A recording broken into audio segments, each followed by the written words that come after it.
right.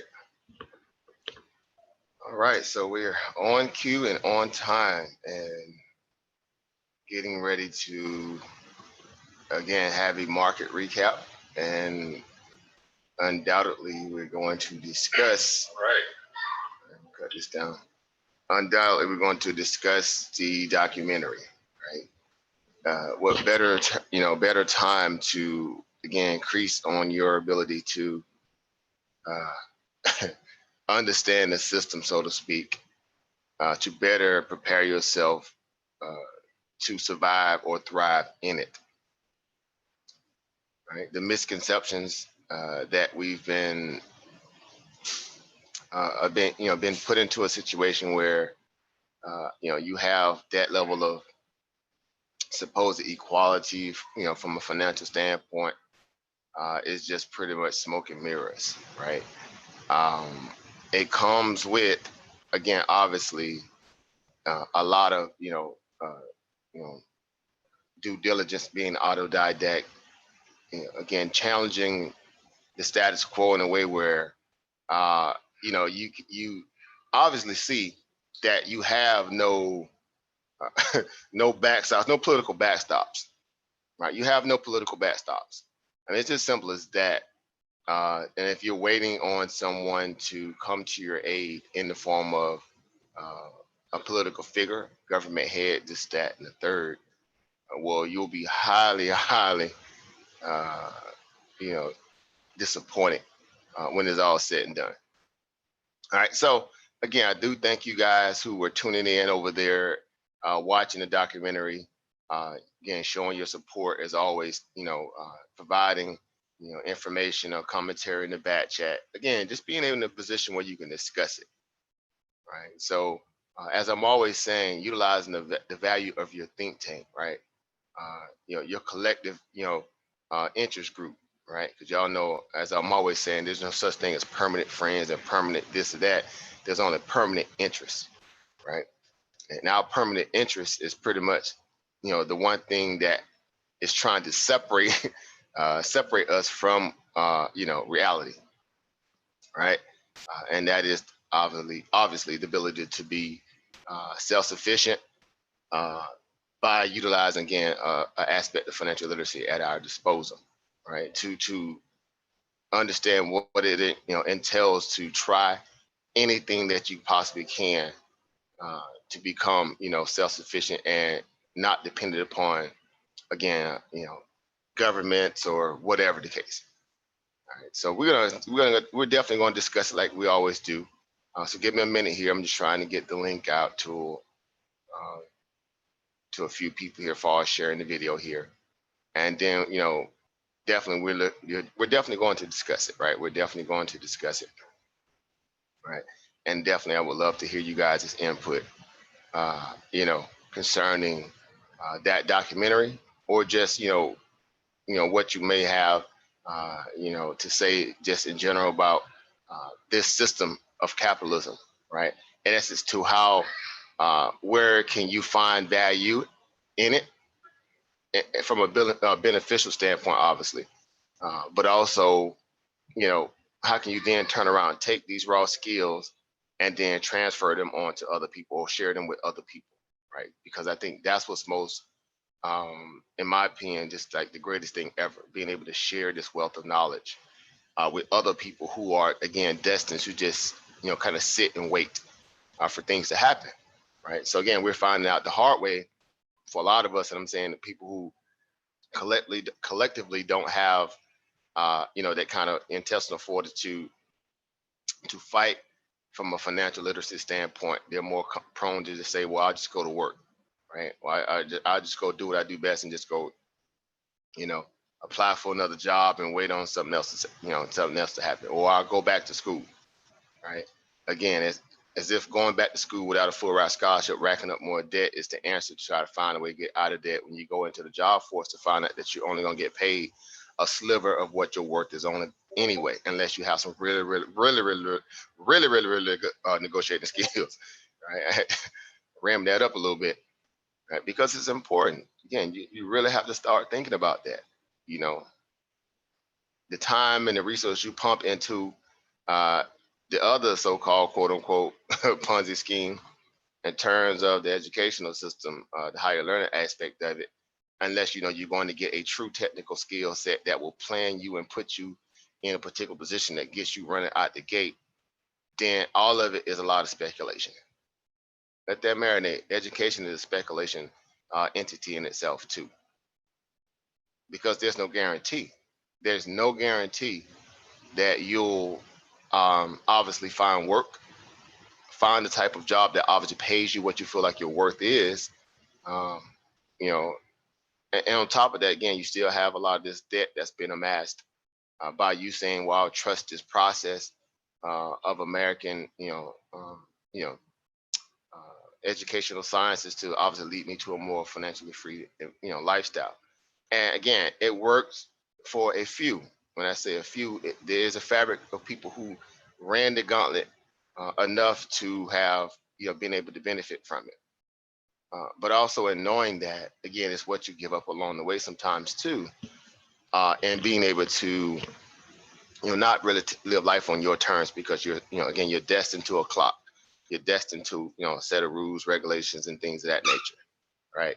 And so again, it just goes to show you, from again my standpoint, I'm always going to come from a place of entrepreneurship, and I do understand that there's a way station aspect of it first in terms of being able to put away money. And so that's when a job becomes very universal, right? That's when it has its place in the food chain to help you catapult yourself, or it being a catalyst to help you get to where you need to go, right? And so that's what's important, right? That's what's important. That's what's important, right? So again, let me get the link for you guys too. You guys want to come on to the back chat here, the panel here, and so we can discuss it. Right, I got the little features chart open on my screen here. You probably barely can see it with this old white screen mess in the camera. But just watching the futures market, getting ready to open up here roughly about 13 minutes to 6 o'clock here. And definitely going to discuss some trades today.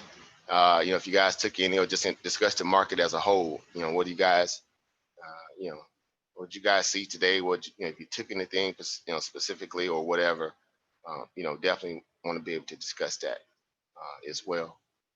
All right, so let's see here. Let me close that.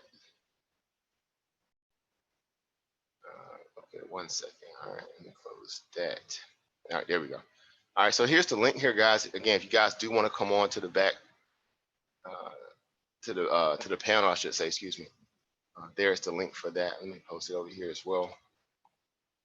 And we spend a little time. We don't have to, burn the evening up. It could go that route, but definitely, again, just be having the ability, to discuss, a little bit of the day's action, and also again, that value of that documentary.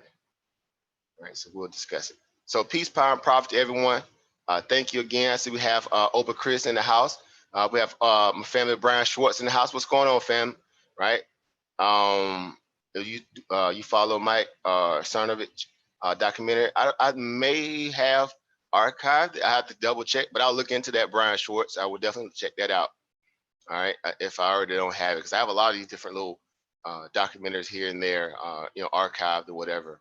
Again, study material for myself on average. Again, because I'm always trying to, submerge myself in any kind of information that would be beneficial and give me leverage. And documentaries like this, of many that we just watched in terms of the capitalism one, is a great point of leverage, to have, and strengthening one's ability to remain, solid in their beliefs, their stance, based upon knowledge, right? Not just dealing with belief only, but based on knowledge, and then being able to transfer that into a monetizable reality, right? Be it through stock markets, be it through product, product placement, distribution, producing a product, selling it, owning it, whatever the case, just making sure you own the, you're on the, the boss side of the deal. All right, what's going on, Open Sunline? Again, thank you for coming through. Again, thank you guys who are hanging out, watching the documentary with us. Again, the link is in the description. Well, the YouTube back channel, I should say.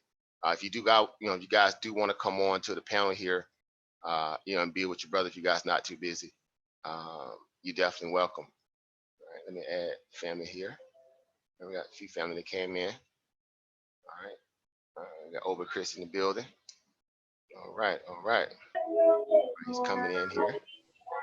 Hey, Over Chris, what's going on, fam? Hey, peace, hope. How's it going? How's it going? Pretty good, pretty good. How about you? Doing well, doing well. Again, happy to be on and kind of discuss, again, today's turn of events, and also definitely, dealing with the video. A lot to Oh, that, discuss, right? A lot to discuss, it would seem, right? yeah, definitely, definitely. Uh, that video is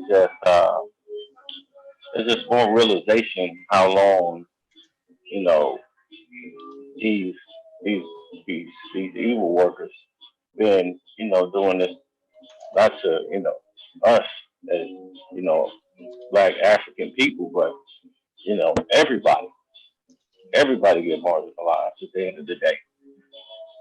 Right, right, You know, so uh, what's crazy about it, we become so distracted with entertainment and all these other things. Um, and I kind of learned something from this guy named Mike Maloney. He does a series about the hidden history of money. And one of the episodes, he was talking about Rome and how Rome had the Colosseum, and to keep the people distracted by from doing stuff under the rug or under the table, he would they would have these games, gladiators, and he was just pairing it up to the times we're living in now with football and NFL, NBA, and all that stuff to keep the people distracted from what they was doing behind closed doors. right, right. So true, and so again, surreal when you think about where we are today in terms of us who are now becoming a little bit more responsible, for our own lives, and Right. not feeling like we have to again play the usual game as usual, right? Hey man, fall into the fold of just doing what everybody else is doing, right? Right. I call it the sheepathon, right? You got a sheepathon, Hmm. and everybody just follow, just follow along because again, it seems to be again the colloquial aspect when we say Rome 2.0, right? As they say, Right. as in Rome, do as the Romans do, Right. right? That's the most retarded saying of all time, right? Hmm. Again, it has to be the dumbest quote that anybody can quote if they truly understood, you know, who they truly are in the fabric of this so-called quote unquote Roman society. Right. It just again, it's another way that you're somewhat again going against your own interests, and it's hard for some people to accept that because they see again, like we was watching the documentary when the gentleman said, this is all I know, right? In terms of his job, that was all he knew, right? And he stood for something. If you want to say it's a principal thing in that, but when it's all said and done, again, he walked away with $6,000, right? Hmm. $6,000 after all that, and again, some people will do certain things that others aren't, but ultimately in the end, if you're dependent upon people who are obviously in in a position to take from you and to offer you crumbs, then necessarily, yeah, Hmm. you're gonna get what they're gonna what they're offering because you Right. understand the rules of the game. And so it's just important to, excuse me, in my opinion, to realize again your power uh, and being able to make some very solid decisions to get you into places where you don't have to depend on others. And that could be hard for a Right. lot of people, and I understand that, right? Because again, we know there's an education gap, right? We know that there's people who are out there, who look at what in terms of even some of the stuff that we're doing now as it still being something that's kind of like still with outside their wheelhouse, right?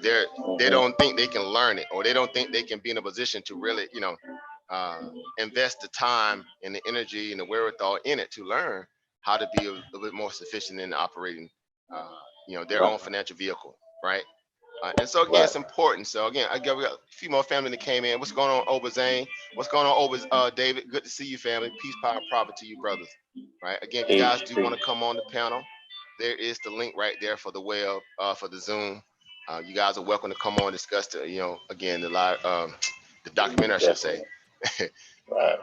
But Hmm. definitely, if you guys want to discuss anything, market related, again, like we always do, we talk about, current events as a whole, obviously, coronavirus and finances and things of that nature, right? So, yeah, so awesome day, again, it's like, where do you start, right? When it comes to, again, us being able to kind of dissect the documentary, but again, ultimately in the end, we realize it empowers you. It empowers you to want to go that much extra harder to never have to put yourself in a position where you feel like you're backed into a corner, right? That you have no other options out there, right? That's the part of it that if you take away anything, took anything away from that documentary, even the one we saw before that, right? The paratourism one, right? Understanding how the parasitic aspect of the banking industry and this and that whole aspect of how it's kind of in a relationship with the government purposely, obviously, to separate people from what their resources, right? Be it your time, your money, whatever, your children, right? Whatever, right? Everything is expendable to the agreed machine, as greed, basically. At the end of the day, so it's just something to think about. It's just something to really stop and think about. So in a moment like right now, again, I keep using this as the kind of the ledge where we all standing at this point where everybody's kind of stuck due to this coronavirus, right? People are home, they're sheltered in, this, that, and the third. Even there's people who are still working out, they're kind of still under a lot of pressure because of the value of this virus, and people starting to make a lot of real world decisions about their life, their health, their future. Uh, because again, no one wants to be in a situation like this and feel vulnerable, right? And there's a lot of people who feeling vulnerable right now uh, because they're just waiting on a check. Again, a $1,200 check, right? A $1,200 check. That's not even, again, a drop in the bucket of what your life really entails and what it needs to be able to survive and thrive on. And so again, it goes back to what we always say. How do you value your time, right? How do you value your knowledge, right? How do you value your hopes and dreams and your future, intellectual capacity, right? In a way where you can go out there and find your own way, right? Given the right tools, given the right opportunity, you go out there and find your own way, right? And that's the part that gets a lot of people scared, right? Because again, they are used to being told what to do as opposed to telling themselves what to do, not necessarily even nobody else, but even telling themselves what to do. Right? It's like you're afraid to face that man in the mirror, right? Uh, but that has to come to a place where you start to realize now that you know you've kind of seen it all, right? You experienced it all at some point. Some of you guys are especially a little older, whatever, but even some of the young ones, you younger people out there, right? I say younger people, that was the women and men in the house. I don't want to say younger guys, right? But you know, not it's never too early to begin to put yourself in a position to be to win, right? It's never too early, right? Because they always tell you when you got your whole life ahead of you, you got time to mess up, you got time to make mistakes, right? But ultimately, if you think about it, as I'm always saying, typically you really don't have a luxury, right? Uh, to make mistakes, right? Because again, this is a type of environment where, again, it's a dog eat dog world reality in terms of people who are trying to consume off your failures, right? It's not like you got again that helping hand theory where everybody's there to pull you up when you fall down and all that kind of stuff, right? We know that's a fantasy, right? That's a fairy tale, right? That's a major fairy tale to be exact, and it's not even rooted in reality. All right, just to be truthful. Family, same way, friends, whatever. It's not rooted in reality. And so, my thing is, why are we going to waste all this time, trying to convince ourselves that this utopian lifestyle that the propaganda pushers, obviously in terms of the, y'all know the whole reality with that, are, trying to get you to buy into that is more relevant and prevalent than you being able to take your own life by your own hands. So again, in comes these different opportunities, right? Now, what's ironic about that whole entire documentary, the value that when you're thinking about capitalism, right, the first thing you think about above all things is what, right? Obviously the stock market, right? Because that's the ground zero to everybody's agony and pain. Let that marinate for a moment, right? Stock market is pretty much, the bad guy, right? It is the bad guy. I'm not going to sit here and tell you that it's not even, a person who, utilizes it in a way to be able to, extract, money from it in a way that it's trying to extract money away from me, my family members, their pensions, their houses, their car notes, their cell phones, all this stuff, right? There's a bond on everything out there. I mean, it's a debt default coupon out there on everything out there with your name tied to it. Let that marinate for a moment. All right. So they're betting on you defaulting. They're betting on you defaulting. Right. And it's a slow game. It's a chess, again, a chess reality. It's a chess paradigm. Chess, not checkers, right? Again, we always say that chess, not checkers, right? Because it's important, to realize that, you living in a world where people are already planning, 20 years, 30 years to 100 years in the future, right? And you just think about, day for day for day for day, right? Getting up, going, following that kind of methodical chain, getting up, going, getting ready, going to work, going through that, then coming home and just kind of waiting to do it all over again the next day, right? So again, just the ideal of that, it just seems very just like, routine, right? Spice of life. Again, it's good in some cases. Don't get it twisted. I'm just saying there's always opportunity where you can just give me benefit from, the ideal of, putting forth some energy to gain some kind of value of payment from it, and then turn around and, utilizing that to kind of better your life. Now, again, the gravy comes from within doing that, you take it to the next level, right? You take it to the next level after that. And what does that next level entails? Finding ways, to use, again, the same people who are trying to use and thwart you into bad situations. Again, through over leveraging you through what? Debt, right? By convincing you it's okay to credit after credit after credit after credit, this and this and that, right? Because again, if in moments like this, right? In moments like this, again, this coronavirus situation, right? Those bills do not just up and just go away. Again, y'all not really hearing the idea that they're just, just overlooking anybody's what? Bills. They're just saying they're gonna put them on a what? A staycation, right? A moratorium, so to speak.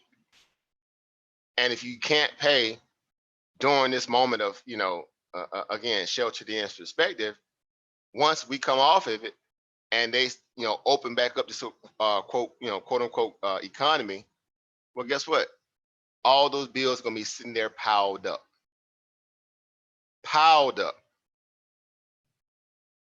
And so you ask yourself, what have they really done for you in a moment like this? Right? What have they really done? You take a loan out, okay, yeah.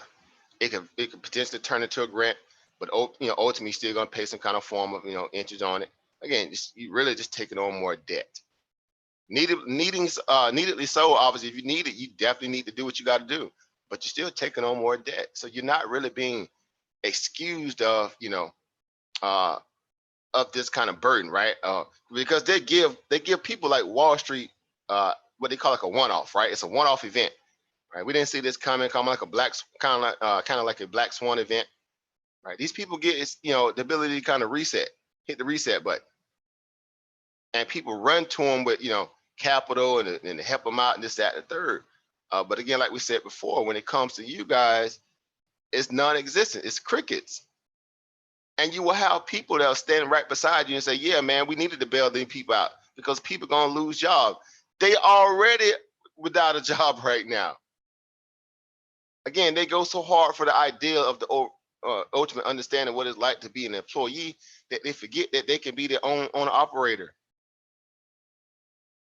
And again, they'll vote against their own interests to obviously get more out of the government, right? Who's supposed to be there for you, and they'll defer it and try to say, my boss can do more with it than I can.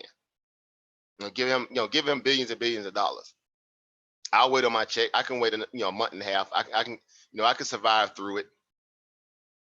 And again, Wall Street ain't missing any meals.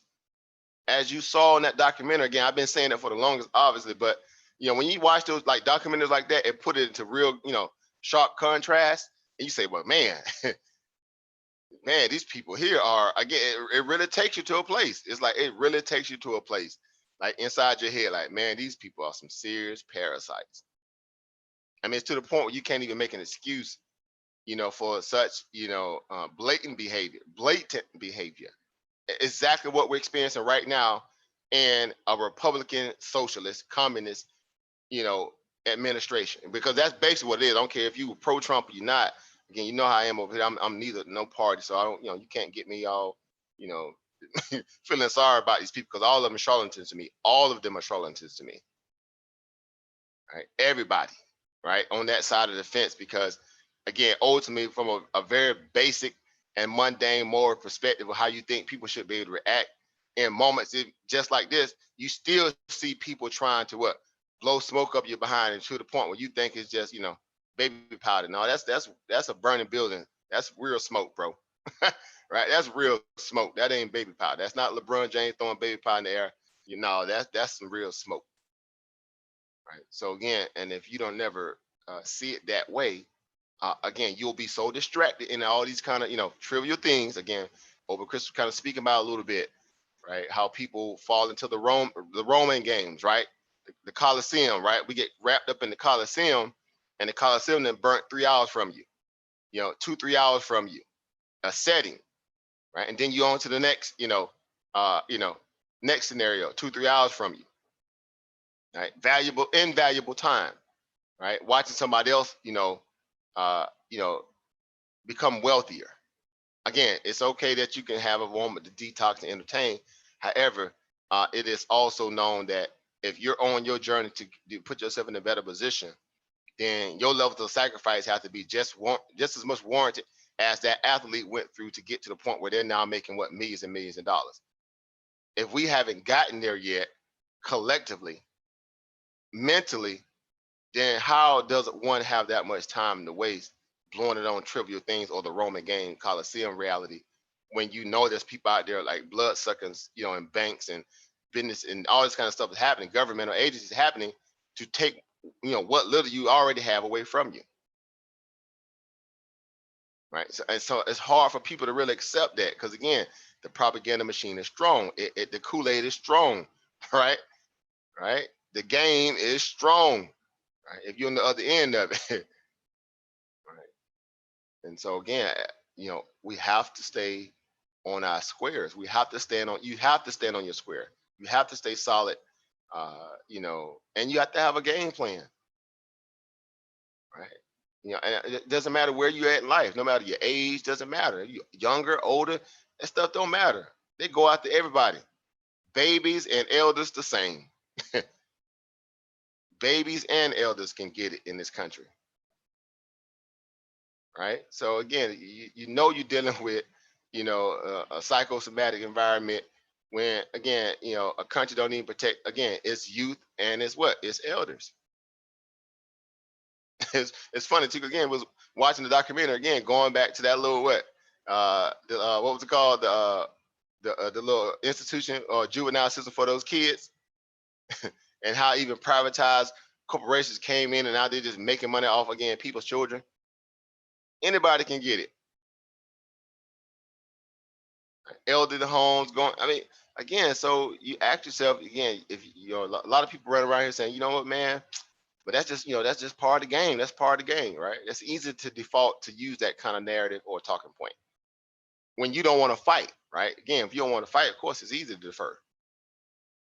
Right. So I say, you know what? Fight with your mind. Fight with your mind. Fight with your mind. Fight with your brain power. Right? Learn how to fight with your brain power before you even come to a fisticuffs reality. Right? because that's how Wall Street fights. Wall Street fights with what? Stolen money. Your money, to be exact. Again, $2.3 trillion last week alone. Another large swath of cash going straight to the equity markets. They saying it's going to SBA loans and all that too, but yeah, okay. Yeah, a portion of it probably the same way how FEMA and Red Cross, like people give money to Red Cross. How much of that money do you actually think goes to the actual people that need that money at Red Cross? Go. Right. Good luck. Right. It's one of those areas like good luck. Right. So again, the reality is that if you still thinking that, the two fair exists in terms of a all giving and powerful and caring government, then you just got to you living on the wrong side of the of the earth. Right. You're living on the wrong side. So again, markets, right? So markets. Right. So what do we get? Right. What do we have at our disposal? Right. What do we have at our disposal? Right. That's what needs to be, again, always, put into proper perspective and context. Right. What are your options? Right. Because that's the one thing people always ask. Well, I don't have any other options. Right. What are my options? Well, you got plenty of options. Right. You got options. Right. You got options. Right? You have to be willing to want to sacrifice a lot of your time that you're afraid to give up, um, and some resources along the way to help you get there. Because again, just looking at something like this here, the same thing that the greediest people on the planet are utilizing to become, greedier or wealthier, if you want to say that. Again, it's not necessarily hating the game. Excuse me, the player is the game, right? You got to deal with the game, right? You got to deal with the game. As the saying goes, right? Don't hate the player, hate the game, right? Or get into the game, or find a way to, to steal from the game, right? That's my mindset. My mindset more or less, how can I steal from the game, right? Because again, I know it's a lot of, leeches and snakes and parasites and ticks in this, and they have a vested interest, again, to obviously what? To utilize, more of this particular liquid capital that's coming into it through the Federal Reserve and other aspects of, people thinking that, this is a great place to kind of hide and steal wealth from others. Then, I'm in. And I'm saying that only in the aspect that if the government's going to keep giving money to corporations one way or the other, good, bad, or indifferent, negligent, criminal, all irresponsible, all that, you see it constantly keeps happening in these corporations, right? And they yet keep still doubling down and giving them money. So what does that tell you? After, again, it's like the definition of insanity, right? Doing the same thing over and over, expecting a different result. Well, they keep doing it. They keep bailing them out. Again, the American, citizen hasn't learned yet really how to take their power back from these greedy corporations. They're more inclined to double down and side with the corporations in a lot of ways. Yeah, you have a few pockets out there that are resistant, but that's a small resistance sector. A lot of people don't even have the energy after being worked all day to even to go out there and buck against, corporate greed and all this kind of stuff. So again, just like you heard before on the other documentary, people like, Goldman Sachs and Citigroup and everybody else just doubles down on their what? Their ability to control, government through lobbying and all that stuff to get their way, to get more taxpayers' money into their pockets. Literally free money. Literally free money. And a lot of people just like, man, hey, I'm straight. I guess, I just can't wait to get back, go back to work again. Whoa. Good time to start brushing up on some of them, hobbies and skills and dreams you pretty much put on the shelf and collecting dust right now. Right. So again, it just to me, it's just, why it continues to continually try to convince yourself that you're not worth more than what you're giving yourself credit for. Again, you got assets, like Tesla, right? You got assets like Tesla. I mean, you can pretty much surmise in your own head exactly, if you had to say, well, okay, when you're looking at the stock in comparison to maybe like a lot of other stocks in the market right now, you see how it crashed, obviously, from its, off the highs when it was up here, in the $968 a share, and then the coronavirus news hit, right? Then they actually began to plummet. They came all the way back down and touched, roughly around about 340ish, somewhere around there, right? Right. Haven't been that low again, since going back to December 19th. So, excuse me, December the 10th of 2019. So it wasn't that far back ago.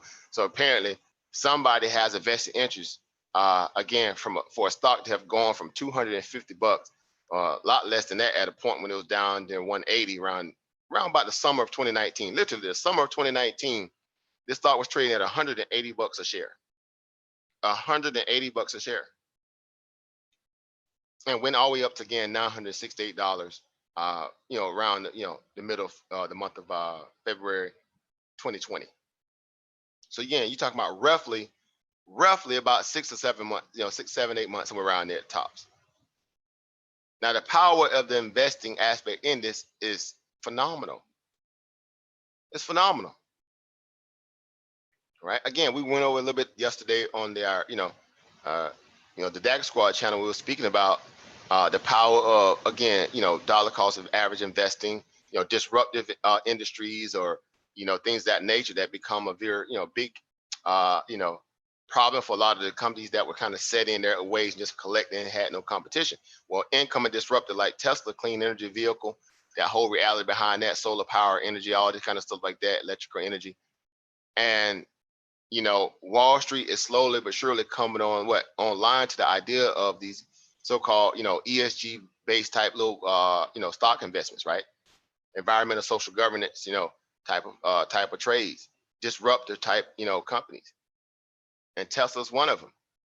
And my point speaking about Tesla is that, again, if you look at how it has bounced off its lows from 340 bucks, basically, and is right back up here, roughly close to near $700. Actually picked up $100 today. It picked up on a total value over $100 today alone. Right? I'm always talking about how Tesla just makes big, giant moves right out of nowhere. But then you say to yourself, okay, well, what makes Tesla special today for it to pick up $100 a share when they're already a small operation? They're definitely are they're hurt because of the fact that their plants are shut down. The Fremont one, the one in Shanghai is barely starting to come back online, so it started producing a little car, but it was shut down majorly during the point when Chinese people were shut in dealing with their coronavirus situation. So they were already on a tight schedule, to the tune where they can't, they didn't have a luxury again to miss days in a way where it keeps them from producing their vehicles, right? Because they're definitely bean counting over there at the Tesla and counting office. Every little boat counts, every little, everything counts. But they're under the same economic headwind everybody else is. So, and even more so under a microscope, because again, they don't have the infrastructure to make up a lot of that kind of traction that other companies can, because they have, they've been in the game a little longer, right? They got bigger purse, reality. They got big, better connections, right? But let Wall Street tell it, right? Let Wall Street tell it. Tesla was worth $100 today to the upside. It was worth $100 plus move to the upside today. This is how corporations get greedy. They're just looking for opportunity out there every single day. Irrational as it may be, you can't make sense of it. You wouldn't have done your research. It does not make sense. Of course, it makes sense to a long-term holder, because anybody that's in a stock for a long term, they don't want their stock, failing, obviously, right? Again, you don't want to vote against your own interests in that perspective, but at the end of the day, you still realize it's still subjected to what, again, the ballooning aspect of the greed mechanism behind Wall Street, to say, we're just looking for opportunity out there, and we can find a stock that we can get behind. We don't care what, it's going through. We're still we're gonna pump it. And in doing so, again, if you able to capitalize on Wall Street's greed, which this exactly what this was. This was Wall Street's greed at the highest level. Then you get your bag and you do what you got to do, right? Like, you there? That's what I said this morning. Yeah. I think you posted on it too as well, over Chris. I'm sure you was watching it. What do you see about it? What was your take on it? I thought it was, Like I said, Wall Street pumping it. I'm like, there's no reason why this stock should be moving up like this, even though, I'm an investor in Tesla, so I like the fact that I'm making money off of it, but I Likewise. know it's fraudulent. Right. Likewise. And I'm the same way. So it ain't far-fetched to also, understand that even if you are an investor, that you're still dealing with people that's using your, one of your assets as a, mechanism to what? To make these kind of little, you know, uh, irreconcilable type moves, right? You just can't make sense of it because when people are desperate in terms of Wall Street desperate, this is the kind of stuff to do. And then they'll justify it about, okay, well, they're still a disruptor. They just this, that, third. In comes the propaganda. In comes the propaganda. So again, danged if you do, danged if you don't. You can't necessarily beat, $1 billion bets. And if you only got, a small bag, so it comes a thing where, you know, if you can't beat them, don't necessarily join them mentally, just join them physically. Right? Get the bag, use them the same way they trying to use everybody else, and get on up out of there. Right? Or if you do have a long-term position, obviously, like he's stating in that perspective, even myself, I got a position in the 300s. But whatever, from a day trade perspective, again, you understand what's happening here. So we're always saying what? Use them before they can what? Use you. Because if Tesla needed a bailout in this moment of the coronavirus that hit everybody, then of course, after knowing how the CEO operates and him being like a man child and just all his antics and just all over the place and whatever the case, again, Wall Street don't care. They don't care about the stuff that you would think the main street people are caring about. Wall Street don't care about none of that. I mean, we saw that unequivocally watching that documentary, right? You saw it exactly how these people think. Even people that's in the White House or in Congress and all that. You see exactly how a lot of those people think. They want those kickbacks. They want those incentives. They want those under the table, envelopes passed to them. They don't care about your little vote. I mean, again, people probably like, man, watch out. Man, they don't care about your little dusty little vote. I'm sorry. Sorry, not sorry. They don't care about your dusty vote. A vote ain't never amount to nothing. Because you can put that person in office and they still go do the corporate interest, bidding, just like we saw with pretty much every president. I'm not even single one of them out. Like all of them do. I mean, Reagan was an outright puppet. It wasn't no mistake about that. That's why they love Reagan. That's why Wall Street people love Reagan. They're going to be the only ones pushing back against people talking about Reagan, right? Because he was the ultimate puppet. He was the ultimate puppet. So when people say, yeah, presidents are selected, they ain't lying. They're not lying. And it's not a conspiracy to it because we can track the money. As you just saw in that documentary, you track the money. You see the money going to these people, into their campaigns and this, that, the third. The same thing, a lot of us already know anyway, because we got, esteemed elders, in and out of our little corners that's telling you, how to take care of yourself. Practice group economics, right? Practice group economics. And you get to the point when you want to buy your politician, exactly how I said it, buy your politician, then you buy your politician to do your bidding. But this whole idea that you got, voting power, stop. Stop. One thing you do have power is what? You can understand the value of how these things really, all culminate, from a financial standpoint. And if you really want to cut out the middleman, when I say cut out the middleman, well, guess what I'm also talking about? Cutting out your boss, firing your boss, and becoming your own boss. And utilize the same things that they're utilizing to enrich, and boost their profits and their company value and their worth through other investments, their own in-house investments. This is how this stuff runs. This is capitalism in its insidious value. And people like, man, you going too hard on capitalism. Don't you benefit from it? You know what? When people make those kind of arguments like that, again, they're speaking from a place of defeatism. They defeat it. That don't mean necessarily I can't steal from them where they stealing from me, right? Because they're going to steal from you.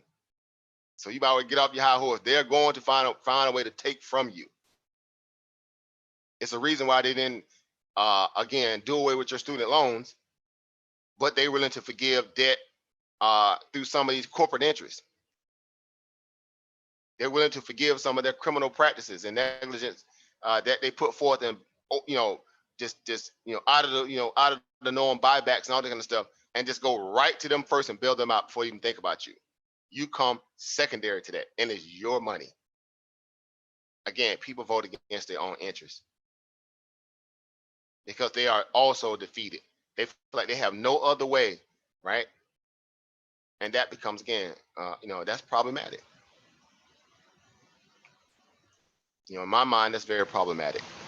So again, Tesla up and just bang up to the upside again on some old, frail, fugazi news, and it's not even warranted because again they're in more trouble than anybody because they have a very tight ship business model right now anyway, barely producing a lot of cars like anybody anyway.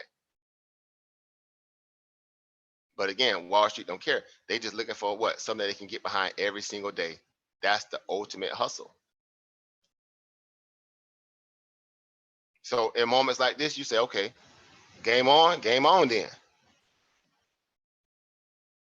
Right? You get you some of that same, get some of that same money. I mean, massive gap up here. I mean, you see it here, massive gap up. So again, we're not arguing with the idea to be able to utilize the markets to give us an opportunity to make a little money.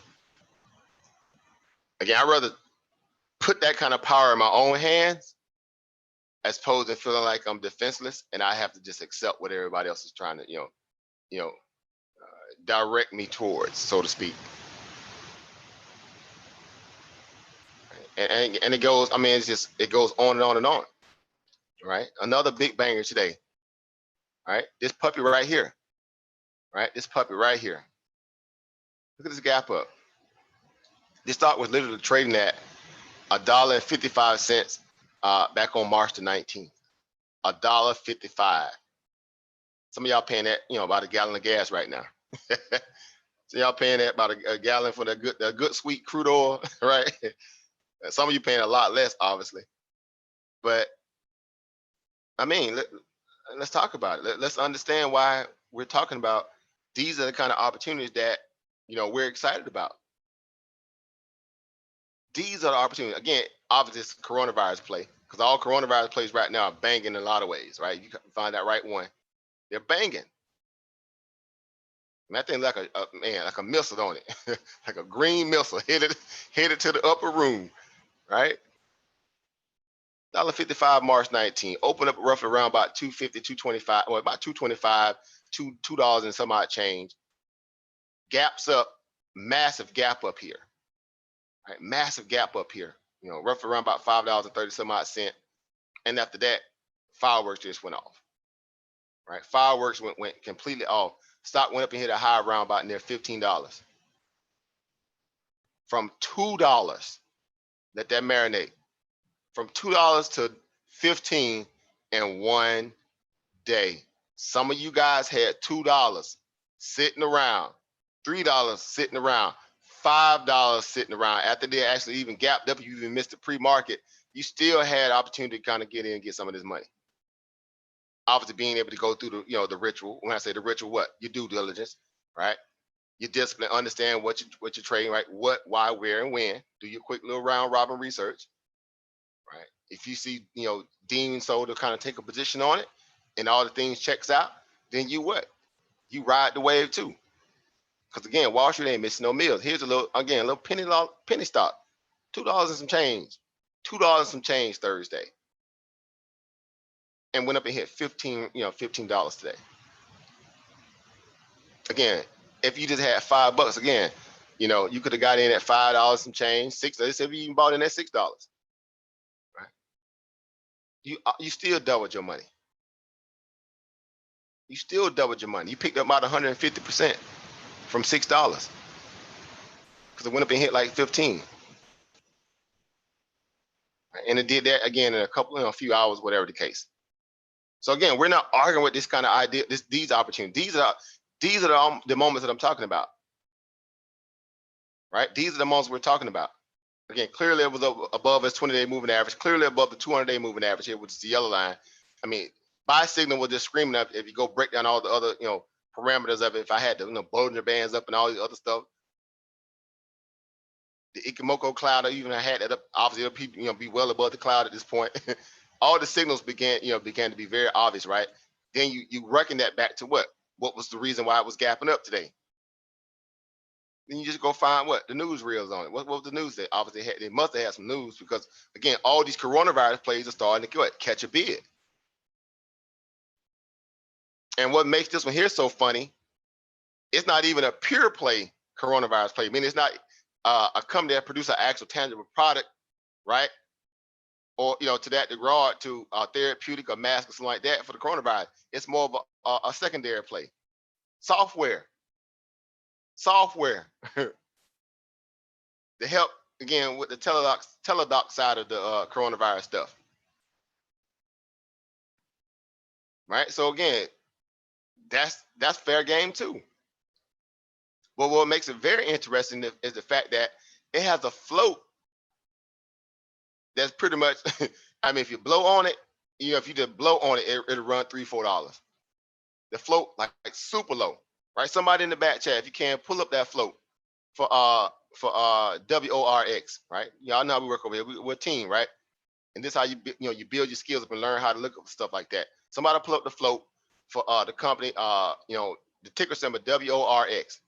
It's called SC Works Corporations, right? But just pull up that somebody pull that float up, right? Even if you don't know what to look for, if you're just starting to learn, you're gonna learn how to use Google to get you the information you need for free. Same way we do.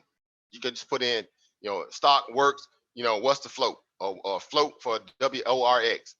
Learn how to query it until you get your answer, right? Learn how to hunt, learn how to fish until you get, that prize. And doing so, again, you'll see how that a lot of these things, are already something that's within your wheelhouse. Already in your wheelhouse. Right? Again, I got in on this stock initially at $6.10. It began to spike up a little bit pre-market, went up to like about 680 something. I got in again, roughly around about 678, added more shares to it. And then it pulled back. Again, I figured it was going to have us. They're going to try to pull it back. And they did. They deflated a little bit. Some of the early runners that got in early, doing pre-market around $5 and change, they got out. Right? So the stock came back down to like about 570 something. I added more shares around about 580. Right? I mean, I didn't buy a ton. I only got like 50 shares. Right? I had an average of $6.15 of 50 shares. Right? And they kind of stayed in a channel around about $6.30, $6.60, $6.70, and then it began to kind of pick up traction. And then it broke out. I just kept watching the volume. I kept watching the volume. Matter of fact, let's go to the 5-minute chart. Right? Let's go to that 5-minute chart. Right? So as you can see right here, so yeah, somebody know the float. What's the float on that CG3? Thank you, brother. Oh, yeah, what you got? What you got over, Chris? You got the same?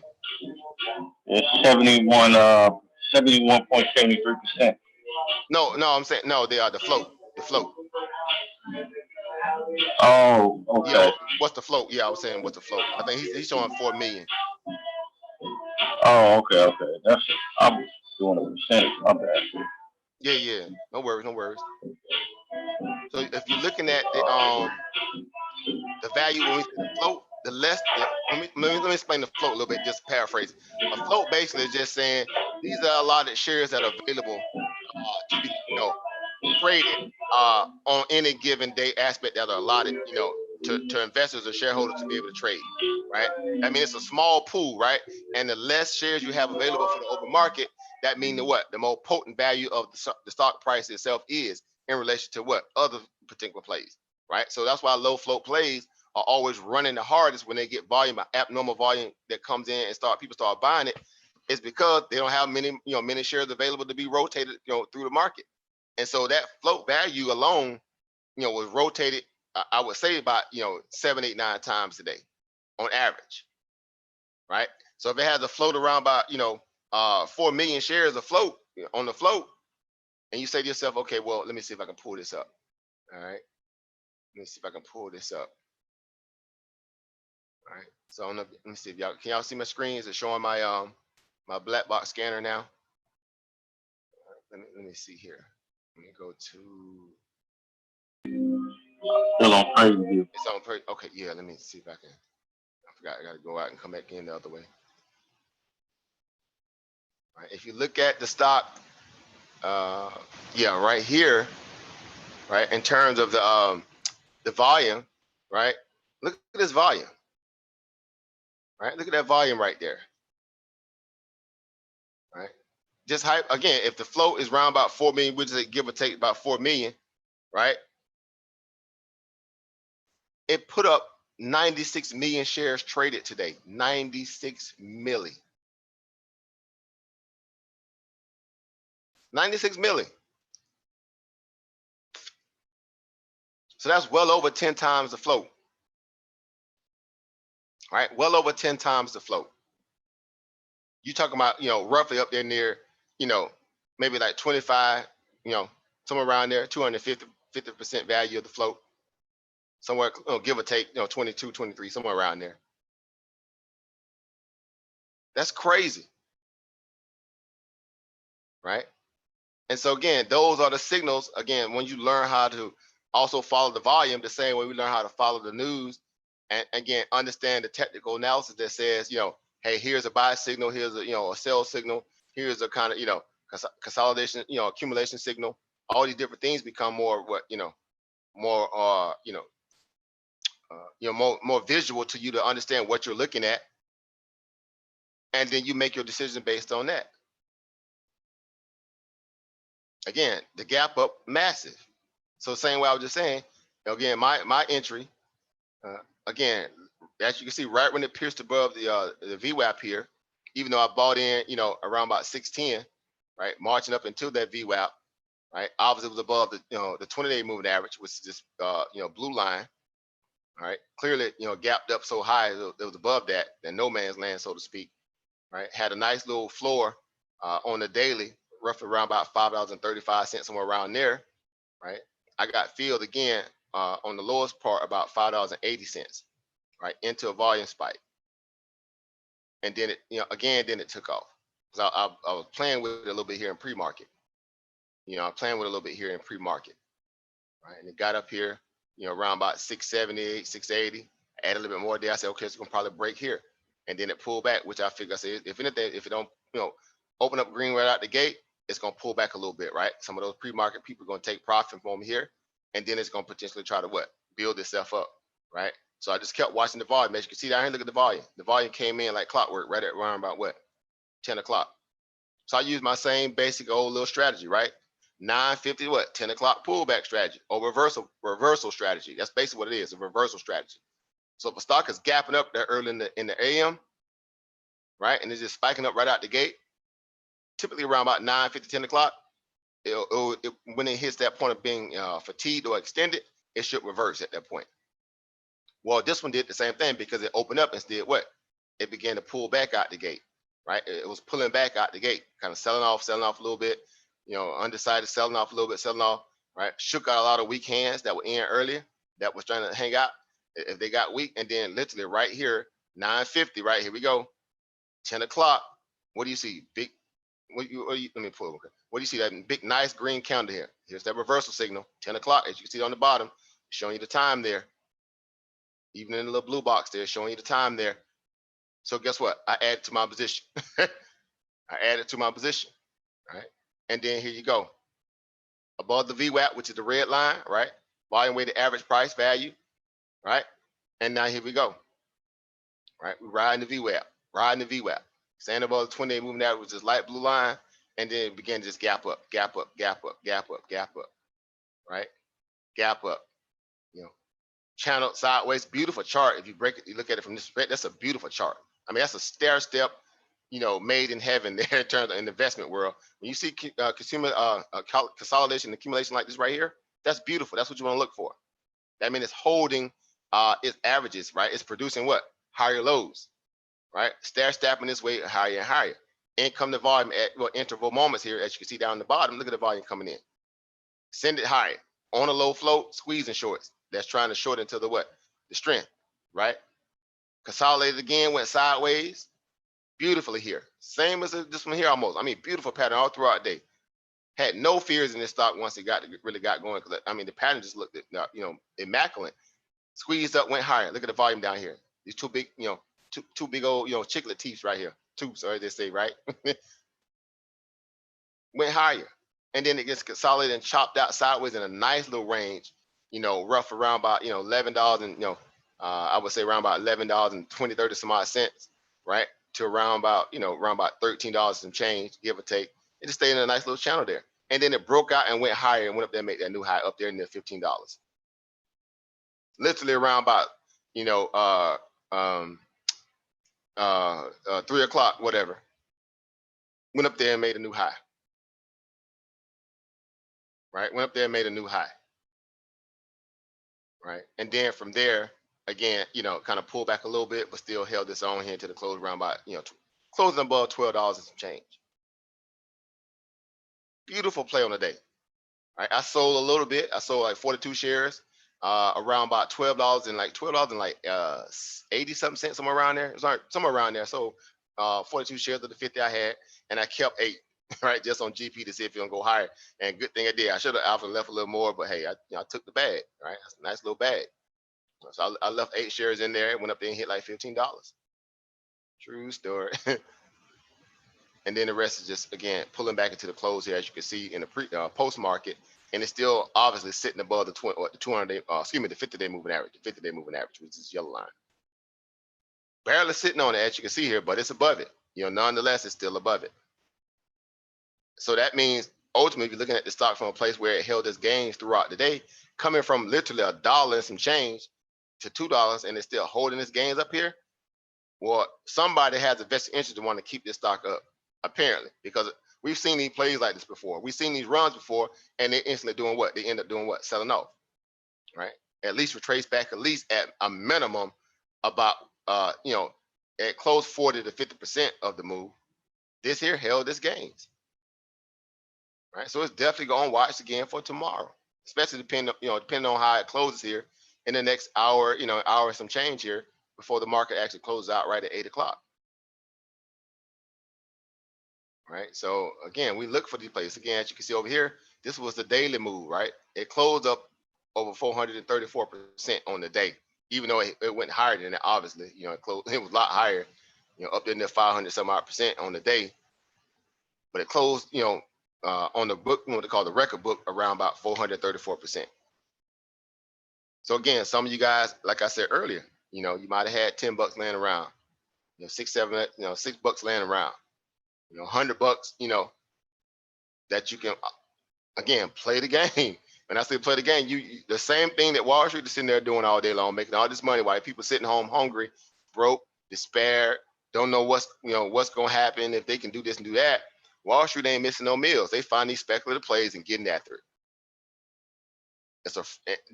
The one part of the free market is the only thing that you have the free right to be able to trade it, but it ain't necessarily a free market because it's controlled and manipulated. It is that. When they want it to be, they definitely gonna do that. Other days you might be fortunate you don't have that kind of activity because they mine elsewhere, so to speak. Who knows? But whatever the case is, I'm not going to debate the idea of whether or not I can catch a bag in my own right. Right. So again, it's just moments like that. So, hey, not rocket science to the degree when you understand how to really put it into practice. Not rocket science. So definitely gained over 150 some odd percent today myself on the greater bulk of those shares, and sold, actually I kept the other 2. I didn't even sell them. But I was thinking about selling when it was up there near 14, 15. Then I got, I started the live stream literally right on cue around about 3:30. And within that I was trying to do a lot of other things too. So some other trades I was doing. But I only got 2 shares left in it. So I'm gonna hold those little 2, coming from 450. And see if it may gap up tomorrow, because if it does, again, it's an if, again, I'm insulating the trade. You have to retrace all the way back to the, $6 and some change. But at that point, again, I already took the bulk of the profits, and it's no big deal. Right? It's no big deal. It's only 2 shares. So if it gaps up a little bit pre-market tomorrow, right, and start showing some strength, when I'll add back to those 2 shares, right, and now see if we can ride it again a little higher if that's the case. If not, again, it served its purpose. It has served its purpose. Another banger today, BRQS, right? Another banger today, right? This one here gapping up in the pre-market, then took off during intraday session, right? Another banger, right? This one here came from roughly around about $1.50 some odd cents, right? $1.24, somewhere around $1.24, gapped up, and just rolled out. As you can see right here, the straight buying out the gate, opened up, got halted several times along its kind of, its movement to the upside. But again, this was a no-brainer once you saw the volume starting to kind of trickle in. And it wasn't even I would say a ton of volume. As you look here, only 4 million shares traded today. Only 4 million. The float wasn't that bad, but it put up easily over 200% at the peak. Over 200% easily at the peak. Again, some of you guys had $1.24 today. Some of you guys had $1.50 today. When people started talking about it, when it really began to pick up news, was roughly around about that 9:40 into that 10 o'clock time, time zone area. That's when people start really catching the wind of it. Some people already own it. I was watching some of the little, little social media sites, so people are already talking about it. But again, you still had room to get in this thing. Again, if you're just trading it for the aspect of the move, again, roughly, still under $3 some change. 250 somewhere around there, it was halted. It opened up and squeezed higher instantly, right? It just kind of did that throughout. They got halted again and squeezed higher. So every time they tried to halt it, when it came out to halt, it squeezed higher. As you can see, stair stepping all the way up here, and hit like $7.83. And then it was like up near $8, near $8 from $1.24. Literally $1.24, $1.30, and was up here near $8 a share, roughly about 10:44 a.m. So from 9:30 to 10:44 a.m., right, you were already up. Again, y'all do the math on that, right? $1.24, $1.30 to $8, somewhere around there. How much percentage gain is that? Well over 600 some odd percent, well over that, right? And settled on the day around about 177%, on the back end of the day. But again, you're talking about a few, not even an hour and, again, an hour and like 15 minutes, somewhere around, an hour and 20 minutes, somewhere around there. Not even that, an hour and like 10 minutes, somewhere around there, I believe. An hour and 10 minutes in, you're already up over near 600% on a stock that's trading at $1.24. Literally, you could have bought one share at $1.30, and that could have bought you, a delivery lunch today, right? DoorDash to the door, right? Let me get that DoorDash to the door, right? Y'all just made that Rona. I'm not going to risk going to the restaurant. Let me get that DoorDash to the house. Thank you, BRQS. You bought lunch today. That kind of mentality. Yeah. That's how you operate. That's how you hustle. Just utilizing these different vehicles, right? All these are just different vehicles. ICD, another banger today. It was banging up to the upside. Right? This one here ran from last week. This was a former runner from last week, right? Last Thursday, right? It was running. Right? Go back to last Thursday here, right? Look where it came from. This stock was trading at $2.60 a share. I know a few people that traded it. Right? It was trading at $2.60 a share last week, right? Last week, Thursday. It went from $2.60 all the way up here to $13.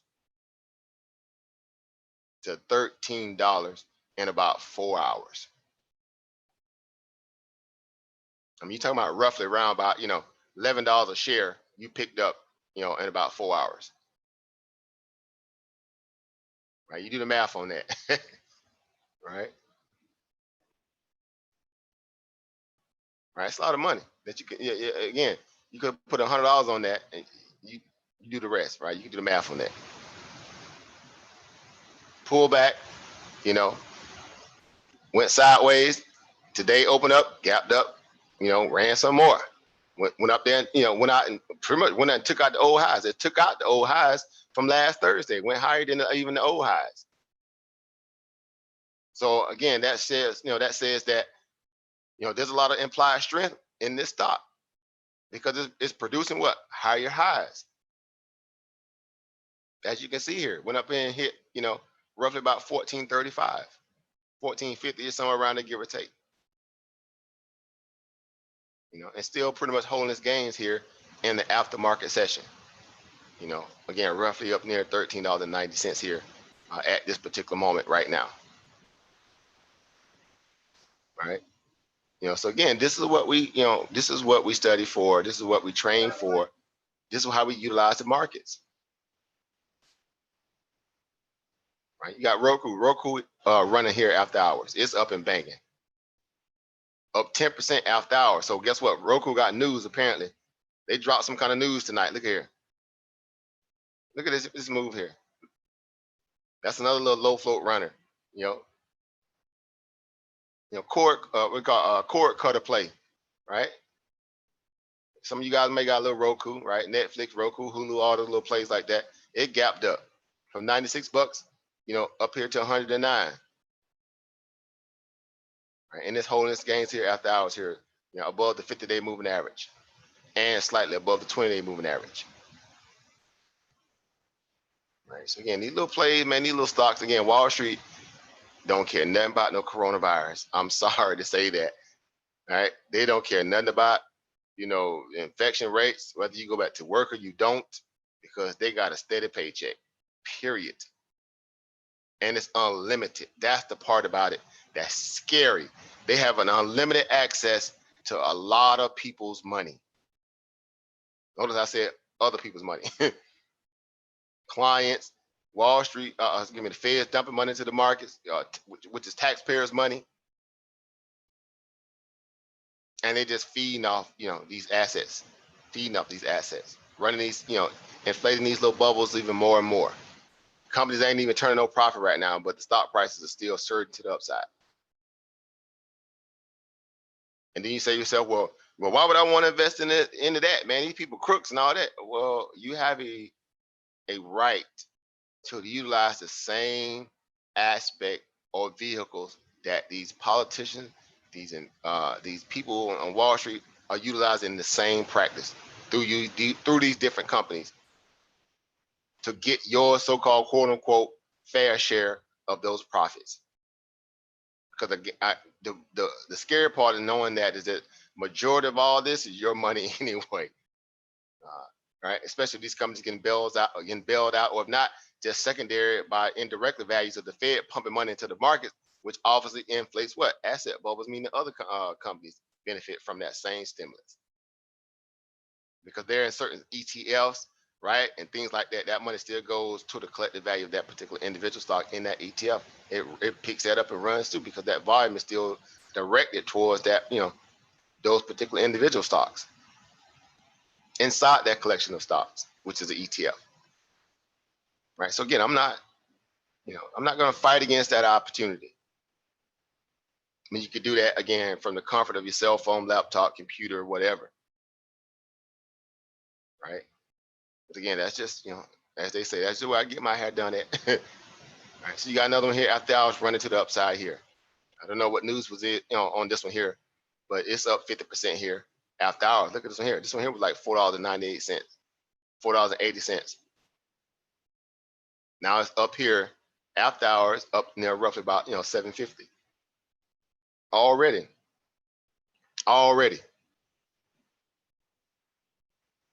So these little stocks just jump up and run, jump up and run, jump up and run.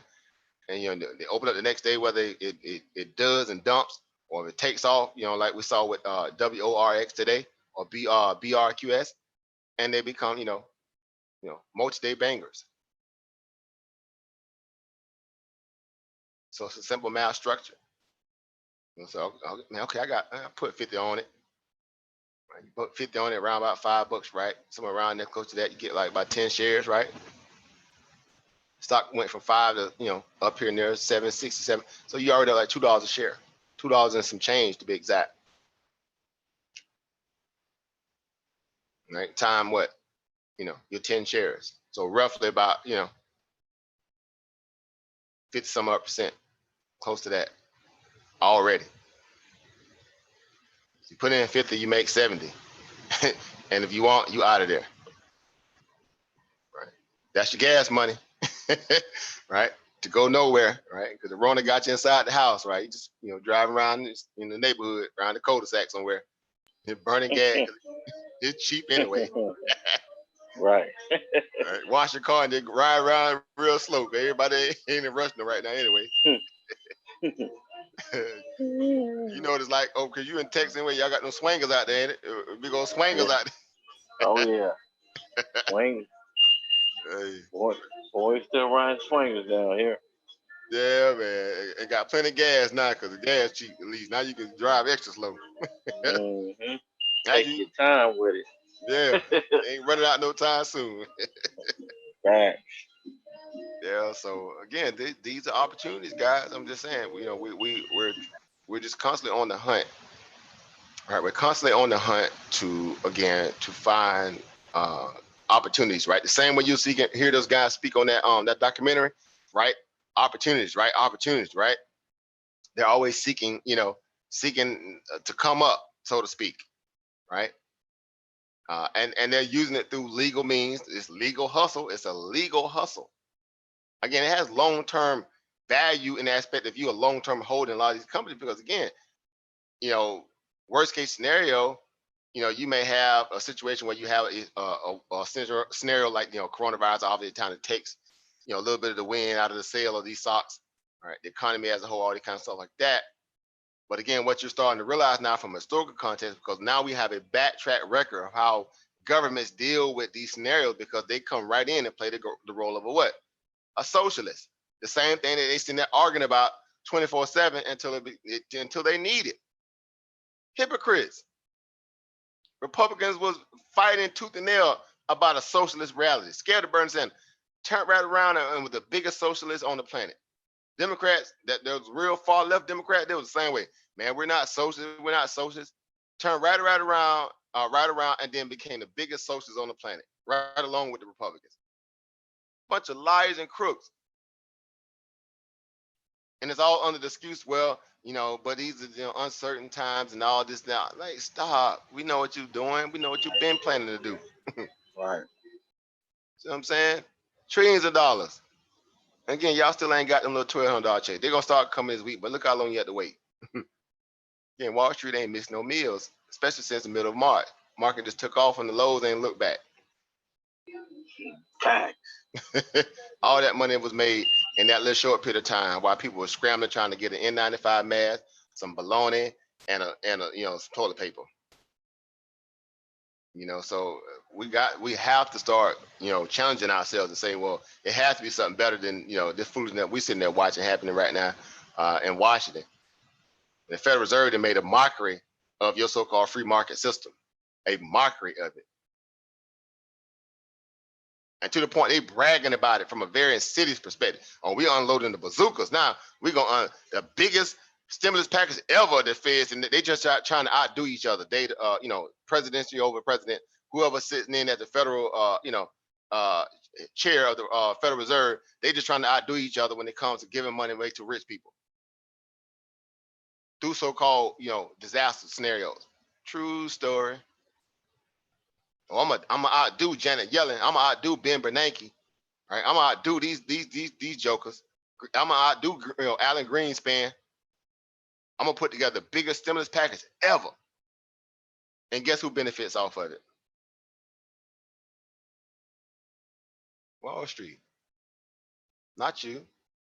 Not your mother. Not your father. Right? Not your significant others and What R. Kelly say? Nobody. Nobody. Right? Better sing it. What the sisters that was in there with him? What was that group? The sisters that was in it. What was them ladies' name? That's old school too, R&B. That's the good stuff back in the before our girl bands now. yeah. I forgot the name. Yeah. Yeah. Wall Street benefit from it. They're eating. They're eating off your collective incentivized debt. They've learned how to incentivize your debt. Again, student loans, mortgages, car loans, any kind of thing that's come with a contractual agreement where it's accredited for you to have that product because you can pay for it outright in cash. Well, guess what? Again, they're waiting for you to default on it or to become strained in the area where you can't pay it because again, that's when the bond values of those assets become, very, very relevant and prevalent.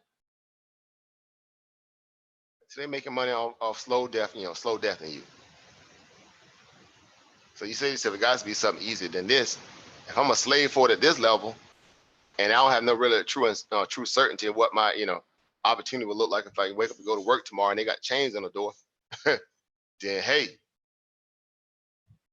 you need some other skills. Again, like I'm always saying, it don't have to necessarily be this. If this is just totally out your warehouse in terms of your mental capacity to deal with this and withstand that, there's other ways you can make money. We constantly always talking about different opportunities, especially on the Dagger Squad show. But for us, we're just utilizing simple math, right? We're utilizing simple supply and demand. We're utilizing simple what, right?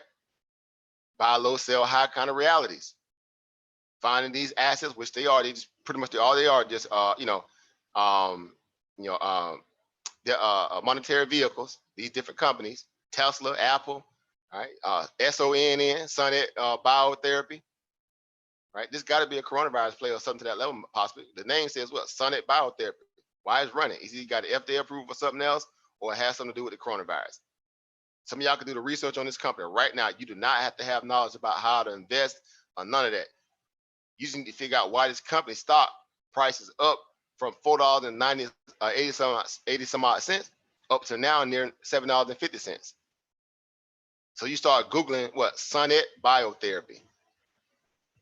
SONNET Biotherapy or Biotherapy or something like that.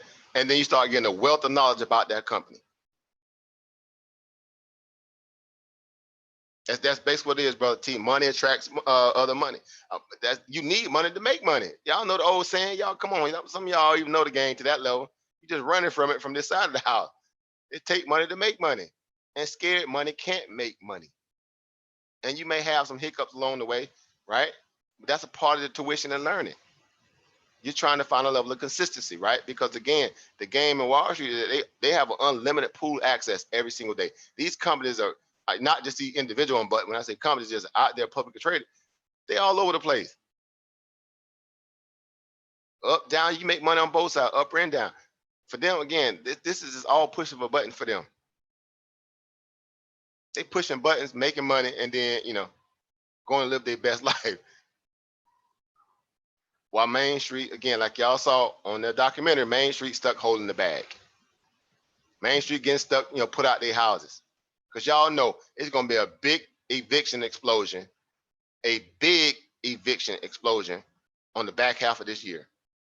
When those bills come available to be paid, when they remove all these moratoriums and people that didn't pay, and they lump all those payments up to one payment, and some of these people, you already know they're dirty and nasty, and not going to say, well, okay, we'll do it in small increments. Some people will, some of them probably not.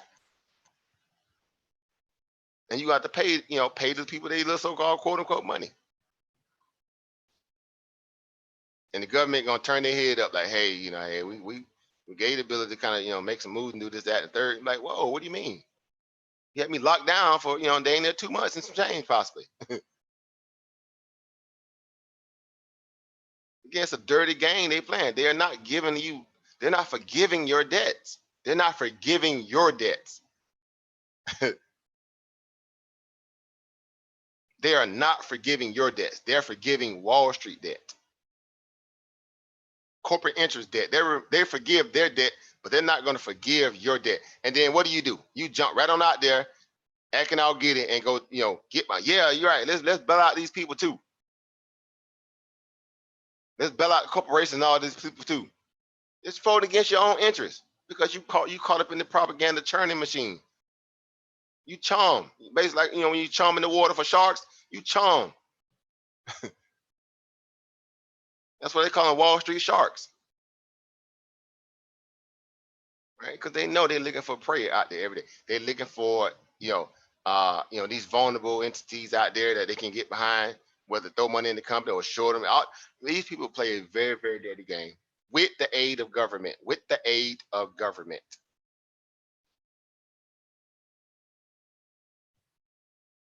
Right. So again, I'm not arguing with the idea to be in a position to kind of get this money. I'm not going to argue against that. You pick up $200-300 a day, $1,000 a day, 2,000-3,000 a day. Again, y'all know this stuff is limitless. I mean, y'all already know Joker Clean House on WRX today. Somebody clean. I mean, I took a small position off. It's nothing crazy, but it was jokers out there killing on that stock today. I mean, had you just bought, man, if you bought 2,500 shares, I think let's say around about 550, somewhere around there, right? That would have cost you roughly around about near what was that? Would have been like what, $5 times 2,500 share, around about 25 racks, somewhere close to that, give or take a little bit over 25 racks. Not only did you man, it went from $5 to 15. Do the math on that, right? Because I saw a couple people out there that had like 1,000 shares, 500 some odd shares, and I'm like, okay, this joker here banged today. He banged hard today. So you talking about 2,500 shares times roughly around about $10 or $10 a share in profit. If you just talking about the high peak point.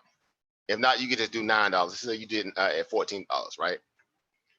So you made $9 in profit per share, right? So 2,500 times $9. 22,500. That's 22 racks. 22 racks in a few hours. That kind of money, right? That kind of money, right? That's the kind of stuff you like. Okay, right? You like, okay, that's somebody's salary for the entire year, in and out, in and out. The pattern was so decisive too. Just looking at, when you learn how to, read charts and all this stuff, you learn it. You learn as you go.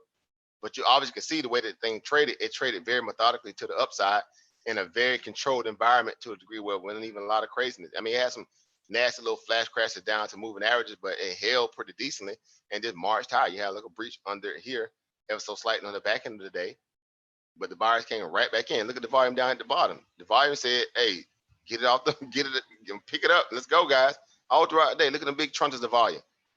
A lot of green here, a lot of green here, a lot of green here, a lot of green here. It's no mistake that in those moments the stock was doing what?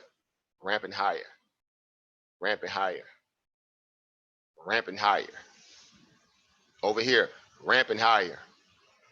Simple observation. Before you even learn all the intricacies of how this stuff really works in terms of moving averages, volumes, candles, and all that kind of stuff like that, you just playing a price action. It's a price action reality. It's the volume there. Are the buyers there? Yeah, the buyers are there. To the tune of 96 million shares was traded today, turned over today. That float turned over again easily, well over, near 20 times. Easily. Right. So again, stock just kind of, ramping up to the upside throughout the day. So again, it ain't far-fetched. A lot of people out there made a lot of money in this stock today. Low float, cheap shares, banged out to the upside. Again, some of you guys had $5 today, $6 today that you could have just bought one share. You could have bought one share and you would have been, again, roughly up here around about $14 and $15. You've been like close to about $9 to $10 richer. $9 to $10 richer. That bought your lunch today. Right? So this is what we look for, guys. This is how we strategize. We're doing the same work Warren Buffett is doing, and everybody. Now, we might not be trading a stock like this, but it's the same concept. It's the same concept. find those outliers, buy low, sell high. Again, here long-term hold investor, but it's the same thesis at the end of the day. You're looking for what? Opportunity. You're searching for yield, as they call it, or searching for alpha. Right? That's what an investor trader does. He's searching for what? Opportunity. Basically, in layman terms, you're looking for opportunity. This stock presented itself as an opportunity today, right? I checked everything out. Overlooked it. Okay, I take a small position here. It broke above a moving average. Okay, I add to my position, right? It pulled back a little bit here, around about that point, that 9:50, 10 o'clock pullback. Okay, I add to my position here at the buying up here. Added to it, and away we went, and away we go, right? And away we go, and it again broke out. Right, flip them little 50 shares real quick. All right, from a $6.15 average, above 12. I sold around about 12.66, 12.67, so around there. The first tranche of that 42 shares and held those last little two, just on GP.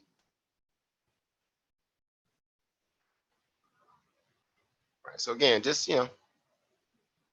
this is what we studied for. This is what we plan for. This is how we're combating the ideal that we're gonna let other people hustle us. Right, we're gonna turn around and hustle them. All right, we're gonna hustle them before they hustle us. That's the mindset. I know it may seem strange, but that's the mindset. Right, there's the link, guys. If you guys want to come on the back chat, discuss any of this, whatever. Right, but that's the mindset. Hustle those who are trying to hustle you. Right. And again, you're right, brother. Believe in self. That's it. I'm trying to make money while I'm sleeping. Well, again, that little stock right there, especially if it gaps up tomorrow, that little WRX, I'll be making some money. I got others out there too, obviously, but I'll definitely be making money while I'm sleeping tonight off that stock, because there's money already sitting in it that made money today. Right? It went out there and tracked it. What other dollars? It went out there and found, right? Right. Some of y'all be using the different little analogies and whatever, right? I put that, put them little 50 shares out there on the track today, and they came back, right? They came back with a gang more, right? They came back with a gang more, right? So you look at your money as a recruiter, right? The same way the military beat your door down when you're in high school, they're trying to recruit you for the military. Well, guess what? Right? You recruited your money, got your money right, and sent them off to war, right? And how well they perform is how well you position them to what? To be prepared on the battlefield. They come back from the battlefield with a victory, with a W. That means you did your part. You did your research. You done your due diligence. You studied the game. You studied the battlefield. All the players involved. Again, you devised a great strategy to put your soldiers in the best position to win, which is your dollars, and they came back with the victory in the form of what? Profit. I mean, there's so many ways you can, again, personalize the market to your reality, and to the tune where you start making it, you should be able to have fun doing this, because you literally, again, you're pushing buttons, reading charts, reading data, and then you're pushing buttons. That's the simple side of it. From the mechanical aspect, yeah, you do have to put your brain, your brain power to work, though. Again, chess, not checkers. Right? Chess, not checkers. It's an alpha male, alpha female kind of environment. You have to bring your alpha game with you, because you're searching for that alpha, right? That's basically what it is. Alpha. It's profit. Right? So it's not something that's out of you guys. It's mental warehouse to be able to kind of perform and function underneath. I just happen to believe that, because I know a lot of the stuff that we follow in other circles, and how well thorough you guys are in terms of research and rebuttals and this, that, and the third. Man, you're not gonna convince me you can't put that same energy and learn how to do this. When you got people who, again, don't have college degrees, don't even have a high school diploma, don't have none of this stuff, and these people, making well over 6 figures without a middleman, without a gimmick, without a spiel, without none of that. It's just straight raw data. You're dealing with straight raw data. Cut out all the fools and then let's go. It's that kind of reality of what I'm saying. Because you're in the driver's seat, and they cannot discriminate against you. Race, color, creed, sex, gender, orientation, the whole nine. They don't care about your credit history. Again, how many felonies you have, how many children you have. That stuff do not matter in terms of being able to open up a brokerage account. The rest is just you applying the study. Again, I keep hammering that point for a reason. Some of you guys like, yeah, we've heard that before, but guess what? You can keep hearing it too, because somebody needs to hear that. Somebody needs to hear that message, right? Because somebody in that same position right now, they're like, man, do I want to keep trusting these powers and these parasites? Man, I know these people don't care about me. Some of these people ain't gonna have jobs to go back to. True story. And they're going to go through all that whole process again, trying to find another job and all this. Man, look. Smart people I know a lot of people that's smart people going to take them little $1,200 checks and they're going to flip that money. They're going to put it straight into the market. They're going to put it straight into the markets. Right, and catch them a banger like, WRX or BRQS or SONN or something like that. Them stocks ran over like 400-500% today. 400-500% of $1,200. What's the math on that? Right, 500% of 1,200. That's like what, 6,000, somewhere around there. That's $6,000. $6,000 in a matter of some hours. That's that $1,200 stimulus check. Thank you, Trump. All right, your little Trump check. Right, you got your little Trump check. That's where mine going, to the market, baby. Get this bag real quick. Underneath that thing stacked up. You got to know it. Milk truck that came. And people like us will be like, man, let's put some of that to work. I mean, you literally could have took $500 of that, in terms of this mental aspect of that, what we're saying for a case study value, and say, again, you caught that stock WRX. So you talking about $500, in terms of 500% of that, right? So 500% of $500 is what? Right? That's $2,500. That's $2,500. Let that marinate, guys. That's 500 turned to 2,500. Now you think Wall Street care about that you home with the coronavirus, don't have no mayonnaise for your little sandwich, you ain't got no toilet paper. Do you think Wall Street care about that? We saw what Tesla stock did today. You just saw what Tesla did today. Knowing that they ain't producing no cars the way they really in trouble, because again, they running a very tight ship anyway. They ain't got the luxury. I mean, like, seriously. But Wall Street don't care. Wall Street do not care. And I see you, brother T. So you ain't touching, but I'm gonna say this right here. That money that you get, unless you're gonna put it to work, is dead money. It's already dead money. It's already spent. It's already spent. No matter how long you try to hold it and save it, it's dead money. It's already spent. And if in a position where you can't actually put it to work, then it really has no purpose than just to pay bills. Right? Your entire life is not derived around you having to save just to pay bills. I'm sorry, that's not how this works. We just saw that capitalism, documentary. Boy, them greedy parasites on there. Look at they making prison, man. Them they're making profit on people, children, and the juveniles. Hey, look at nothing off limits. In their mind, nothing is off limits. So again, ain't no such thing, no high road in this country. Ain't no such thing, no moral fiber in this country, unless it's again surrounded around the people that you love and trust. But outside of that, ain't no such thing as that. Not in this country. Wall Street don't got no emotion to you all. None. Right. And it's like, yeah. Go ahead, over Chris. I was just saying, we ain't nothing but ants to them, man. Right. You're expendable. Right. You're a CUSIP number. You're a prospectus sheet. Right. Your birth certificate is a CUSIP number. It's a coupon. Wow. It's a coupon. It's traded in. It was traded under the stock market. It's a bond that's traded on the stock market from your birth. soon as your mom get your birth social security number, you instantly go onto the stock market. Instantly. Right. I can pull up and show you right now. I've shown people this stuff before. That your social security number, not social security, yeah, but social security number, but your birth certificate, CUSIP number, is a publicly traded bond note that has already matured, because most bonds take what 27 to 30 years to mature. After that, it hit its point of maturation. Then guess who collects off that? Mm. The government takes all that money right on back. Give me that. They get all that. The same way a company can take an insurance policy out on you, a dead peasant insurance like we just saw.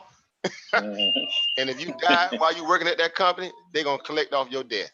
How nasty and greedy is those? And they're gonna turn around and pay for your funeral. And they won't pay for your funeral. These people are maniacal, bro. They are insidious with it. And you sitting there trying to play this more game. Man, come on. So I'm gonna use the same hustle against you that they try to use against, me. When in Rome, do as the Romans do. Yeah. They hustling you, hustle them with a smile on your face. Facts. Right? Because How to one play thing, the game. right? Because one thing about it, you ain't hurt nobody in the essence when you being able to kind of go in there and get your own money from the markets. When I'm saying that, meaning you don't have to worry about no drugs, no nothing like nothing crazy to put you in harm's way, right? You ain't out there again taking somebody's house from a foreclosure, like we saw that condo vulture, right? Mm-hmm. You just utilize these different derivatives, quote unquote, not credit swap derivatives, but these different assets. Right. And you just right, that guy, right? The credit swap ones, those guys, right? Them some serious crooks there. But you utilize these assets again to go get it in. Again, WRX, right? Them bangers today. Y'all saw them, man. Drop them tickets in there. Man, WRX bang today. Right? BRQS bang today, right? ICD, ICD ticker symbol bang today. All these stocks were trading at near, dollar and change, about a day ago. Literally, all of them were trading around about $1, $2, or somewhere around there a day ago. Some of y'all got that inside y'all couch. Couch change. And you trying to convince yourself, man, that's just too much, man. Too much risk. Bro. Hey, what you say, Brother Brandy? Say, can I show you? Can you show that? What exactly over Brandon? I'm sorry. That's the link too, guys. If y'all want to come on. He probably talking about that the birth certificate thing. Oh, the thing. Let me see if I got mine down here. If not, it's probably in the safe. I have to go upstairs and get my birth certificate out. I know when I brought that in the last time I did it for the one of them live streams we did. I want to put it back up there in my safe. Right. Yeah. Let me see. Let me double check. I'm pretty sure I did, but I'm gonna double check anyway.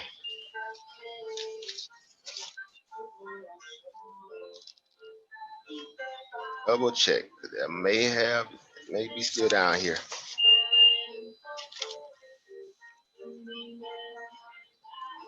No, let me see. And the first time I saw it too, I was like, okay, see, this is crazy. This is crazy. Right. And it's 100% legal. They can do it too. Ain't nothing you can do about it. That's the part about it. You like, man, look at him, man. These people making so much money off me. It's time me get some of that back. Some of it back, at least. Yeah, ain't nothing wrong with it. It's all legal. Right. See what I'm saying? So, again, the brothers on the block ain't got to worry about that food because they can get in the game. That's what I love about it. They can't stop nobody. They can't stop you. Right? They can hit you everywhere else, though. They can roadblock you everywhere else except, in this aspect of it. Right. So again, that's what the part about it gets me like, man, come on, man. Let me help some of these brothers out here and these sisters out here understand where they at. Yeah, it's upstairs over Brian. I'm gonna have to go out there and get it, and do it. So bear with. I'll tell you what. Next time I go live, I'll have it. Next time I go live, I'll have it because I have to go up there and dig through the safe and get it, my birth certificate. But all you had to do is go, matter of fact, let me see if I can just I show you where the exactly how to go over to Treasury. Okay, that same Treasury Department that the narrator of that documentary watched, Michael Moore. He's like, I'm trying to go get all the money back from these banks, right? And take it back to the Treasury because the Treasury Department is supposed to be where all your pension and all that stuff supposed to be housed at, right? Your bonds and your house deeds and all that. And corporate Wall Street people go in there and trade against it, and borrow against it, and make money off of it, and steal from it, and make all this money, right? And then like, when you hear people say, man, they took all my pension, they took all my stuff. That's well, this is what these, that's what these crooks do. Yep. What they do. Again, there's no, there's no, there's no morality with these people. Right? There's no morality with these people. Right? You're dealing with an entity. Again, you're dealing with crook.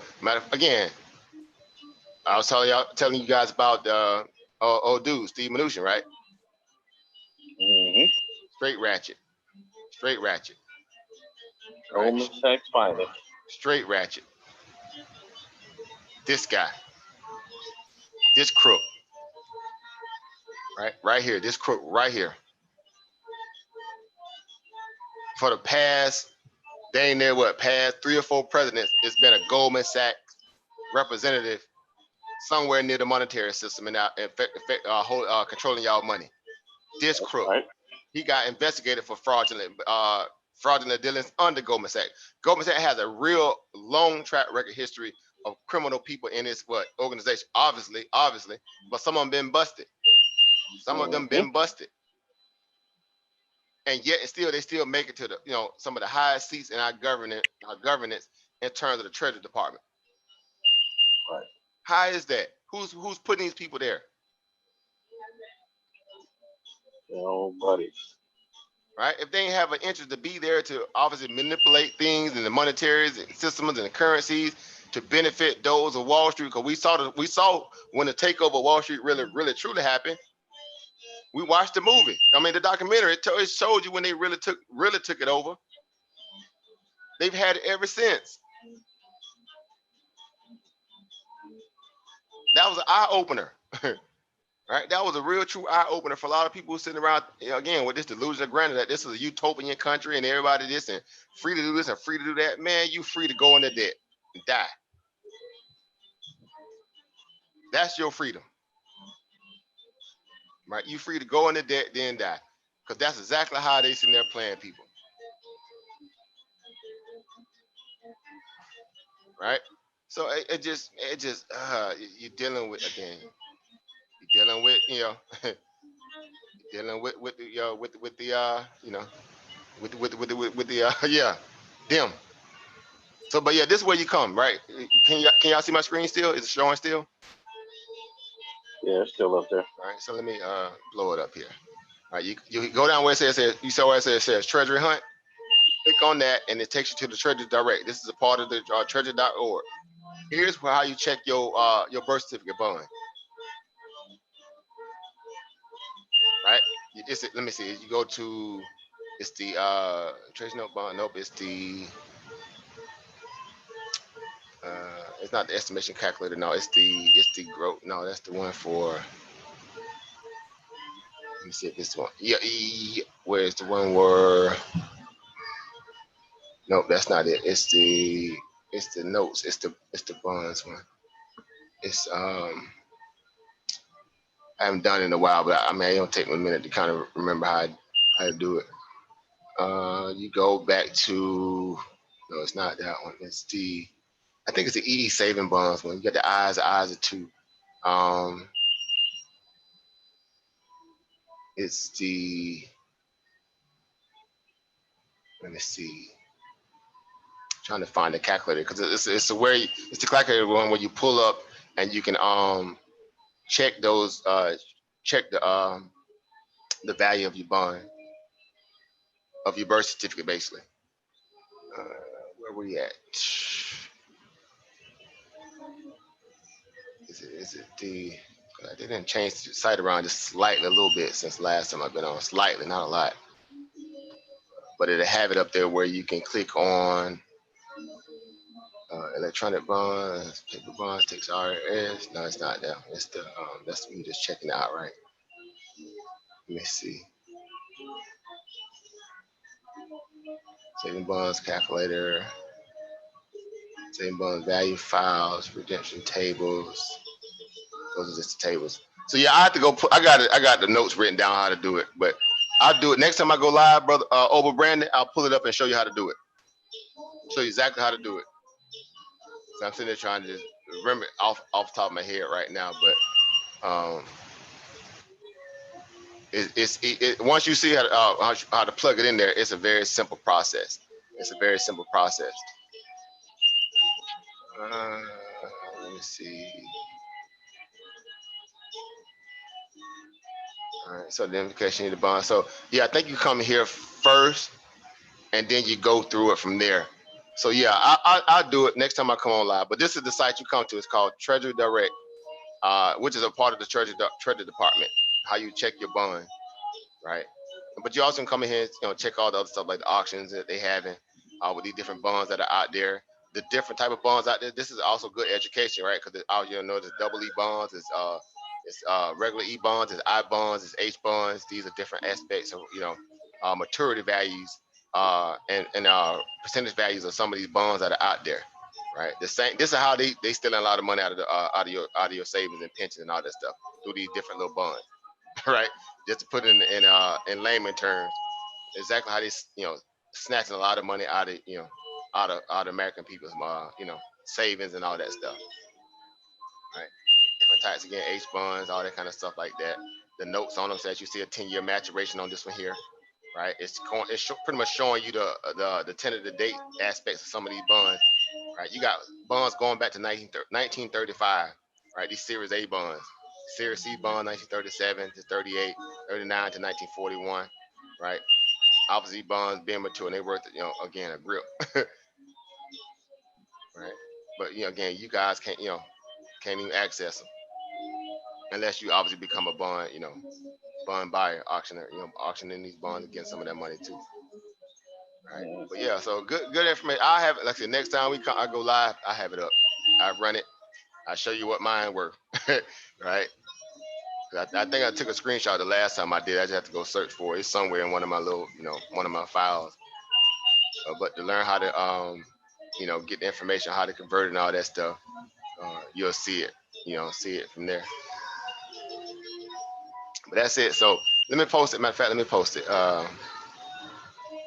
Let me post it here, so you guys can come on here too. All right. And it's gonna flip you out when you see how much my bond worth. You can be like, man, look, this that stuff that the Moors be trying to go in there and get their money back from. This what they be trying to do, bro. I ain't lying, true story. Yeah. Right?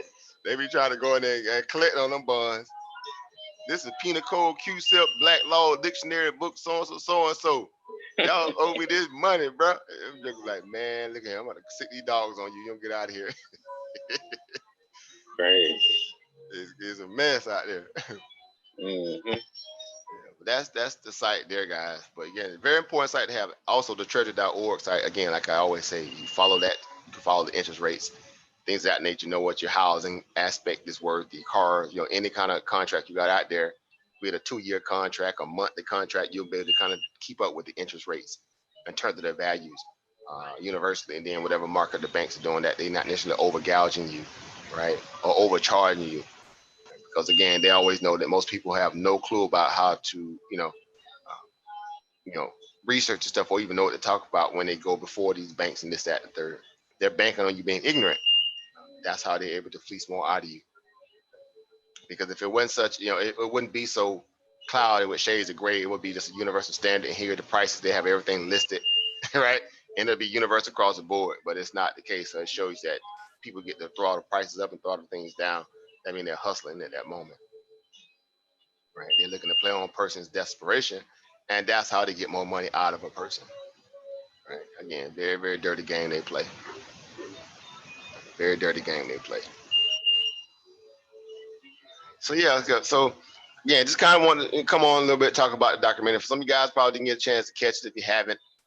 It's up now. It should be loaded on the YouTube, right? When you can go on there and kind of look at it if you want to just watch it by yourself. But that's my goal. Every week I'm gonna try to plan to have a certain documentary, if not twice a week, something like that. Some knowledgeable information to kind of break down the infrastructure of this system. When I say the system, meaning the monetary aspect of it, market values, the whole idea of capitalism. When I say it from a place in a way that I utilize it and how I engage it, I'm coming in strictly as a robber and a thief, right? That's my mentality, right? Because they're looking to do the same thing to me and the same thing to you guys, right? So again, that's what they're doing it all our lives. Entire life, even at birth, they put a bond on your birth certificate. True story, right? And you was that the whole video that you showed today, Oba? Or that was just the that was the whole thing. I went and played the whole thing. I was able to get the whole one and get up. That ain't the quality like the very first one, but it's still decent quality enough, where we can watch it. I've gotten through it. Yeah. Okay. Yeah. So I'm gonna try to do another one, maybe a few days from now, whatever the case like that. Try to do at least one or twice a week, something dealing with the financial system. Obviously, but I always say that you need those things. That's ammunition. Those documentaries are 100% ammunition, right? Thanks. Because it removes all this kind of clouded, value of delusion of grandeur that people walk around here with, right? That whole, again, not that you don't have to, accept that reality, but all this, I trust the government and the government, and they would never do this and they would never do me wrong. And man, look, bro, yeah, okay, good luck, right? Good luck. Because these people got interest and they're looking for other people who like their same interest. And then when that happens, when money aligns with interest, what happens? Policies get erected, right? People get moved out of certain positions so other people can move in. All kind of stuff like that begins to happen, right? Because they're playing in their mind what they consider to be the capitalistic game that's set in place. That's protecting a lot of these people. Again, all these regulations, man, they're just making a mockery of people money, making a mockery of people's so-called quote unquote rights. And you still got people out there trying to defend this stuff. That's the part about this that just really boils me, right? Because I'm like, if they really knew, which some of them just don't know, they got that blind ignorance, right? But if they truly knew, right, or they invested the time to learn to want to know, it'll really change their outlook. They'll know how to play the game now with a little bit more keen sense of understanding. The same way we're doing now, like you guys have tuned in and watched those videos, been watching videos with me, and we breaking them down. It's changing your whole outlook. You can't tell me it's not changing your outlook about a lot of some of this stuff, right? You can't tell me it's not, right? Right? To double down at this point would be just like you're just trying to, I don't know. You just really a staunch believer, right? You just a real staunch believer, in this system. Again, that's your right. Again, I'm not sitting there trying to, I don't root from an iron fist perspective, right? I let people have their own opinion in mind. But I will say this, again, you couldn't get me to side with you on that moment, right? That's one thing we ain't gonna be able to agree on because I know these people are maniacal. They maniacal, bro, to the tune with it, again, where it's causing people to go under. And all these deaths that are now, again, happening because of this coronavirus, y'all seen even the news on that? There's actually this a lot of people are being misdiagnosed with the coronavirus that don't even have it, and they putting that on the death certificate. People going in the hospital for other ailments, and then on top of that, they leaving by there with a coronavirus diagnosis. Or if they passed away and they came there and they passed away because of some other complication, on their death certificate again showing that they died from the coronavirus. So it's some kind of I guarantee it's some kind of governmental insurance out there on anybody that's dying from the coronavirus. I guarantee it. Somebody finna make money off all these people dying.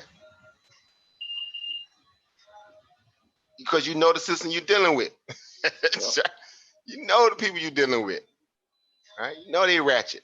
You know they greedy, right? Dead peasants, right? You dead peasants. Mhm. I mean, in your face with it, guys. They in your face with it. Dead peasants. Imagine looking up some kind of paperwork or some kind of legal document, and it got you listed as a dead peasant, right? Stuff right there. That's tough, bro. And they didn't collect the bag off your demise. You know what I'm saying? Man, look. All right, some of you guys, again, if you haven't seen the documentary, if you want to watch it in your free time, you can. It's on my little page. I'll post it over here just in case you want to watch it. But again, we got 2 good documentaries under our belt so far. Some people do like what called book clubs, right? Well, this is our form of a book club, right? We're gonna do these documentaries, right? Because we know people, learn better when they have a visual and audio too, right? You can read and learn too, but we're gonna do both, right? Yeah. So we're gonna start doing this. Is gonna be our book club. We're gonna open up this can of financial whoop behind, right? Financial literacy whoop behind. All right, be it through documentary, be it through audio books, be it through actual books themselves. 'Cause again, we got tons and tons of PDF books of nothing but knowledge that we can go through, right? And the more we see it, play with it, plug at it, pull at it, the more you're gonna retain it, build from it, build with it, gain from it. Right. That's the goal. That's the goal of doing this, right? If you say you part of the fold you want to be, all in in terms of being able to put yourself in a position to be self-sufficient or financially free, that perspective of it at least. Well, here's some of the information we're gonna put forth to help, and it's good information, very valuable information, right? Very valuable information. What's going on, family? Alabama Consciousness. What's going on, fam? Yeah, we were breaking down a little documentary we posted earlier. That's the link for it there in the back chat there if you want to Huh? check it out. Right? And we also got another one we did too about a week ago. But that's the goal again. Like I said, every week we're gonna try to do 1 or 2, right? At least 1 or 2 of those. Right. So, but that's about it, guys. Unless you guys want to discuss some more stocks, we can go over that. If you want to go over this coronavirus information, we can. Again, if some of you guys don't want to come on to the panel to discuss, any of that, especially, update on any stuff that's dealing with the coronavirus, because it's funny too because I would say the last 2 days, I think the last 2 days, I haven't even watched any of the press briefing, right? Because I've been watching them literally every day, right? But the last 2-3 days, I haven't watched any of them because at this point, I kind of get the gist of what's happening because everything obviously is very news related.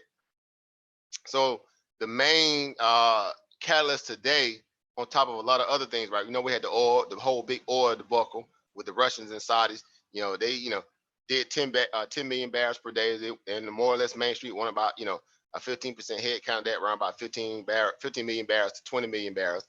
So obviously it sold off, and then it ran back up, and then it kind of pulled back, right? So it still went pretty much nowhere throughout the entire day, far as the oil market, right?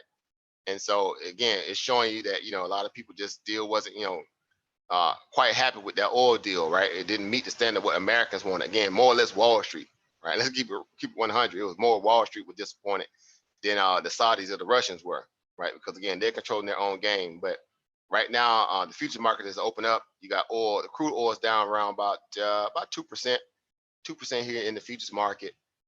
So again, showing you that they were not satisfied. Again, Wall Street was not satisfied. They wanted more out of that, out of that deal. Again, they want to get more, more food on their table, right on their plate. Again, these greedy Wall Streeters, right? So look there. You see right here is barely up 46 cents here. In the future session, around about 2%. But again, you got Brent oil down again, not much, but but it's still, you're talking about it was up near what 25, 26, 27, somewhere around last week, and now you're pulling back into $22 there, skim it level or area. And so everybody's watching $20 a barrel. Again, that becomes the pinnacle, right? Or the straw that breaks the camel back. If it come down and test that $20 level, then it can get ugly, right? It can get real ugly real fast. And now that that catalyst is out the way in terms of the OPEC deal, what other catalyst do the oil market have at this point? You still got Trump still lobbying and fighting to try to get a deal, a better deal. But you know, he he after the fact. He's after the fact at this point. I mean, look at this obvious. Look at this this dead cat bounce here. This double bottom. That thing. I mean, look, textbook. I mean, look at that line. I mean, obviously they're trying to save it. As you can see right here in the futures market, look here. It opened up right at near that line, gapped up barely above it, right? So which we are now up to around about 40-something cents. They're trying to save this level of support. That's an obvious weakness line right here, or weakness point right here in the oil market. You know, just by seeing that, that's telling you they're trying to save the oil market from penetrating that point of support right there, right? Because again, if it breaks down below that, it can get real ugly. So 22.41, somewhere around there, 22.35. If it breaks that, it can get real ugly. It can slide right back down to where it was the other night, pre-market round to the 21 level, handle then close to that $20 level. Oil is in trouble. Yeah. Again, I saw somebody post today about the oil market. They said the price of the barrel costs more than the oil inside it. True story. True story. The 55-gallon drums cost about the same price. Truth be told, they all look expensive. You know, again, I know they're getting the wholesale, but you know, it has to be a certain type of metal. It has to be built a certain way to hold that kind of, you know, fossil fuel. So them barrels ain't just cheap now. They ain't like going to, you know, the Dollar General and getting a 55-gallon drum, you know, metal barrel. Them barrels cost a little penny, right? And the barrel costs more than the oil inside it right now. Ain't that something? That's crazy. But that's where we are. That's what we're dealing with right now. Again, that's why the price at the pump is very cheap in your neck of the woods, and you gotta love that, right? You gotta love that, right? All damn traffic come through. You trying? Well, yeah, you on the way home, Chris? Yeah. Oh, my bad. No, you Man, good. I didn't know I was on the mic. Yeah. No, you good. You trying to get to the house? I got you. Yeah. Joe got this. Well, that go to show you right there. Them jokers ain't listen to that Rona stuff. Show lane, cause they just out and about. Yeah. Ain't nothing going on. You know, so again, for us, it's you know, we just banging up against the idea, right? We're banging up against the idea, right? We're banging up against this idea to make sure that you know what's going on at all times. You know how to benefit from it. You know what to do when you see it. You know how to utilize the markets. You know how to position yourself not to fall victim to these Wall Street, you know, talking points dealing with, you know, the government, where they're gonna cut you a check or they not. You know how to deal with all that, right? Once you learn the game, you can expound on the game, right? Once you learn how to read the tea leaves, as they say, you learn how to what? Deal with the tea leaves, as they say, right? So again, it becomes a thing where, again, you're not having to sit here and figure out whether or not, you know, you making a good decision, right? You making, you know, the type of decision that's going to put you in a position where you can lead from the front as opposed to the back, right? Because again, they obviously want you to play this game of, you know, hurry up and wait, right? This is not a game of hurry up and wait, right? So again, we're gonna keep pushing, right? So, but that's about the most, you know, or the meat of the matter for us, that documentary. There's a lot that we can discuss about it. Again, we just broke it down segment by segment. You know, it'll be, I mean, it'll be, we'll be here for hours, obviously, but it was a very good start, eye opener, right? It was a very start, eye opener to a lot of things that we already knew and what we should be possibly, you know, doing as opposed to reacting, right? To you know, letting them kind of direct the narrative of how they want you to, you know, accept these different, you know, fake so-called stimulus packages and handouts and bailouts. That stuff is going strictly, again, straight over to Wall Street in more cases than none. Through the level of defaults that's going to come down from the back of this coronavirus devastation, a lot of people are going to default. It's obvious that a lot of people are going to default. I mean, the unemployment numbers alone are showing you that people are going to default. Right. And so that's already a data plot that's already put into place. There's no getting around that. They kind of already know what's up. Right? They already know what's up. let me ask you this, Over. What do you think about people investing in gold and silver due to our monetary system? Well, you know, they got three different types of values that you could buy into the commodity market, right? You have, again, you have the actual physical purchase of the commodity itself, the gold or the silver. You have the paper bond version of it, where you just buy a paper version of it, right, as a coupon or certificate of it. And you could buy an implied value of physical metals and it'll sit in a vault, right? And you're just paying the vault fee, right? And so it comes like a monthly storage fee like that, right? So, but again, just putting that into context too, if you're thinking about buying metals, obviously at this point, as you can see right here, the gold is up here in the futures market right now as we're speaking, up about $7 some change to $8 here, right? I don't know if you guys see. All right, so you're starting to see a major, again, shift, so to speak, to equities, to the commodity market, right? And so what you're seeing right here on my screen, if you guys can see here, let me get the big one, the bigger version here, real quick. All right, I want to show you guys this, right? Because I know we was on one of the the live streams on one of our fam channels there. Somebody was asking a question, do you think we should buy gold? Right, and a lot of people just didn't understand how it worked. Obviously, and like, no, that's not a good idea. Right? Again, but people don't know until they know. But by all intents and purposes, it is definitely, a good idea because it's a hedge against what? Paper assets, right? Because what are paper assets at the end of the day? What are they really backed by? Yeah. Right, belief, right? The whole ideal of belief, where we saw that on a previous documentary, right? In terms of the central bank, right? It's an implied belief that you're going to honor your side of the deal, right? And then there's a kind of inflated value of a price that's kind of set in the middle of that whole entire agreement, right? But if you had yeah, exactly.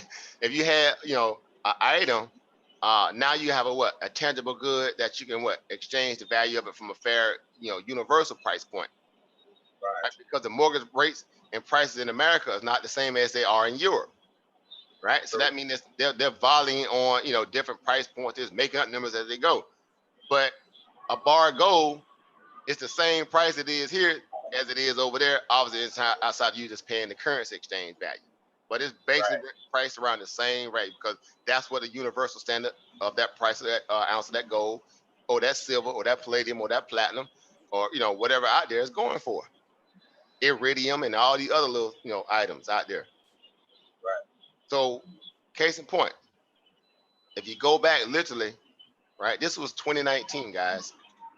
2019, right? May of 2019, an ounce of gold was trading at how much an ounce?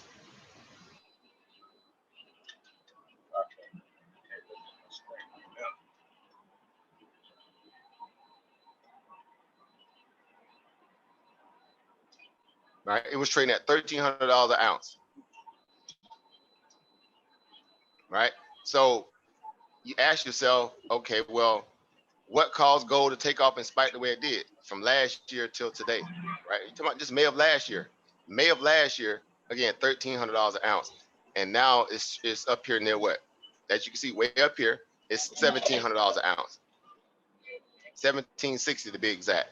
1770, excuse me, to be exact. Right, so that's basically less than a year.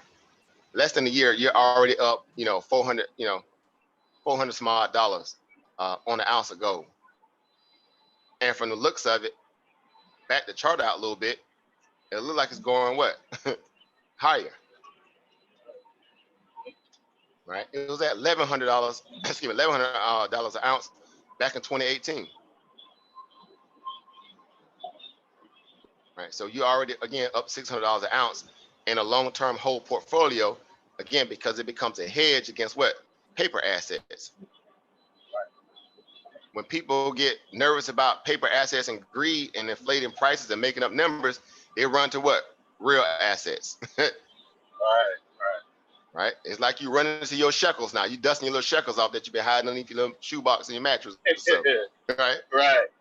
Yeah. Right? My Hebrew brother pulling out them shekels right now, and y'all like, yeah, see, I was holding for a rainy day. So I'm saying, yeah. right? And that's the power in gold. So, again, you have to understand how commodities work, paper assets work. In moments like this, of course, you want to have raw metals. But again, those people that was buying in down here, $1,100, $1,200 an ounce, and gold right now is scarce. Meaning it's hard to even find the physical aspect of it right now because people ran to it as a flight of safety when the coronavirus really hit. Everybody went to buying up gold that already wasn't in it before. They had to go pay higher prices. They would, you can't find any. The miners are all messed up because of what? They can't mine it if everybody's stuck at the house from the coronavirus. So that means it's a scarcity. So it's what? Supply is limited and the demand is what? Up. What happens to the price in that moment? Up here, what you see right here. And that's how this stuff. Yeah. That's how it works, in the aspect of that. But you got a real tangible, real item. Right? There's a few little brokers out here. Where is this the gold one? Yeah. This one site here, Gold Hub. It's a decent little site, to kind of, to go through digging out of. And I posted on in the back chat for you guys. Hey, what's going on, brother Mathis? What's going on, fam? So I didn't even know YouTube not send. Yeah, YouTube be on that craziness, right? They don't send out notifications, right? They be shadow banning people. Y'all know how this stuff work. Y'all know exactly how this stuff work. They play a dirty game. But so yeah, so again, that's why gold is a notable asset to always keep close by in moments like, especially what we're dealing with now, because it's a hedge, against the dollar, right? It's again, we came from a gold standard and went to a paper currency.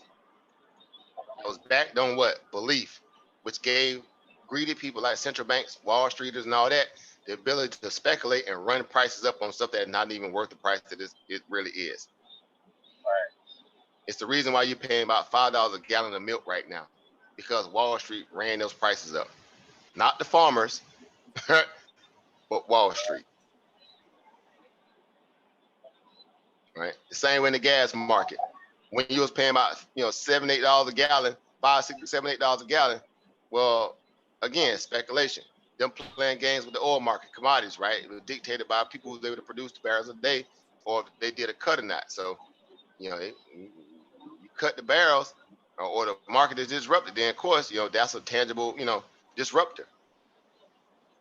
But when it comes to these stocks and all the other little stuff like that, that's not commodity based, that's strictly speculation and producing bubbles, running the prices up. Yep. But gold is universal. It'll always be here, outside of paper currencies and all that kind of stuff. Play money, monopoly money, right? It'll always be here. So it's the perfect hedge. It's not just that silver, right? I would say definitely buy you some silver. It was dirt cheap literally about a month and a half ago or 2 months ago, somewhere around there. As soon as the coronavirus hit, it was literally around about $11 an ounce. It was about $11 an ounce. Now it's about, you're gonna pay about 20.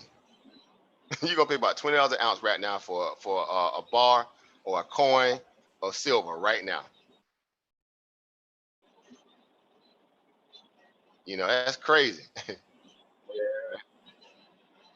So you say to yourself, man, why is that? Why would they? Man, let me see if I had one. What I deal with that site? Did I put it in? Let me see. Where is? I think it was in my.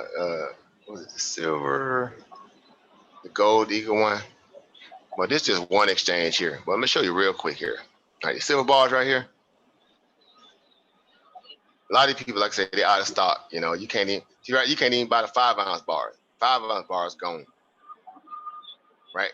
And you got to buy a lot now. As opposed to being able to, sometimes you couldn't even really buy a lot of the single bars. 10-ounce bars, you know, I was at $200 for a 10-ounce bar. The one, you got 1-ounce silver bars here. Now this is the RA approved one, so let's see. But like I was saying, this is there's currently an online order maximum of 1,000. See, look at that. Know what I'm saying? Yeah. It's crazy. But yeah, just regular, regular silver 1-ounce silver bars right now. Again, like I said, look at the price. $20 an ounce. When it was just literally about $11 and some change about a couple months ago. It didn't basically near double. Troy ounce, regular fine silver, polished ounce, all these things, they are, you talking about $20 an ounce. Flight to safety though, people, when they don't want to deal with all this other, this is what people run to. So yeah, you need to have you some metals in your collection. Not just your collection to have around the house, but for actual real money. And you can exchange it anywhere around the world. Anywhere around the world, you can exchange this around the world. Metals. Right? Your dollar might not be welcome everywhere, even though it's all over the planet. They make sure they try to get that USD dollar all over the planet, but in some areas, they ain't even accepted.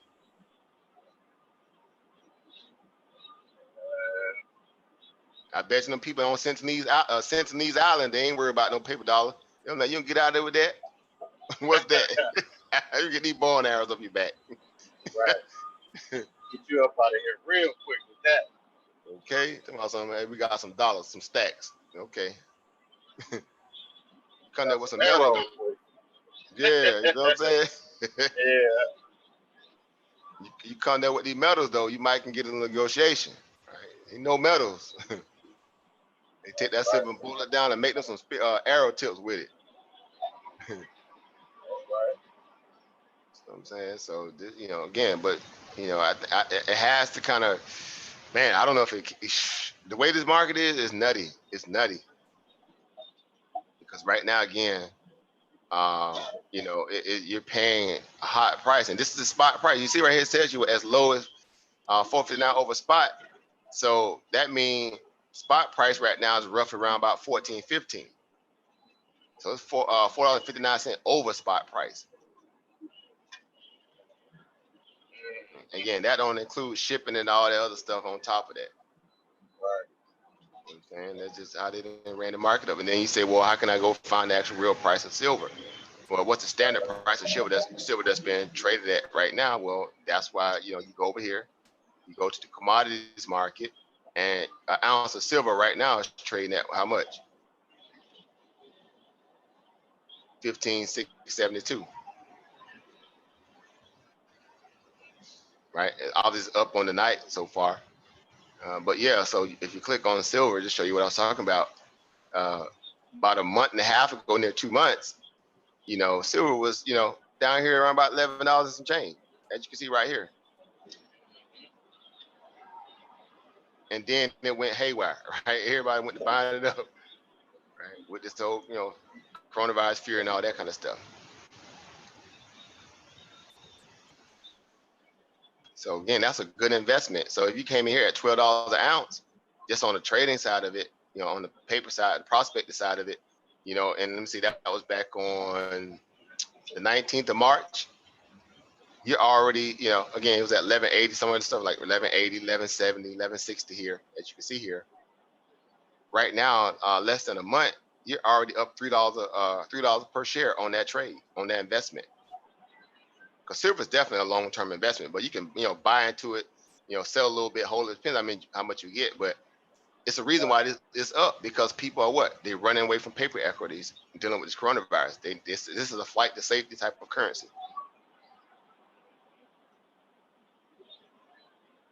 All right, so that's a nice little $3 per share banger right there. And again, it was trading obviously a little higher before everything really got ugly, as you can see here. So look at this return. It's trying to get back up here near that, $18 level when it was trading at, in a nice little, consolidation area here, banging out. Then again, coronavirus hit everybody, and gold, Bitcoin, everybody got rocked. Right? But that bounce off the lows there is just, man, beautiful here in silver. It's the ultimate hedge. So it got some more room, definitely potential to the upside. I mean, it definitely got room. We got a small little gap to fill here to around about 1596. And from there, if you can eat up this little bearish engulfing candle here and get back up here near this, the 16 and a half level, somewhere around there, 1630, 16 and a half, you kind of in a good, what they call a catch out level where it could easily, again, surge back up there and get back in that $17, $18, handle. And I mean, we still got more economic headwinds coming down the pipeline. We got earnings sessions coming up this week and next week. We got some data out there to change, shake up the market. Thing is whether or not, those things actually happen. Right. We'll see how that works out in the end. So, but yeah, so that's just keep your eye on that. Keep your eye on the silver. I mean, there's a lot of different metals out there. They got platinum, palladium. You can go, any of those metals. Again, we just want to, see what the whole metal market look like. Again, I think the last most expensive metal out was palladium. I think palladium was the highest, most expensive one on the market as of right now, if I'm not mistaken. Matter of fact, let me see what it is now.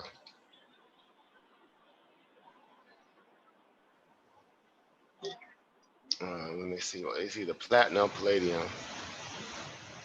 That was up nicely over.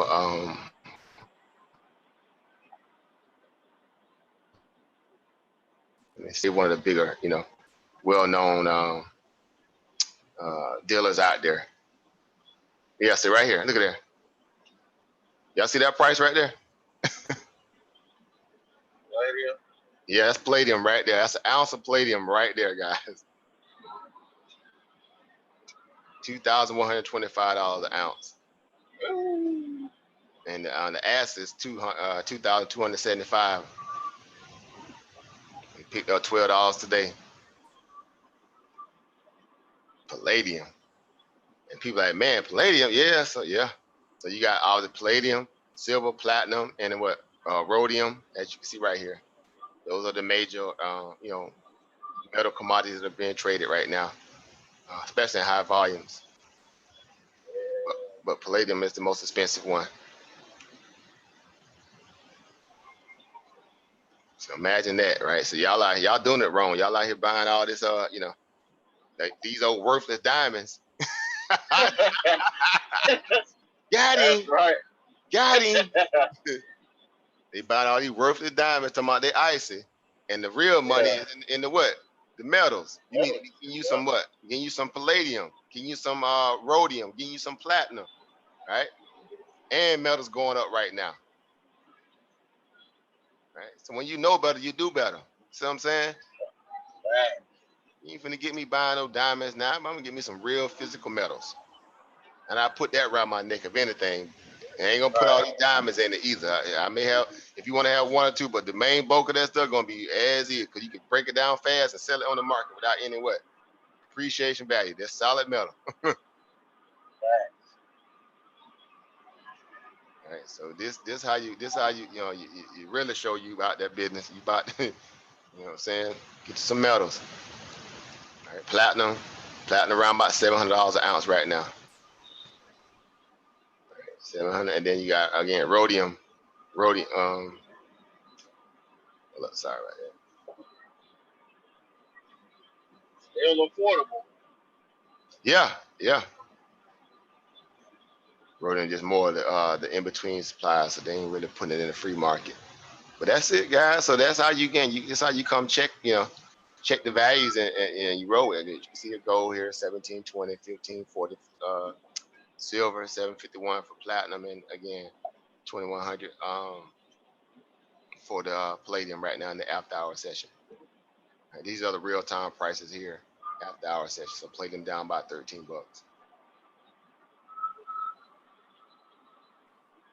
Right. And then you can see it has the ledgers here of some of these gold prices over time. You can go back and check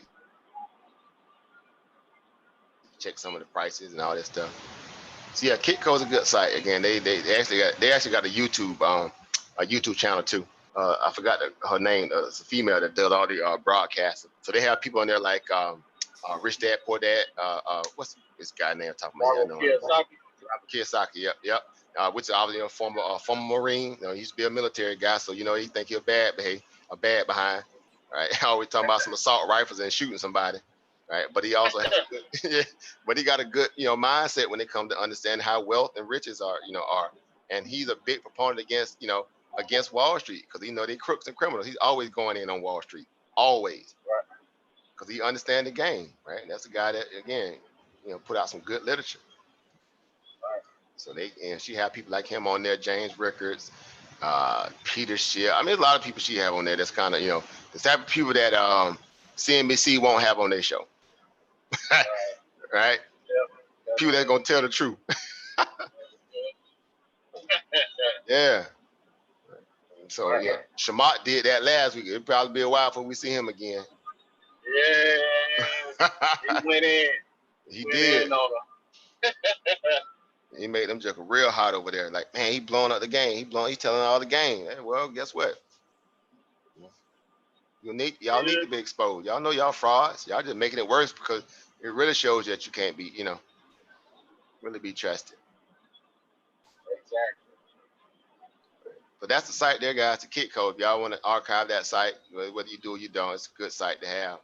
They stay strictly, they about universal around the board, right? International when it comes to gold prices and all the metals, right? So they stay more, balanced in that equation. So, you're dealing with a real founded, company. Right, so that's one there. But yeah, so like I said, guys, it's just, part of what we do, guys. It's a part of what we do. You study, you analyze, you realize, and then you go out there and actualize it, right? You go out there and you actualize it. Right? So again, for us, we're not arguing with the idea, right, to turn a profit, right, to get a bag, right? I got a couple little dusty little trades here and there, and I make a little bit here and there, but again, for the most part, the goal is to be consistent, right? It's base hits, it's base hits, it's base hits, right? 3, 4, 500 here, whatever, 20, 30 here, 1,000 plus here, a couple thousand here, that stuff again, it adds up. It adds up. Right, it adds up. Right, so I guess I'm gonna get ready to shut it down, guys. Unless y'all got anything else. I know we've been banging. Who is this? Somebody in the back room. Okay, there's brother Chaos. Let me see if he on. Brother Chaos, you there? Your brother just came in here. It's taking time for him to come through, I guess. Mm-hmm. Yeah.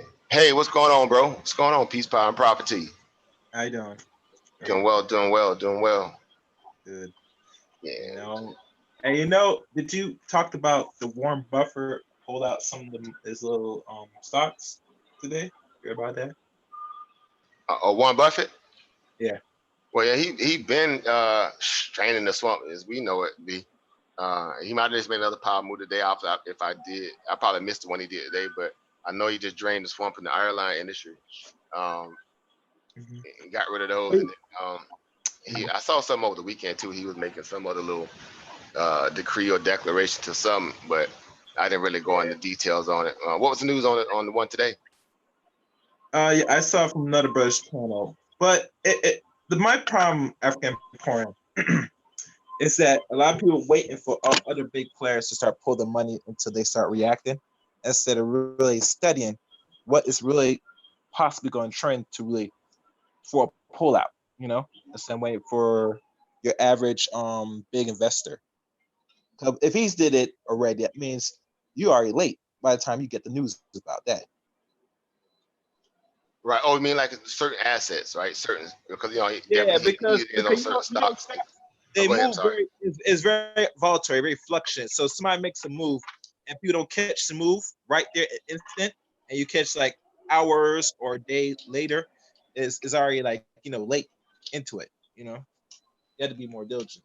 Not you, but like people Well, have no, the you're right. You're right. Well, anything that has to deal with, again, a speculative trade, again, that's the difference between, again, long-term investing and, and, obviously, just day trading, so to speak, right? So, especially if you're in the trading aspect, then you're dealing with, day-to-day action, right? So you have to pay attention to it. At your long-term holding, depending on where you got in at, again, you still necessarily don't worry if it just comes down and hit your price where you got in at, or you go a little lower.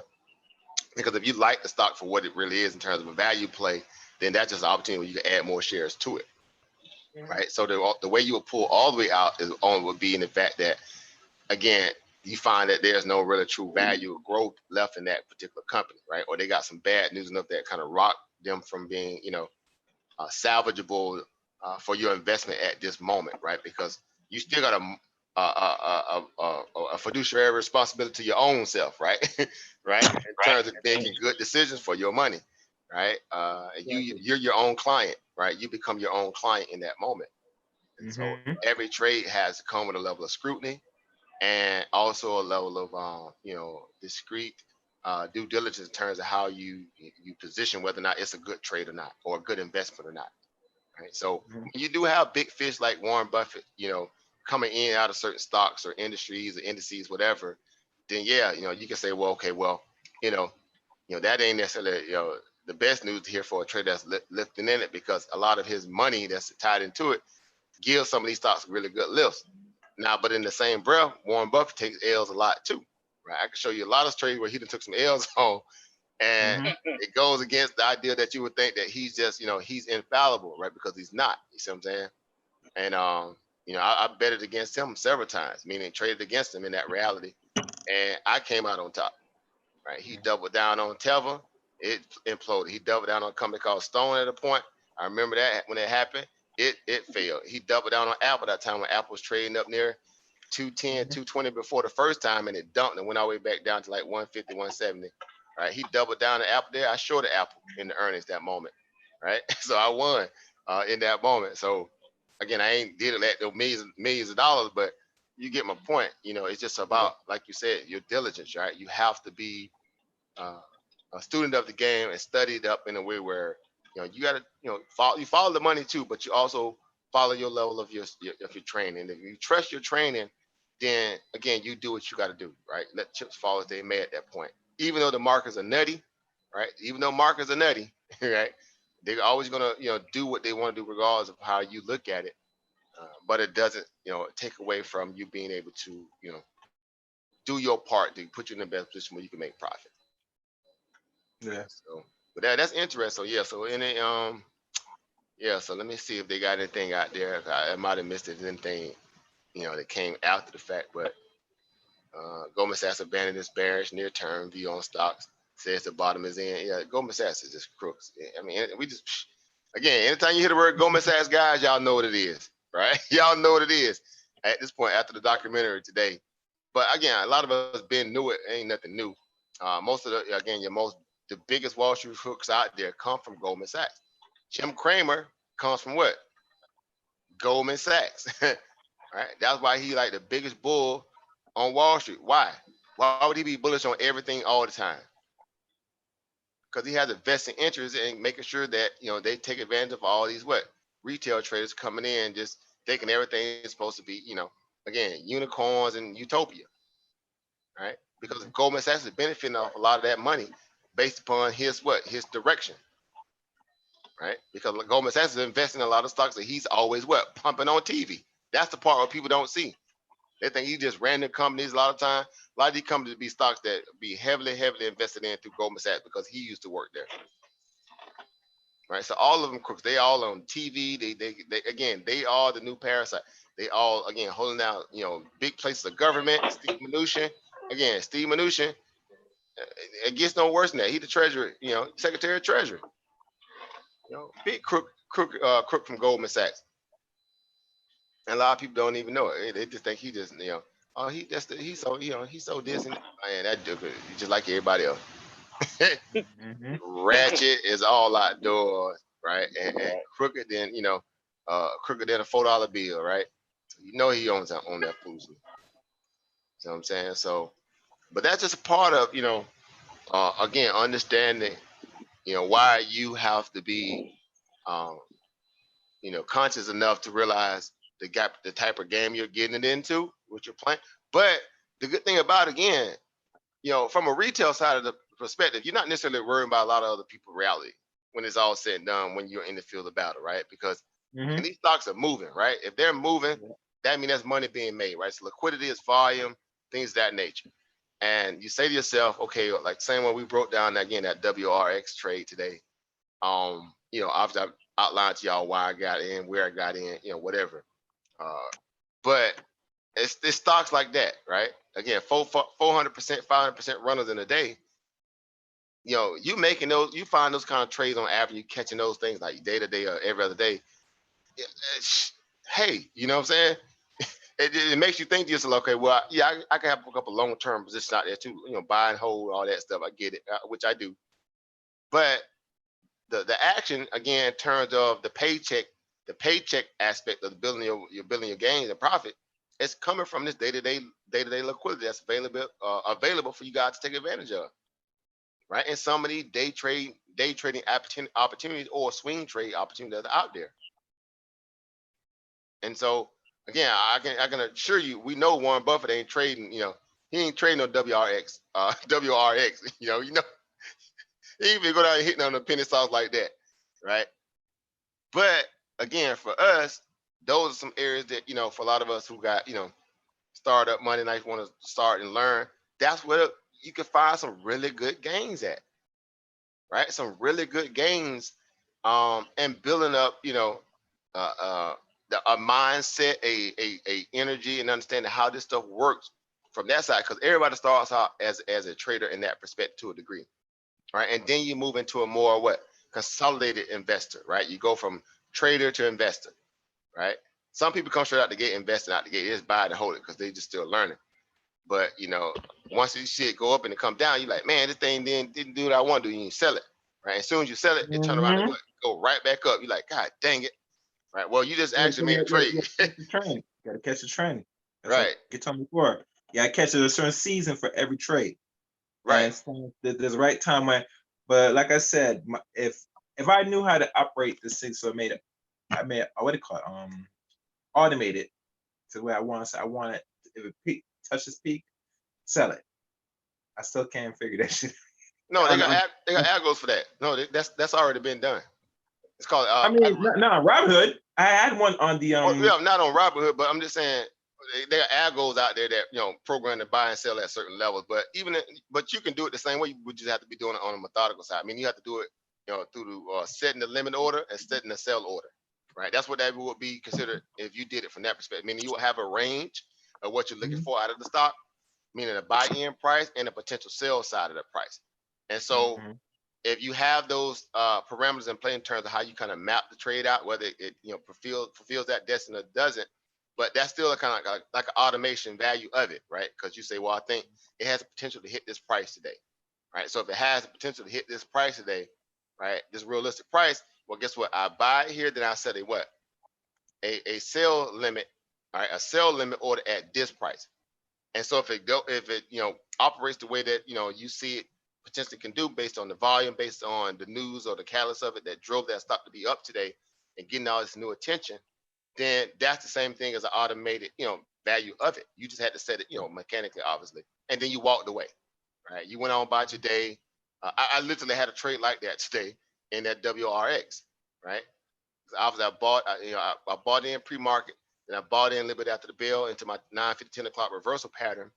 I got in 610, added at 678, and then I added again around 580 with 50 shares, bringing my average up to like about $6.15. And then the stock just broke out, right? It went from basically, $6 up to near 15, right? And I sold, obviously, the bulk of it, a little early, but I still, again, I sold at about 1270, 1266, somewhere around there, 42 shares, and I kept 8. Right, I sold 42. No, I sold what? I sold 42 and kept 8. That's what it was. Excuse me. I sold 42 and kept 8. Right. But again, when it broke out, it kept, it had the volume, it had the news behind it. It was just a kind of trade like you just talking about to a degree, where instantly, even if I wanted to set like a sell limit into it after I saw the volume Mhm. surging, I could just set it and just went on about a minute and start doing other stuff. And it was just one of those type trades. So, but yeah, it's just about timing. It's about, again, a person's ability to be able to kind of focus in a moment to capture that value, right? Once you get in the habit of learning how to do it on an average basis, then again, you're not, it's more so you already know a defined value of risk that you're taking. Again, you are already kind of, seen, uh, foreseeing basically what the potentiality could be in the, obviously, in the opportunity in the trade. And then you just letting it unfold as it go. And so this one here was just that kind of trade on the day for me on this one. Right, just banged up, banged up, banged up, banged up to the upside, pulled back and banged up and went higher. So quick, nice little bag, nice little quick little bag in a few little hours. Again, just day trading it pretty much on this side of it. Right? So again, I just be flip flopping. I flip flop between about 4 or 5 counts on a daily basis. Right, it takes a lot to be able to do all that, but once you get in the habit of it, it's like it's just like riding a bike. Because you're doing all that from the comfort of, again, your own, of your own space. So, and it's weird too, because I didn't even trade on my Robinhood account in a minute, but like I trade on what, like two, I got two tasty words. I got 2 trading nets. I got one Webull, well, basically 2, but the one that I'm always on more than average. I got, let me see what else, my TD Ameritrade, right? You got all these accounts, right? So that's, you flip flopping through all the different accounts on throughout the day. Just imagine that, but you're doing it again from a place where you get used to it, right? In terms of how to, operate into that perspective. And then you just go out there and, perform, right? You just go out there and perform. So nothing out of our wheelhouse where, again, we can't, again, not only learn it, but, be able to manage at a high proficient level, because we're the most intelligent people when it comes to stats. True story, right? Some of you guys, some of the best statisticians out there. I see it. I've seen it, especially when people are breaking out sports and all that. I'm like, dude, if that person took them skills and applied that stuff to the market, it'll be lights out, because you're doing the same thing in a sense on the sports side, right? You're speculating and towards a person's potential talent, whatever, right? The team effort of it and all that stuff, whatever. So the markets are somewhat in alignment with that kind of, energy in a lot of ways, but it's just stats, it's data. It's like you read that article on Warren Buffett, right? Him obviously, selling some kind of value of shares or whatever. And you say to yourself, okay, whatever that company was, for him to get out of it, hey, that ain't good for them because Right. he carried weight, so Yeah. it's just something to think about.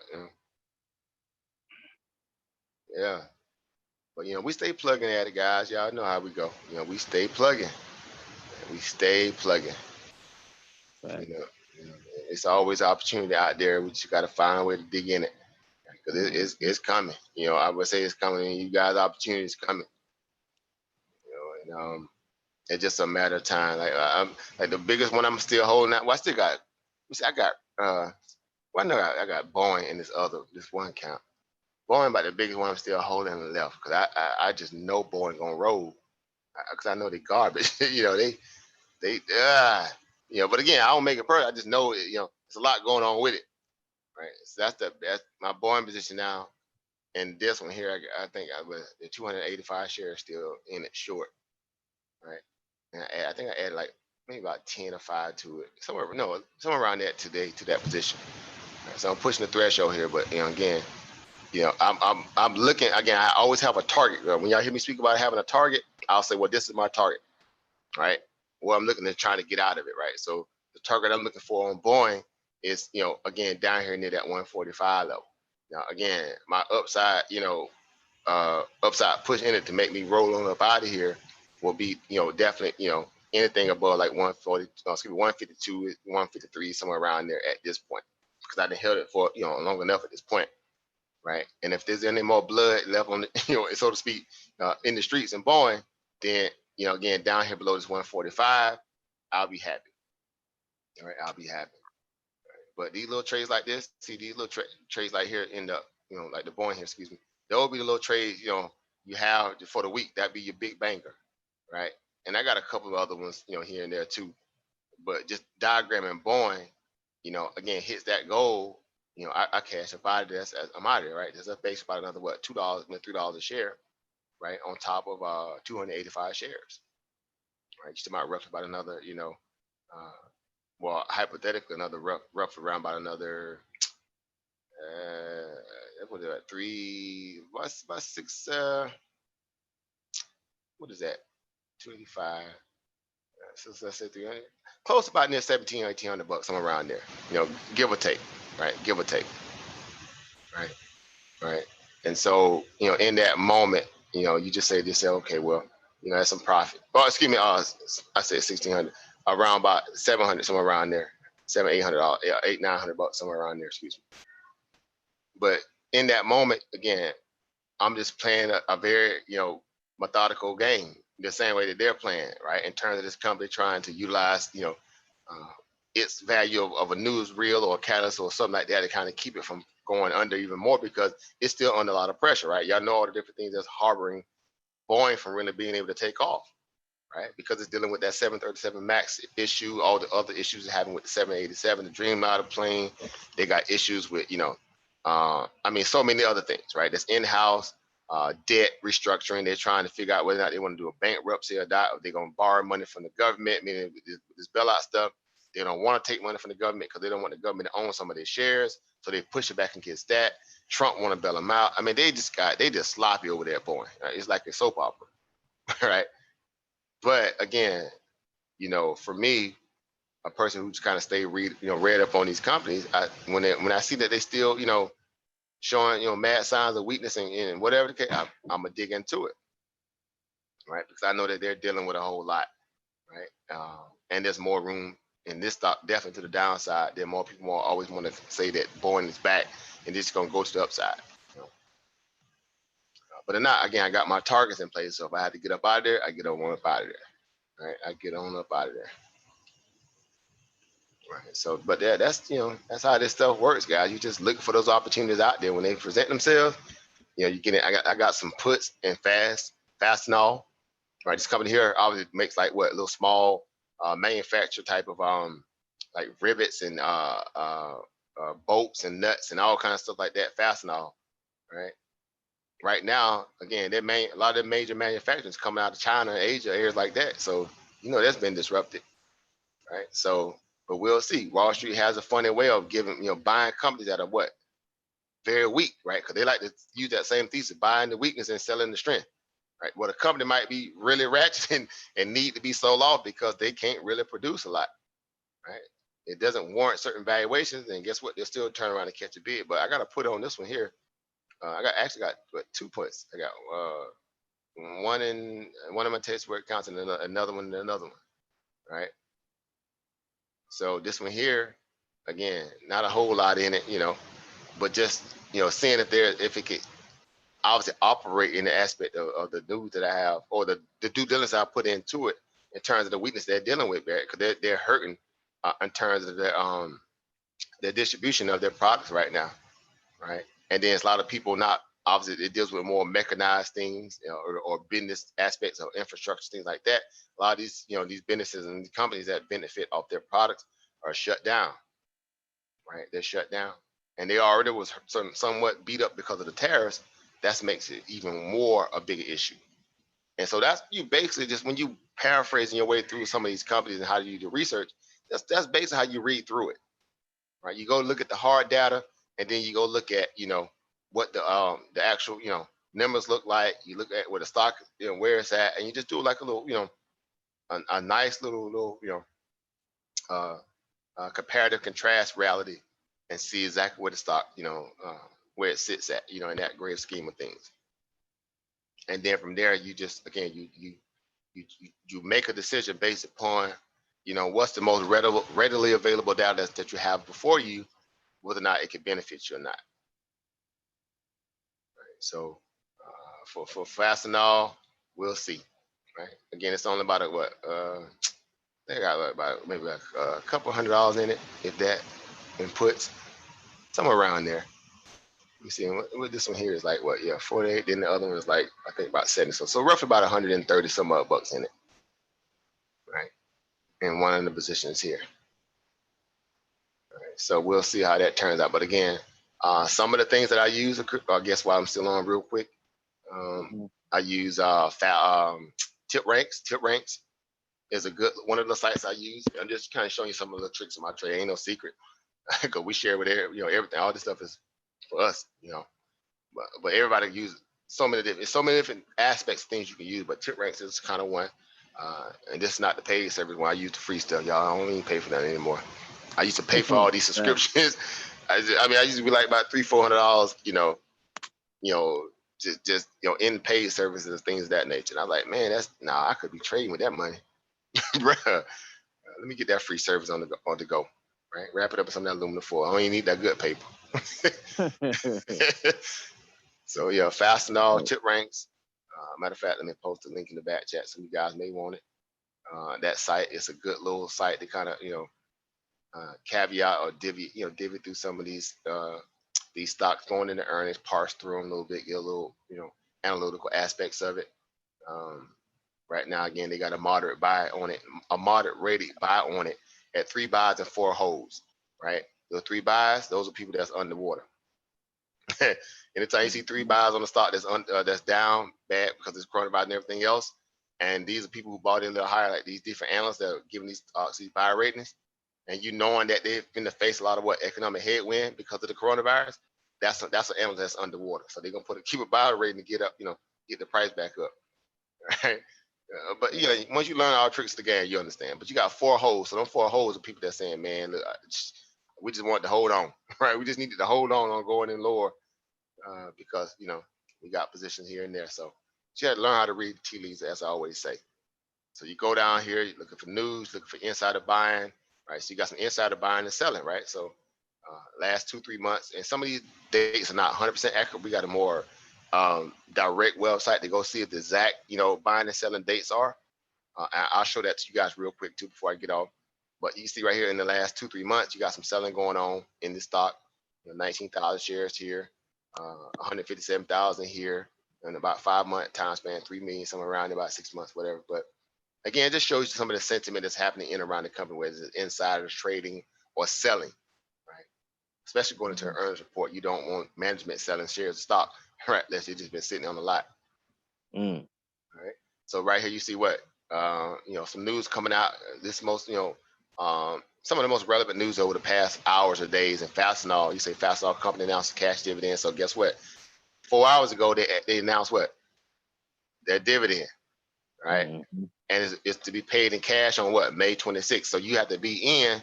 Remember when we talked about that? How you get those cash dividends? You have to be in at a certain date. Yeah. So on this one, you got to be in by the date of what? April 28th. There you go, right there. So and the dividend is only what? 25 cents. It's 25 cents per share, right? So that's not bad. Now 25 cents ain't bad. Yeah, it ain't. Yeah. But here's the deal. So they got earnings tomorrow, right? And so what basically when they announce a dividend at a later date like this, and they missed the opportunity to capture it with the earnings report, because the earnings will be incentive for people to stay into the trade for what? For the dividend, right? Right. So since they're announcing theirs a lot late because they had no choice because the coronavirus and messed up everybody's books and all this, that, and third, right? They're trying to hope that this dividend entices people to stay in the trade if the numbers don't look good, right? Because they know the stock going what? Plummet. So if the stock plummets on the earnings news, and you watch it getting close to April 28th, and it hits a point where it bottoms and peaks, right? Or bottoms out. And then that's when you come in and say, what? I'll buy some just for the what? That dividend. That's how you hustle. That's how Wall Street hustles. They make a killing on dividends alone. Keep in mind, a big hedge fund that bought like 1 million shares of Fastenal. What's 1 million shares, right? Time 0.25. I'm about to find out. Somebody do that math in the back chat real quick. Oh, go ahead. Somebody says. 250,000. Right. So that's a 250,000. You said 250,000 bag off for 25 cents. Mm-hmm. That's some money. Or is Yeah. it 25? Is it 25,000? Am I wrong? No, that's It's 250. 250,000, right? 25 cent per share, right? Mhm. 25 cent per share off a milli, right? So that's a quarter mil. Yep. That's a dividend. I mean that's a what? Because you definitely know about them dividend over Chris. Tell them what a dividend is. Tell them what it is. Tell them about the gun line, boss. Dividend means you you get paid to be a shareholder. And you Good get that analogy. and you get that every quarter. Right. Every quarter they pay you a dividend for being a shareholder. So you get your head in there. You get to be a part of the team, so to speak. Get so that them dividends they help, especially when you got a bag in it like Ford. When Ford had that high dividend, they was about what, $8, $9, $10 a share. Shoot, you could have threw 100 on that thing, 100 shares on it, and you rack up a nice little dividend every quarter, Right. and just sit back and chill. House money. Yep. So that's a nice little divvy there. So again, if you guys bought again like 100 shares of Fastenal, let's say hypothetically it tanks on earnings, right? It comes down, let's say around about 30, let's say 28. Right now I got two puts on it. Right. I got a 30, it was a 32, 30, was it 30? I got a $30 put. And what's the other taste word count? Let me see. Let me pull up on my phone. I got this one here open. I'll go through all that. I got two puts in it going to earning, basically to the downside, all right? Just to put it in a nutshell. All right, we going down. Because I know I bought those the $30 puts. Yeah. And the other account I had to go pull it up. But I think I bought the 32s, I think. I'm sure I did. I bought them last week. That's why I'm sitting there like, man, I didn't even check the other one yet. But either way, but that's how you go through it, right? And they were dirt cheap. They wasn't that bad, right? Because the ones I bought, the $30 puts, were like 40. Because I bought them last week, they were a little cheaper than they are this week. Mhm. They were like 40, 48 bucks, and the other one was roughly, close to around about like 80 something cents, like 80 something dollars, somewhere around there. Yeah. So again, like I said earlier, I think I spent no more like about $1.20 on those, just two. I ain't go overboard. Sometimes I get like 3 or 4 at a time, but this one was more like, I'm gonna just see if it can turn over. So as you can see here now, excuse me, as you can see here, the $30 puts now are roughly around about 60 cents, right? Yeah. And then the 32.50 is now around about $1.60, $1.90, right? So the other ones were, I think it was like I played close to $1. I remember now, I played close to around $1, somewhere around $1 for those other ones. But Yeah. going into earnings again, with the value that again we talk about some of the stuff that company is obviously having to deal with, right? And it being at a point where again it bounced off some massive, pivot points here, as you can see here on this little chart here, $28.18 back on the 23rd of March. And now it got back up. It went up the highs like around about 35, somewhere around there, 35, 37. Right around this little peak area here, a little bit, a little higher, than it got rejected and kind of pulled back. So today it pulled back. It pulled back today, basically because of the S&P 500, right? Mhm. Open man, you say my strategy is to find stocks that pays dominance monthly. Like a dividend. Yeah, I think that's what he's saying. I could be wrong, but yeah. So that's it. You just look for opportunities out there. So for me, again, I just kind of go through a lot of different little data points to see what's going on. So industrial companies earnings will be, see right here. See the instant talking. Now that don't necessarily mean that's gonna sell off. Now don't just because you see an article like that, because a lot of you guys might be new, like, oh man, they must finna tank, right? The market is a lot more nuttier than you think, right? Mhm. And there's a lot more greedy people out there than you think. It's a lot more other metrics that goes into a stock, whether it will dump or not, beyond that just of a headline alone, right? So it says Right. industrial companies' earnings will be off of 7 points a watt. Now, again, that helps to bring more clarity to what these stocks are already under pressure. Because, like I said, you're looking for what?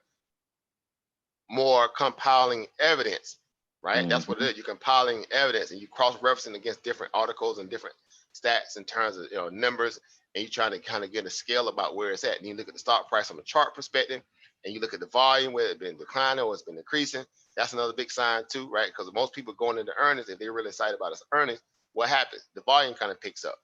Mhm. If the volume is decreasing, that means what? People like, oh, hey, good luck. It's a coin flip. Yeah. Due diligence. Right. That's all this is. So this little article, it didn't take no rocket science for me to pull this up, right? Right on Barron's, right? Put up on the Barron's. Right. So the industrial companies' earnings will be off for 7 points a watt. Earnings season is almost here. It's going to be a while. It's going to be wild because never in history has there been anything quite like the COVID-19 slowdown, right? Again, cars aren't being made or sold. Tesla, Crazy. Tesla, right? The majority of the country is effectively quarantined and no one knows what will happen, right? When the economic engine turns back on, right? Because nothing could you're not just going to start this thing back up, you know what I'm saying? And think everything is going to go back to hunky dory, right? This thing's going to take a little time, right? So several key industrial companies reports next week, including what? Honeywell, right? Honeywell actually doing some stuff right now for the coronavirus stuff, but it's not what their main duties or what they normally do. Fastenal, again, there's my little Fastenal, and the logistics giant JB Hunt, transportation industry, right? Mhm. That's one to watch too. JB Hunt. Hey, keep your eyes on that one. I haven't taken a position. I'm trying to decide which position I want to take on that one, but it's still in my little notes. So investors will be eager to hear what business is like, in the COVID-19 world, how the rest of the year might shape up. All right, here's what industrial investors should focus on, along with some recent history. So earnings, obviously GE. Just kind of breaking down some of the stuff with GE. Suspended their financial forecast. Right? Why would you want to suspend your financial forecast? Because if people Mhm. had to hear it, right? Like say I wrote a song about like here it go, right? It's one of those moments. It's not gonna be Mhm. pretty, right? It's not gonna be pretty. And then to an investor, even though they know this stuff is happening because of the coronavirus, that still doesn't sit well with an investor's mindset, right? Investors are very finicky. They hear something that's kind of bad news, and they're what? They sell off the stock, right? Because they'll say, well, I can get it lower, I can get it cheaper, right? Right. So that's one of the ways you kind of look at it from that way. So again, as the point Wall Street has cut estimates of 2020 earnings by 13% on individual firms, but investors should prepare for 2020 earnings to fall more than 50% Mm. compared with 2019. Remember, 2019 was a bad year for earnings, right? But guess how they got bailed out by what? The Feds, and stocks were still just rallying on no earnings growth. Like, y'all remember, I kept beating that drum for a long time, right? Earnings growth was gonna be garbage, right? Garbage. Yeah. You're 100% right over Brandon. PMCS check. There you go, brother. Preventive maintenance checks and services. That's what we do. That's how we get paid, by doing a preventive maintenance checks and service. We checking it, twice, making sure it's not in all that, right? I love it, right? So again, 50% decline would be a huge drop, but it is impossible. Excuse me, it is possible that the worst of the pain will come in the second quarter. Second quarter, right? Yep. So we getting ready to go into an earnings cycle right now, right? Or we're going to release the numbers from a certain earnings cycle. What cycle we're doing right now? Right. So we're getting ready to drop that beautiful beam footage, right, off the first quarter cycle, right? Because we finished out Q4 around what, January, February time frame, right? And so the next numbers up to date, or the next data is up to date, is what, Q1 sessions. Yeah. Right? And then we move into what? Q2 around what? June, Yeah. July, around that time frame. Then we move into Q3 around September, October-ish. October. You know what I'm saying? And then you fourth quarter again the following year around what? January, February. So now y'all kind of keep up with the quarterly, earnings based upon the fiscal year on the earnings calendar. Right. So again, Yeah, so benchmark prices dropped, breaks 10 30. So they're talking about supply chain issues. Obviously, a big issue right now. Production supply chain issues might be not matter right now. Not as long as being not a lot is being made. Obviously, car companies, instant stuff like that. So again, as long as so you can just paraphrase your way through it. That's why I'm reading it kind of brokenly because I already kind of been there, done that, did that. You kind of just have to skip through it. Industry has turned to making masks and ventilators for healthcare. Obviously, Honeywell, these little companies like GE, GM, right? Government aid, so they're getting some money from it. But again, it ain't like business as usual. But it's still what kind of good money to a degree. It ain't profit margin money where they can just juice the prices. So that's one thing that was President Trump was fighting against 3M about, right? Because 3M was trying to get a little extra money, or not 3M, but excuse me, GM. GM was trying to get a little extra money out of him for some ventilators. He was like, man, they trying to charge us too much money, man. Like, man, look, cut that check.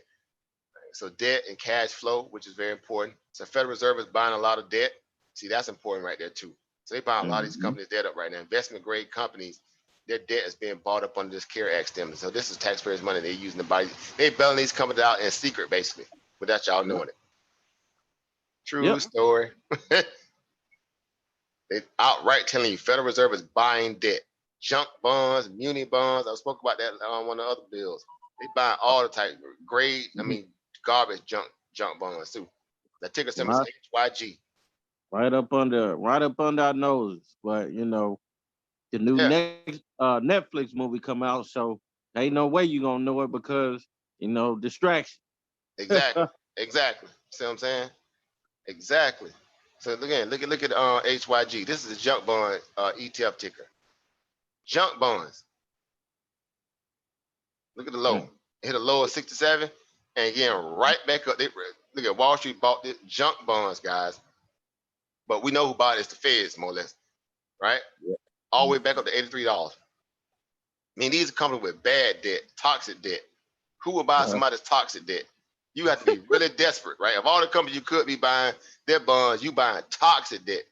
Right. That's like you going to the store and you can deal with them women that got that package. You taking a real gamble. You're like, bro, I'm going up there. I'm gonna go up there and just get it all tonight. Some Rona, some syphilis, and a Coca-Cola bottle on the way out.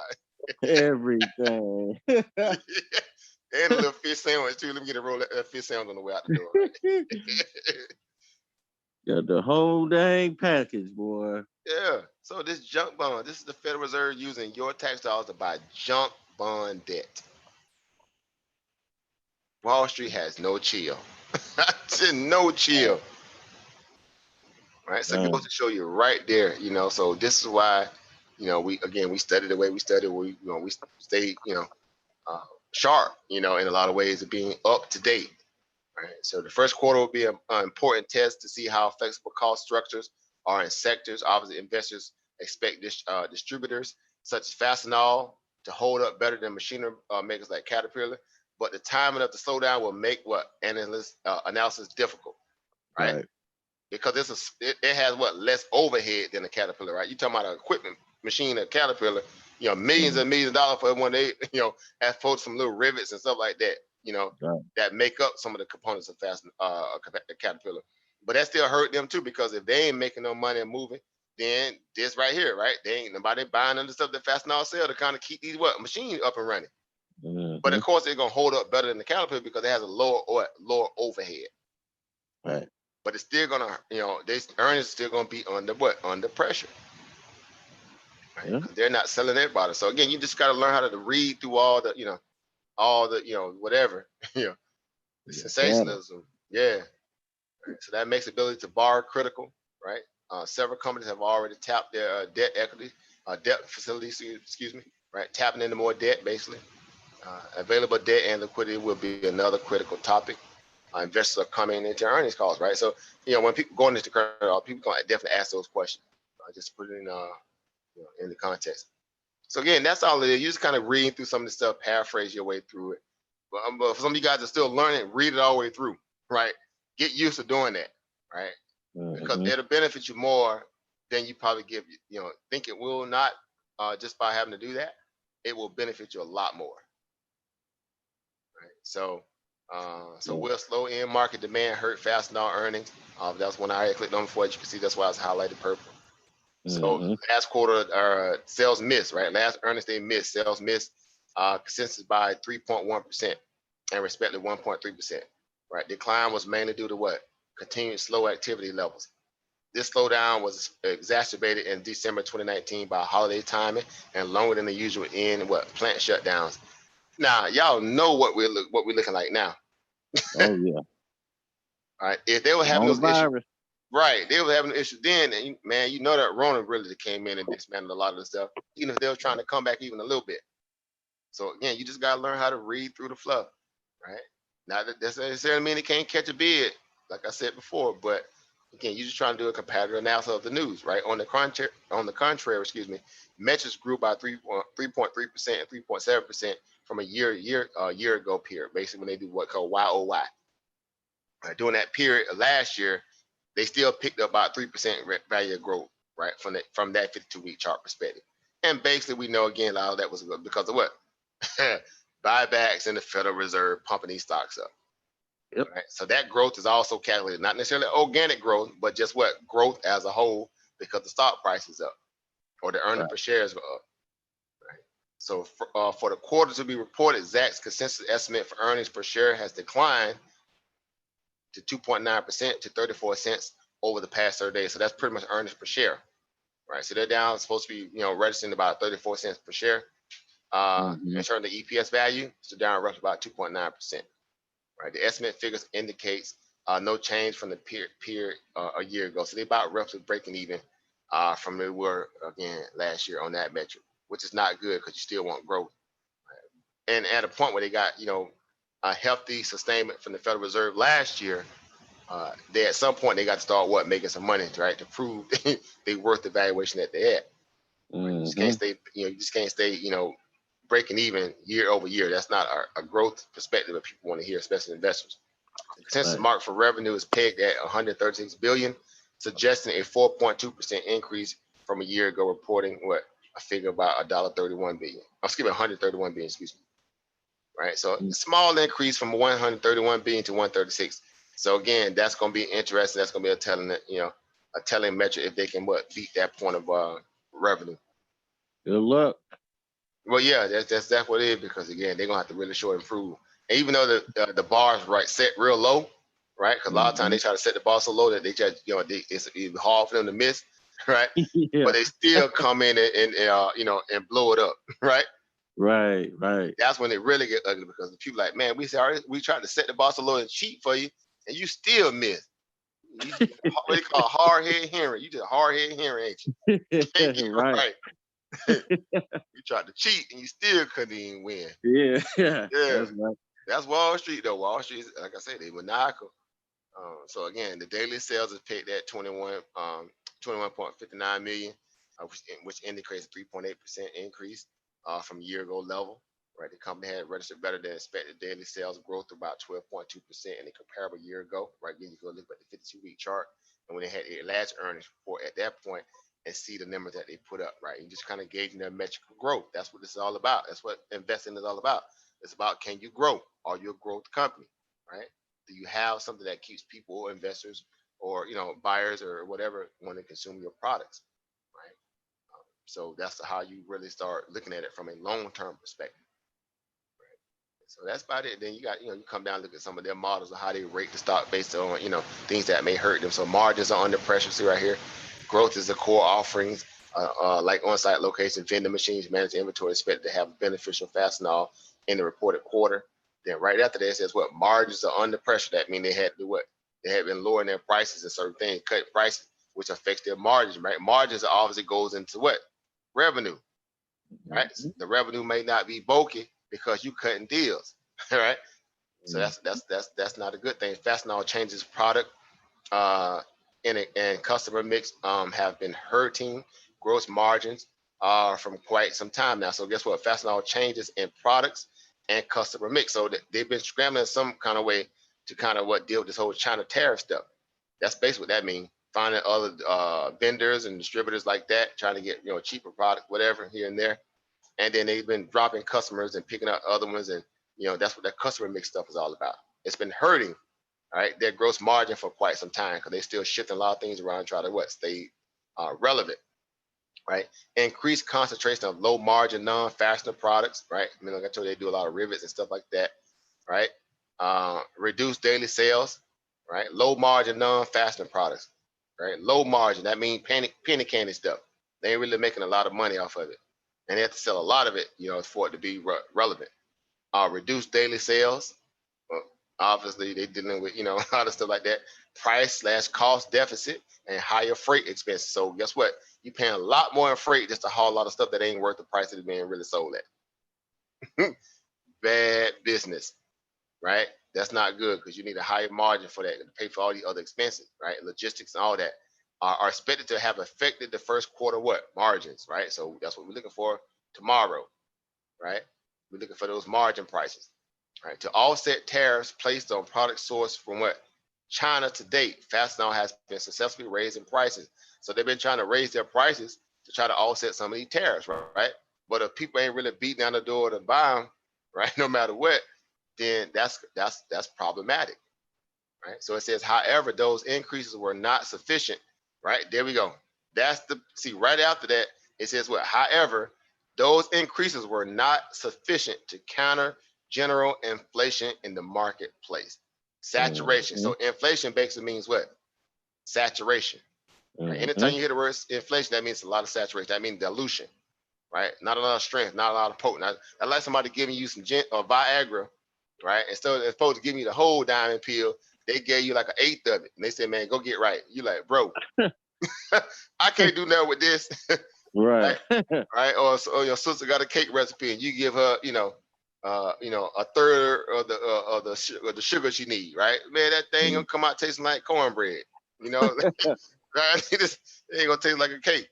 So Right. it's diluted, right? Or well, in this case, it's not a lot enough, but I would say over sugar, you just put more sugar than inflation, I guess. But y'all get the point. But although the company has been undertaking additional steps to counter cost pressure and incremental tariffs, the above mentioned headwinds are likely.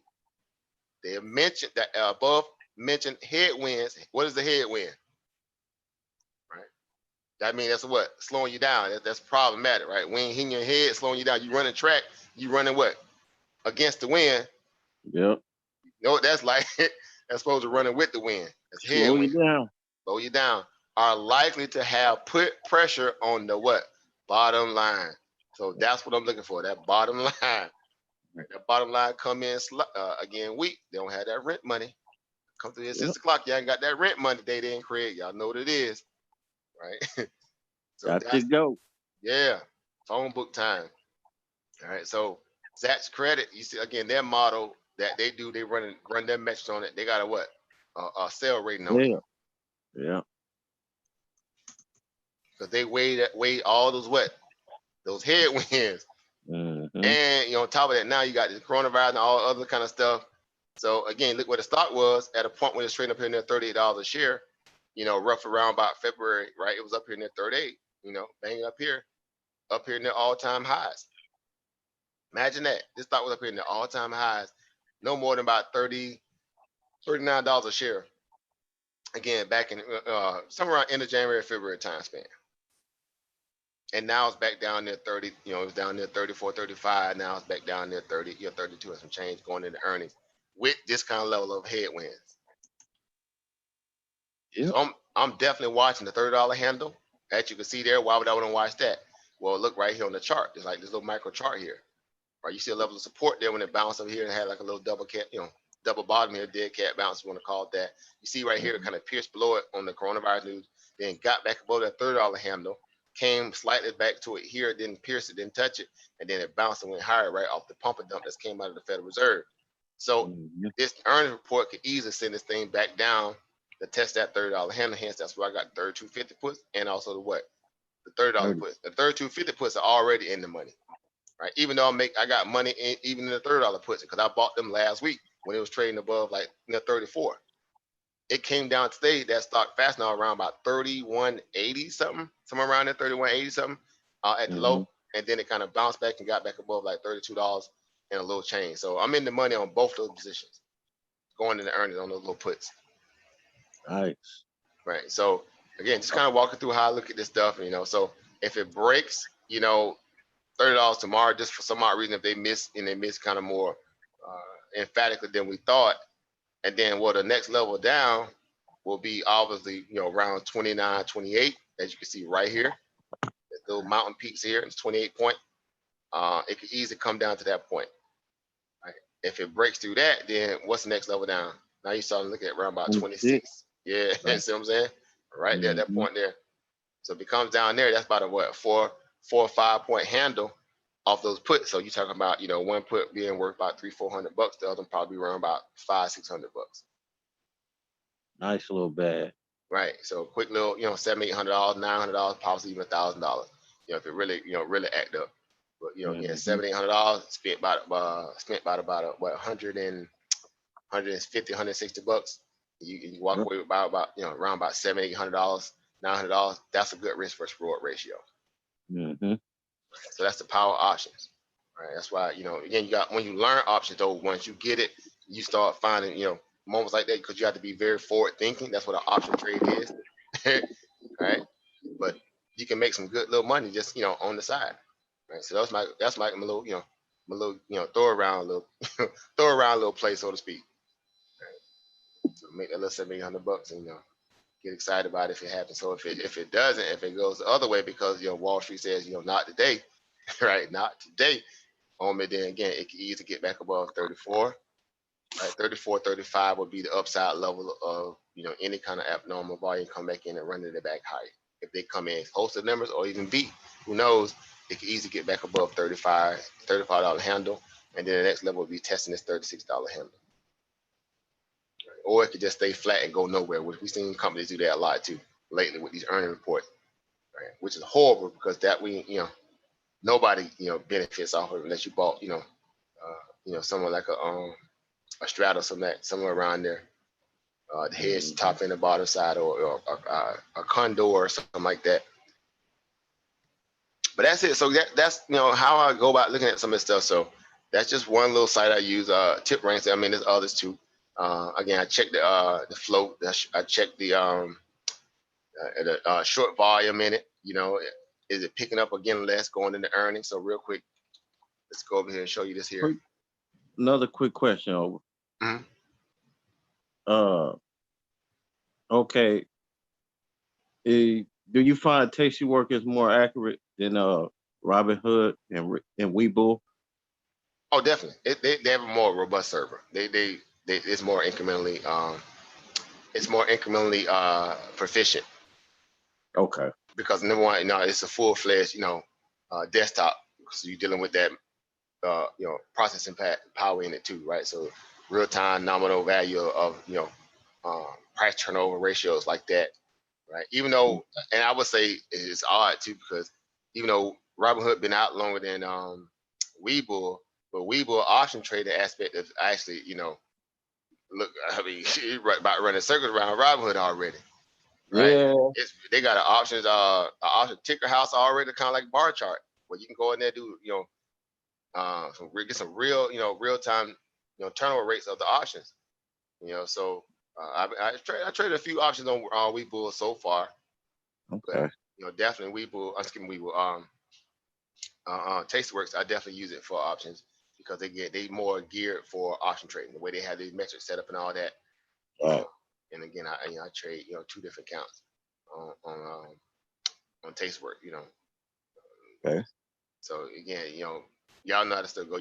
The more you set up your opportunity, that give you obviously more day trades and more ability to kind of move little funds around here and there, in just in case something crazy happens.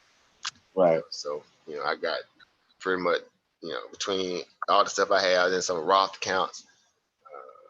I got a Roth and a regular account in Webull, TD Ameritrade, USA. Then obviously I got the other stuff. The 2 Tasty Works, obviously, that in this spouse scenario. And I build on one of the other, depending on what the situation is, because you're trying to build them up. I do a lot, because I build it up, then I just take some of it out, like I always do, and shift it towards another scenario, or just bank it, Right. and try to bank it, because again, the goal is not just build it up and just let it sit. No, that's not how I don't work that way.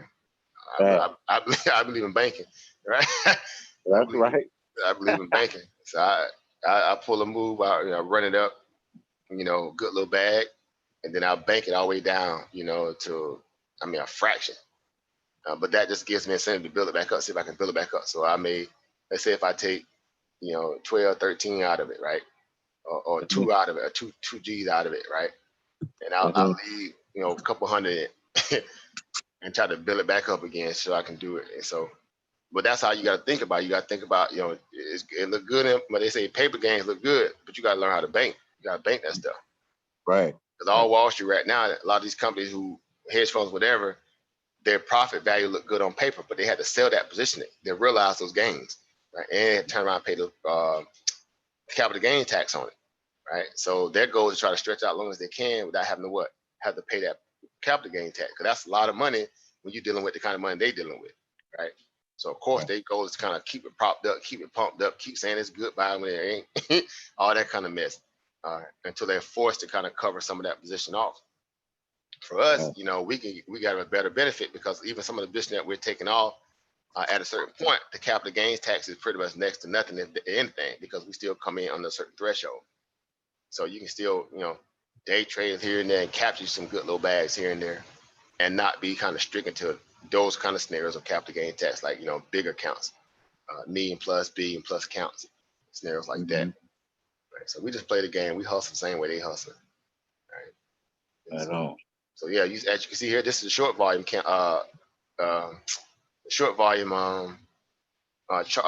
application here. Let me post it for you guys over here, just in case. Yeah, there you go, brother. Over some line, dropping some dropping some data in the back chat there. Right, dropping some data there. So definitely, you got some stuff out there. And that's the short volume. You want to check the short volume of a company or a stock. Excuse me. Hold up, where is that thing at? That's insider selling. Where is that thing at? It should be short volume. Okay, here we go. All right, so yeah. So this was a move on the day. As you can see right here, it ended up right at 32.27. Again, I got short on it last week, Friday, as you can see here. Excuse me, last week, Thursday, up here near 33.40, $33.50 level, right? Again, bought only two puts, 32.50, and I bought the $30 puts. So as you can see right here with the stock being red, so that extension here, you see how you got extended right here off the lows? Yeah. That last little bullish engulfing candle here was, that's a stretch, obviously. You can tell it looked like it just stretched, from the aspect of the lows in terms of the bounce, right? It magnified the level of the bounce where it kind of came back to about, almost like a 50% retracement, right? Because that's all you kept hearing them talk about today. The market almost did like a 50% retracement, right? Off the lows, right? So the bear market is over and all that kind of stuff, right? Whatever, right? So again, up here in the 38.95, right? And it came down close to roughly around about, 26.87, so almost close to that, that point of 50% retracement here. And now again, it's rolling back over. So today it rolled back over. Exactly why I bought those puts in the close Thursday going into today, because I felt like, again, it was a very extended, right? And again, in terms of the volume value, so if you come down here, well, first of all, you start here, right? So you see what short volume, long volume, and short volume, what percent, right? So today, obviously, if you look right here, this is today's short volume, right? Right. So what do you see right here? You see what the short volume was what? I don't know if y'all can see that. Under 20. Yeah, see right there. It says what? 1,516,000 shares were shorted today. Well, how much volume went long today? Long volume was what? 692. Right there. Yeah. So this is going into an earnings report, though. See what I'm saying? Yeah, that ain't that. Right. Because if they're super bullish on it, then guess what? You will have at least a balance. Right. Or you have, again, a lot more buying volume. They're short volume. Right. And so again, seeing where it came from on the 9th, when I bought in at it, you kind of had, a little bit about almost even. See what I'm saying? Long volume and short volume. Here, very lopsided to the downside. That's why the stock pulled back today, right? Which those positions are in the money right now. Even if I'd have sold today, I still would have made, a few little dollars on it. The one that's 32.50, that's the one that obviously got a little bit more in it. Even the Yeah. other one's still up like 20 bucks, somewhere around there, 17, 20 bucks, somewhere around there. But either way, as you can see on the chart here, you can see it's starting to kind of trend back, trend to the Mm-hmm. downside a little bit here, where it kind of seemed like it got top heavy, right? We call it top heavy. So instantly, you start looking at the breakdown levels, bro. Definitely 31. It tested that $32 level, that it broke below it slightly, and snapped back above, closed above it, right? Psychological victory, right? Keep it above the whole dollar mark, but it could easily, again, on the earnings number, can find itself back down, down to this $30 level here. And if it get really wild, like I was saying before, down to this 20, 28, 26, it break 26, it really gets out of control. Right. So then that little position turns to about, like I say, about $1,000, right? Off about $1.50, $1.60, somewhere around there. Whatever I paid, it'll end up being about $1,000 trade. Right. Just by, again, forward thinking, playing the game of Wall Street. Right. Yeah, shorts definitely winning over Sunline. Shorts winning on this one. Right. As of now, they are. We'll see if it holds up tomorrow when they drop that beautiful bean footed, right? They gonna squeeze up out of there, or they gonna drop. Right? But again, we know we never risk more than we're willing to lose, right? Based upon our research and due diligence, my due diligence leads me to stay short, to stop, right? If for some reason they beat because the numbers are real set low, then again they beat. But in this case, I'm just using a speculative play. This is a true speculative play, which is an option trade into earnings, right? So just kind of get some heads up. So the short volume today was what, again, 156,000. Excuse me, 1,516,000, and the total volume was 2,208,000, as we saw up there. So roughly 69% value of that particular day was set in terms of short volume. That's a lot of short volume. Yeah.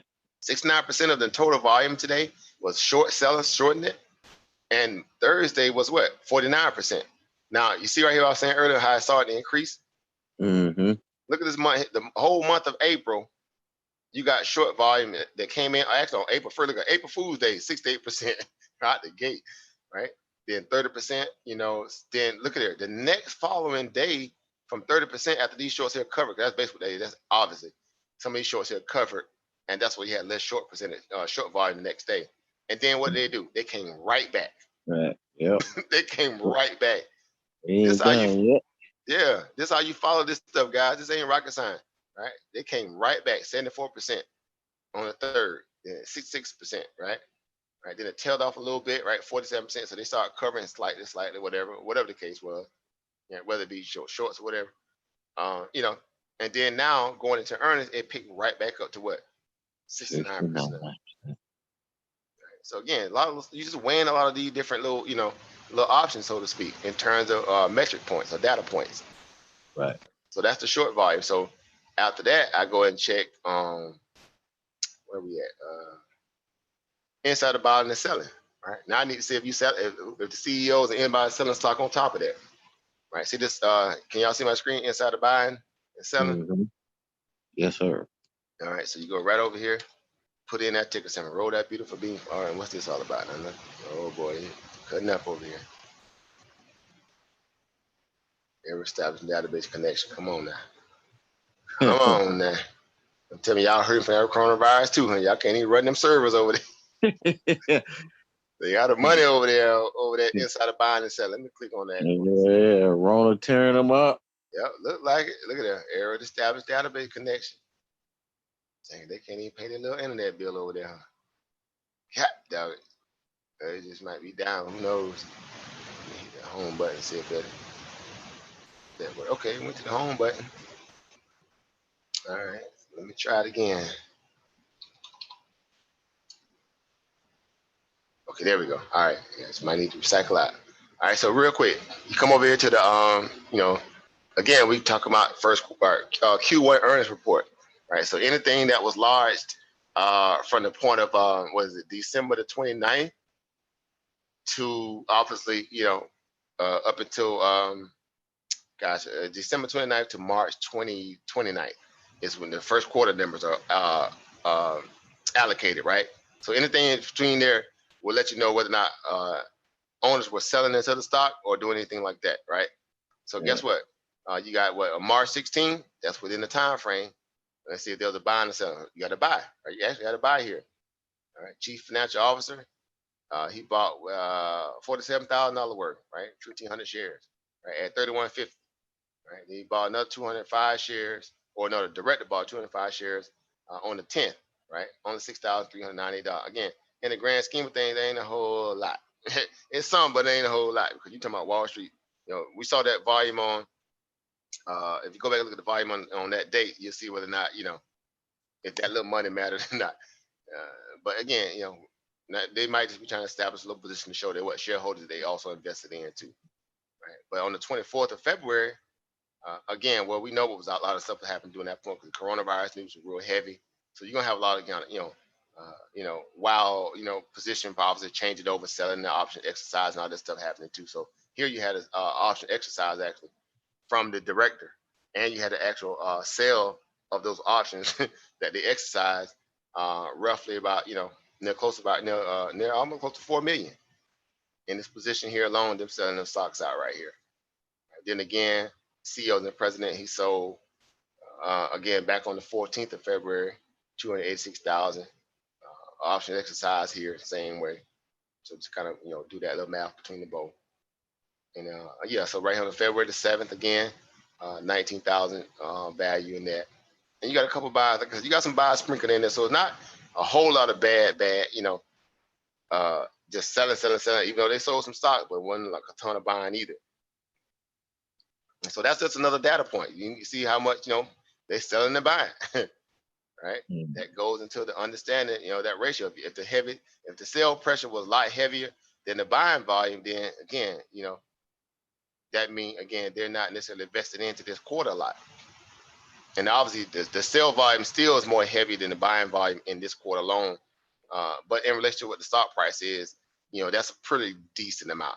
Right? Now, if that was like Tesla, somebody else, you'll see even bigger numbers, right? These numbers be like in the tens of millions, and some of them places like Netflix, right? But that's how you can check inside of buying and selling, especially going into an earnings report, which obviously matters as a weighted key metric, right? So let me post that for you guys if you don't have it. There you go. Right. It's just 1 a minute. It's so many different ways, and all this stuff free. As y'all see, I'm showing these are free sites. Right. Right. This is how you hunt. Right. It's exactly how you hunt. Right. And say your subscription fee that you just really want to have it. If you just want to have it, you pay for it, you pay for it. But I'm hunting. Right. Again, if you don't have to pay for it, you don't have to.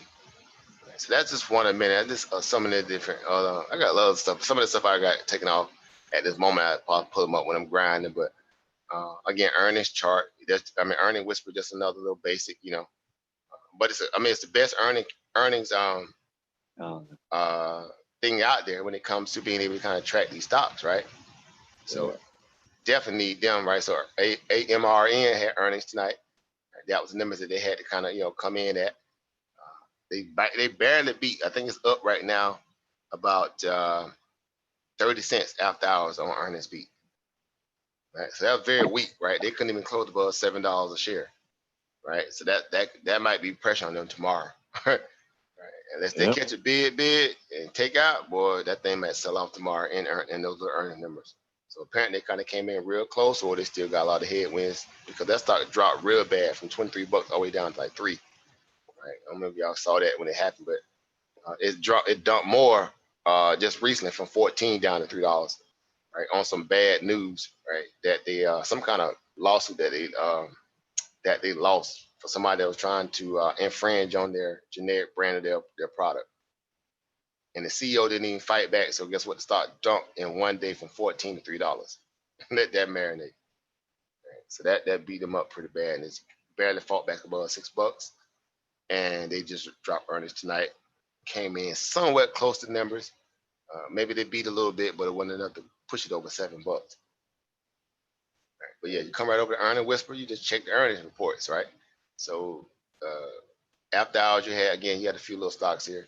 AMRN, VRS, XELB. You go over to the next day, which is tomorrow, right? Tuesday. And you say, well, okay, before BMO obviously means before market opens, right? AMC after market close. Right. Not rocket science there. Right. So again, these some of the stocks that got earnings tomorrow. So we're getting ready to kick off some of these banks, right? You should have saw Yep. some of these little banks and head, whatever little banks like that. So Commerce Mhm. Bank shares, all right, they go CONS. This company here gonna be interesting. All right, they got an 18% beat rate. Not that it mattered because again the coronavirus, but I forgot what they do. Something. What do they do? They do. I know they do like some kind of appliance and other little stuff like some. Yeah. So Yeah, cons. Yeah, it's like a like a retail. electronic store. Yeah. Yeah, like a HG. What they come about? HEG. They one of them so like that. Some of those Yeah. stores be selling appliances and like that. So Yeah. Greg's or stuff like that, I guess. Yeah. Especially the retail operators, retail location in Texas, right over there in Texas, yeah, Texas, Louisiana. I've traded this company a few times, but the stock really low now. The stock used to be up near 18, $20, somewhere around there, I think, if I'm not mistaken. It sells major home appliances, refrigerators, freezers, washing, dryers, ranges, a variety of Yeah. consumer electronics, projection, plasma screen. Yeah, so kind of like a little bootleg Best Buy or Yeah. or Circuit That's fine. City, well back old school Circuit City, but one of them types of stores. H.H. Gregg, that's what I was trying to say, something like that, I guess. Yeah. But they also sell home equipment, lawn garden. Yeah, so a little bootleg Sears. I don't know what it is. A little bit of both. Yeah. So how many? It ain't nothing. I mean, people go there, but it ain't like that though. Yeah, well, right now, sure, they got them doors locked because that coronavirus. They really, bruh, right? Now Yeah. that's what you got to look at. You're looking at again. Are they, obviously got a disruptive uh, earnings cycle in this first quarter, this Q1 cycle. However, what was you doing prior to that too, right? Because again, all that stuff matters. You just came out of holiday shopping season, and depends how they did in the previous quarter will tell a lot about how they may do for this quarter. If the fact that they didn't correct any problems that came out of lab, so you go back and look at the previous quarter, right? So look at the previous quarter earnings report right here. They came in what -4. They came in at -63.5%. Mhm. No, I mean, let me see, quarter revenue. No, this is for this quarter. Excuse me. Expected, it says expected. So the last one they don't have the numbers up, but they expect to lose a lot, as you can see right here. Expected to lose 63.5% in the quarterly earnings, Only and the revenue is supposed to come in around about -4.7%. So that could be shorted. ugly. Shorted.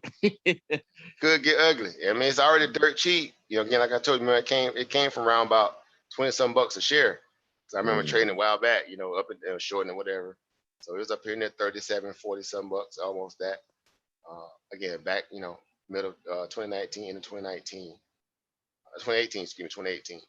And then Oh, 2019, you had two massive points of yo. resistance here around this $25 level handle. Again, company is struggling, right? Who buying what? Appliances and stuff like that. During a moment where, tariffs are kicking everybody behind. Because tariff definitely was kicking they behind. All the stuff they just Mhm. reeled off that they sell. That's a tariff Right. nightmare. That guy ate alive, man. Yeah. So right here again, you see the massive pull off, the sell off here. Pull back here from base $20 down to 13. Almost in Mm. one drop, almost back in December. And then ever since then, since 2020, but even before the coronavirus really hit, it's been what? Downtrending. Right. This when the coronavirus information started hitting them. So roughly around this point here, about $8, $9 a share, and then just plummeted all the way down and cut it in half again to around about $4, right? Close to about $3, $4. And Yeah. right here, you look, very micro perspective. It looks very weak down here. Yeah. So we'll see. Again, I got a little put on this one here too. I got one little put. I ain't do a lot. I just did one little put on it. I'll be finding little ones like this here, little dirt divers, and they be like little hidden gems. Yeah. Because it ain't a lot, But again, I spread, spread my money out in so many different areas. Again, it's kind of like setting bear traps, right? Or setting little snares, right? Bull traps and bull snares, right? If we get a hit on one and another one don't come through, right? You know, that's cool. We get a hit on two good ones and one of them don't come through. That's a good little average. You know what I'm saying? So if all of them hit, I mean, I've been in moments, right? Again, all my little bull traps hit, right? Them be some good little moments, right? Little pay moments. All right, nice little hauls there. So, but that's how you do it. So I look at this, all this here. I look at the, pivot points. As you see, these are resistance points. These are some of the support points. Right, the next level of support around about that 411. After that, 370. After that, 344. about a $4 put, right? A little dirt cheap one. Wasn't that African much. porn. Yeah, go ahead. Somebody on? Yeah, it's me, Chaos. I was checking my email. You did not send me no email from my email account. From the other day. Yeah, I checked good, and I didn't get no email from you. Oh, yeah, I'm sure I did. Let me go over and double check. Cause yeah,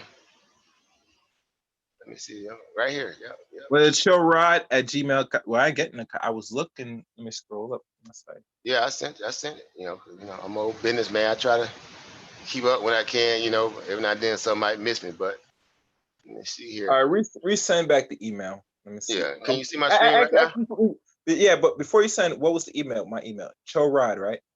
Yeah, At Gmail? Chaos Rain. No, it's not Chaos Rain. It's Chorod at gmail.com. It might just came up wrong.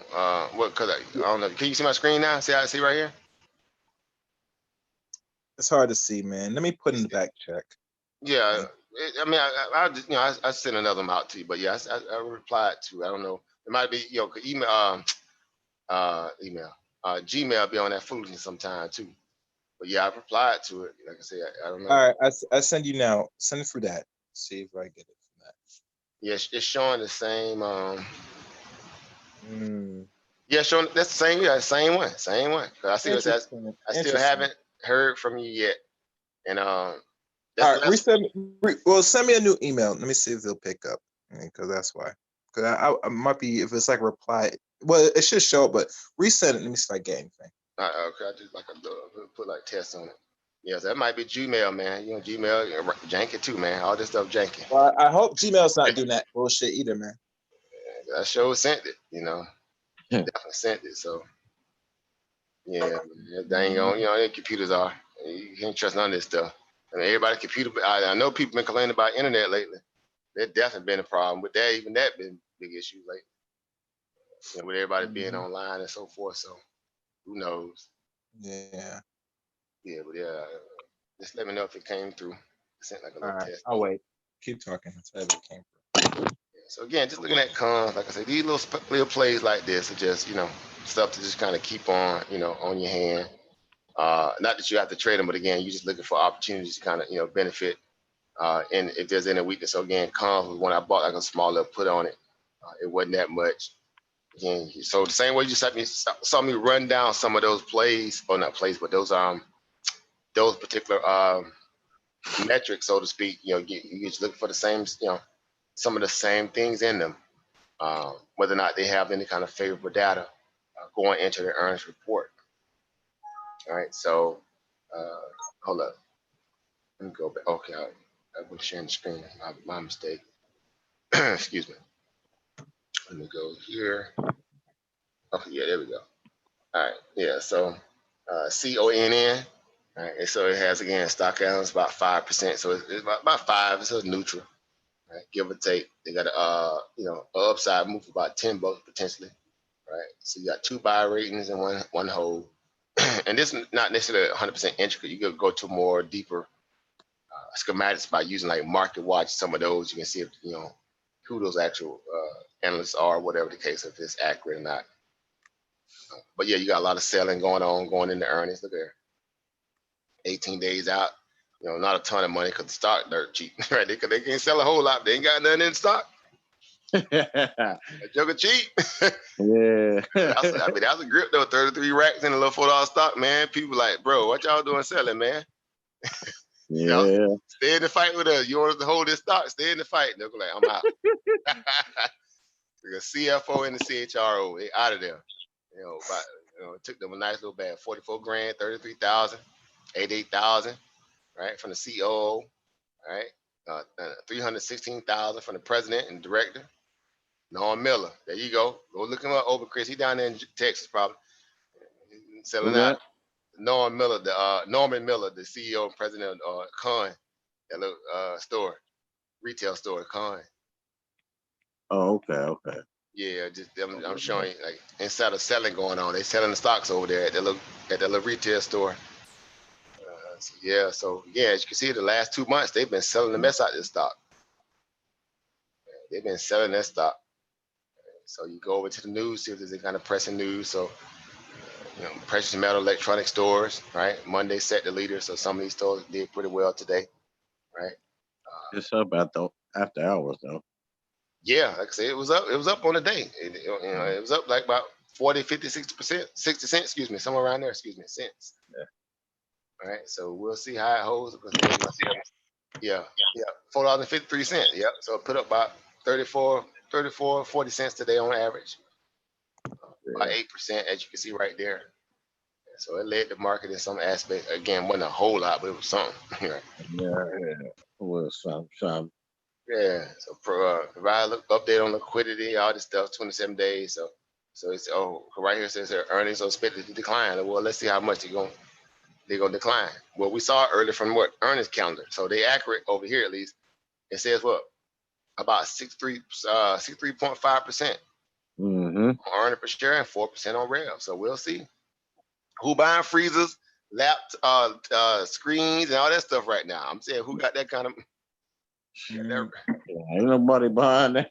Somebody might, and hey, Well, everybody, I mean, yeah, you have a couple people going in there, but I just must say, because if it ain't getting delivered to the house, who run up there to buy like flat screen TV because the kids are home and all that kind of stuff, right? So they got the, it'll be a hit or miss, but it ain't gonna be that kind of buying because everybody be under the pressure right now, under the gun. yeah. But look at that chart, but that thing down in the dumpster. So it might catch a bid. Who knows? Today might just been kind of like a little dead cat bounce, so to speak. Going into earnings, right? Before they kind of hit the. Where can it go from here? A lot lower, definitely. But it has a favorable potential bounce in it that it could come from it, even with a bad estimate like a 3.5% revenue, earnings per share loss, and a 4.7% revenue loss. Right?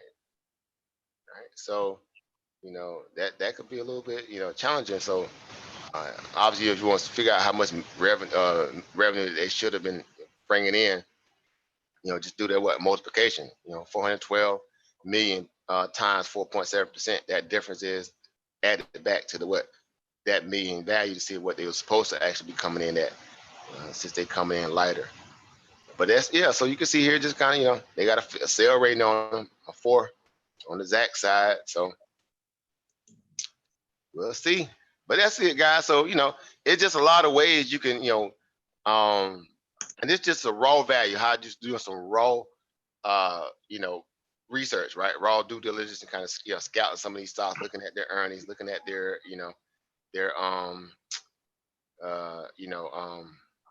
some of their metrics, some of their numbers and going into that. Then you can go look at the filings, really get deep into it, right? Go see what their, expectations are going forward, if their supply chain are disrupted, all that stuff. You just kind of follow news, right? You just follow news. Hey, what's going on, family? A few people that came in the house. What's going on? Eva, beautiful one. Good to see you. All right. African Porn, I send you an email to send me a message, see if that will work. Just in case if I get one from this email. Say again. I'm sorry, my bad. No, I send you another email, a backup email, just in case if I ain't getting nothing from this. Try another one. Okay. I'll make sure. I'll check it. For sure. All right. Just send me a message. I just gave you the email address, but just send me a message for that email. See if it's really okay. Good. Yeah, just give me a hot second. Take your time. Yeah, gotcha. What's going on, family? Sadai Samada, what's going on, fam?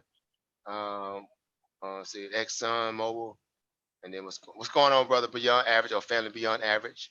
What's going on, guys? Yeah, so Aurora, they have earnings? Yeah, I think they had earnings today. I think they had earnings. No, it was something else they had. They had some kind of news today. You got that stock back from Aurora too today.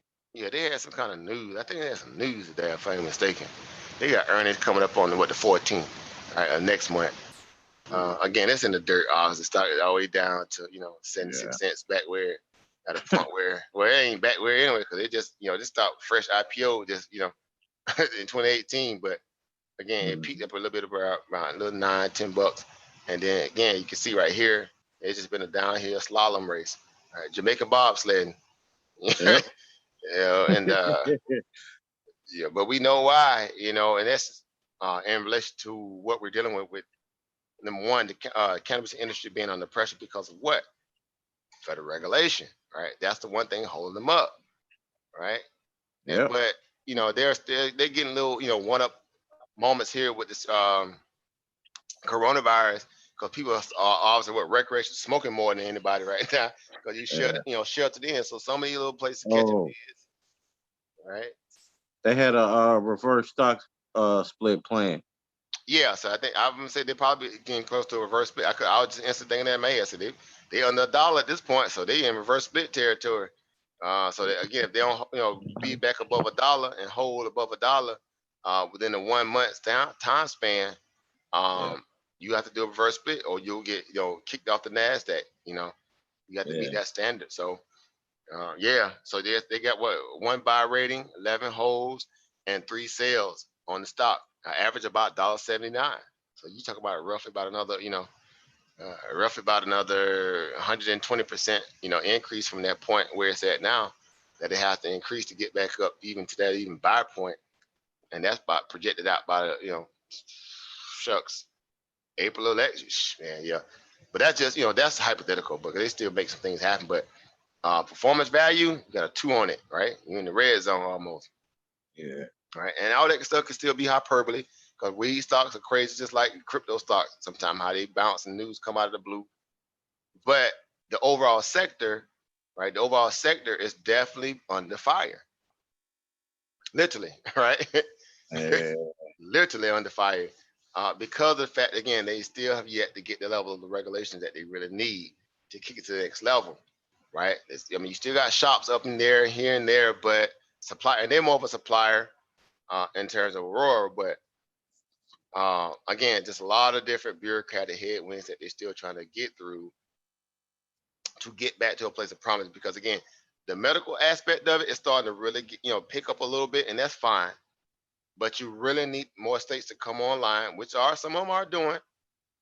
I think I read somewhere, I don't know if you posted over, Chris, or somebody said that Virginia is getting ready to push for recreation smoking. I think that was somebody that posted that. I forgot where I saw it, but state of Virginia is getting ready to push for it. Hey, what's going on, Eva, Camille? What's going on, Sister Drumette? Peace, power, and profit, everyone. Right? Get the peace. Yo, bro. What's going on, fam? What's going on, man? All right, you guys got the link there if y'all want to come on again. Onto the panel here. Let me see if this other thing acting crazy. Because I'm sharing the screen. That's why it won't let me go look. Okay. Well, yeah, but yeah, just in case you want to come on, the link is in the hold on, let me see if I can post it here. I don't know if I still have it up. What is link at?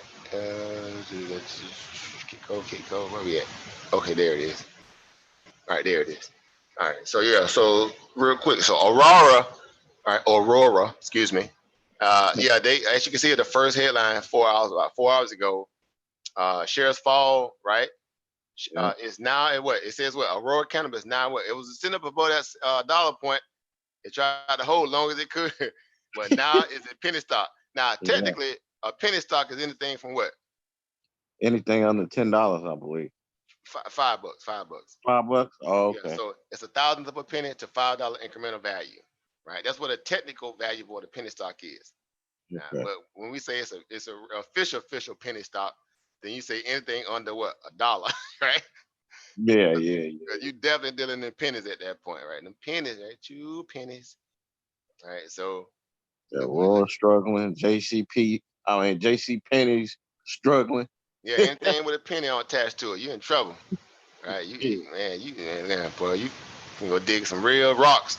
They say kick rocks, dig rock, cause man, these stocks here just, I mean, and then there's really no true turning catalyst with some of these stocks at this point, based upon the logistics of supply chains, slow value because of this coronavirus. The businesses is not moving, right? Nobody moving like transporting that. I mean, you got some places still popping that already probably had flour in the house, or product in the house.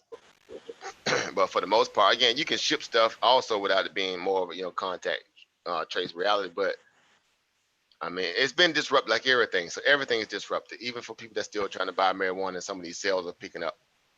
it's still, there's still a big, void in that particular sector, right, across the board. So yeah, so it says they something that's Aurora cannabis stock sank Monday after Canadian marijuana firm announced plans for a reverse stock split and renewed at the market stock sale. All right, so basically, what are they doing? They're doing a 12-to-1. Yes, they're doing 12 for 1. Right, so that's 12 for 1 reverse split. Right.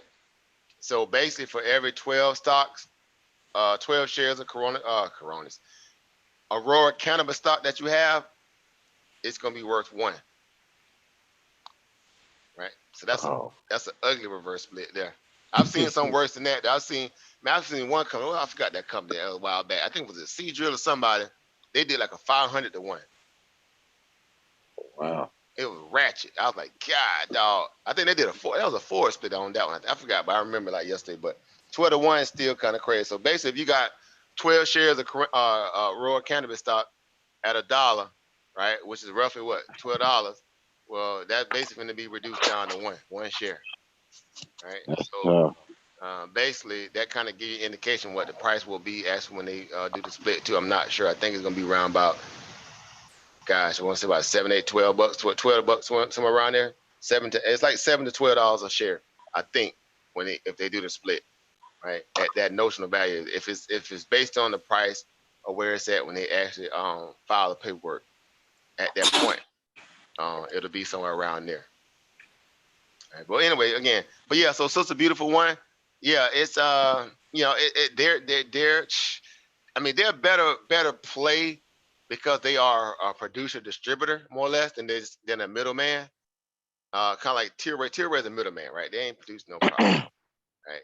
So again, at least they producing the product, right? And Aurora is known for that, but the market is still what, saturated at this point, right? It's thinned out because you got a decent amount of growers, and they still was having issue with meeting demand on some of the stuff that people was actually trying to get. So now you got a log jam, so to speak, a jam in the pipeline, and you're trying to turn a profit in the aspect of really getting above dirt, right? As a fledgling business in this industry, you need to move a lot of weight, literally, essentially, right? The term when people say you need to move some weight, they need to move a lot of weight mm, because again, it's just in this market, it's starting to a lot of saturation too in it from other players. So you really have to stand out in terms of being able to produce and meet the demand. Because if you can't meet the demands, then people going what? They're going to drop their orders or they're going to go searching elsewhere, right? Because there's really no lawyer to this, right? Because most people that are using from the medical side, they just need a constant distributor, right? That can meet their demands, right? They're not sitting there worrying about, if just that, how we get at it, for people that's into it. And, back in the days, you're like, man, this got to be that good stuff. Man, them people ain't worried about that on that side. Right? They just saying we just want to strip the plant down to a molecular structure and make a medicine out of it, right? They might be counting the grade, who knows? But either way, it's still a fledgling operation to the point where they need the federal regulation to really open the door for them. Right? So just be careful in it.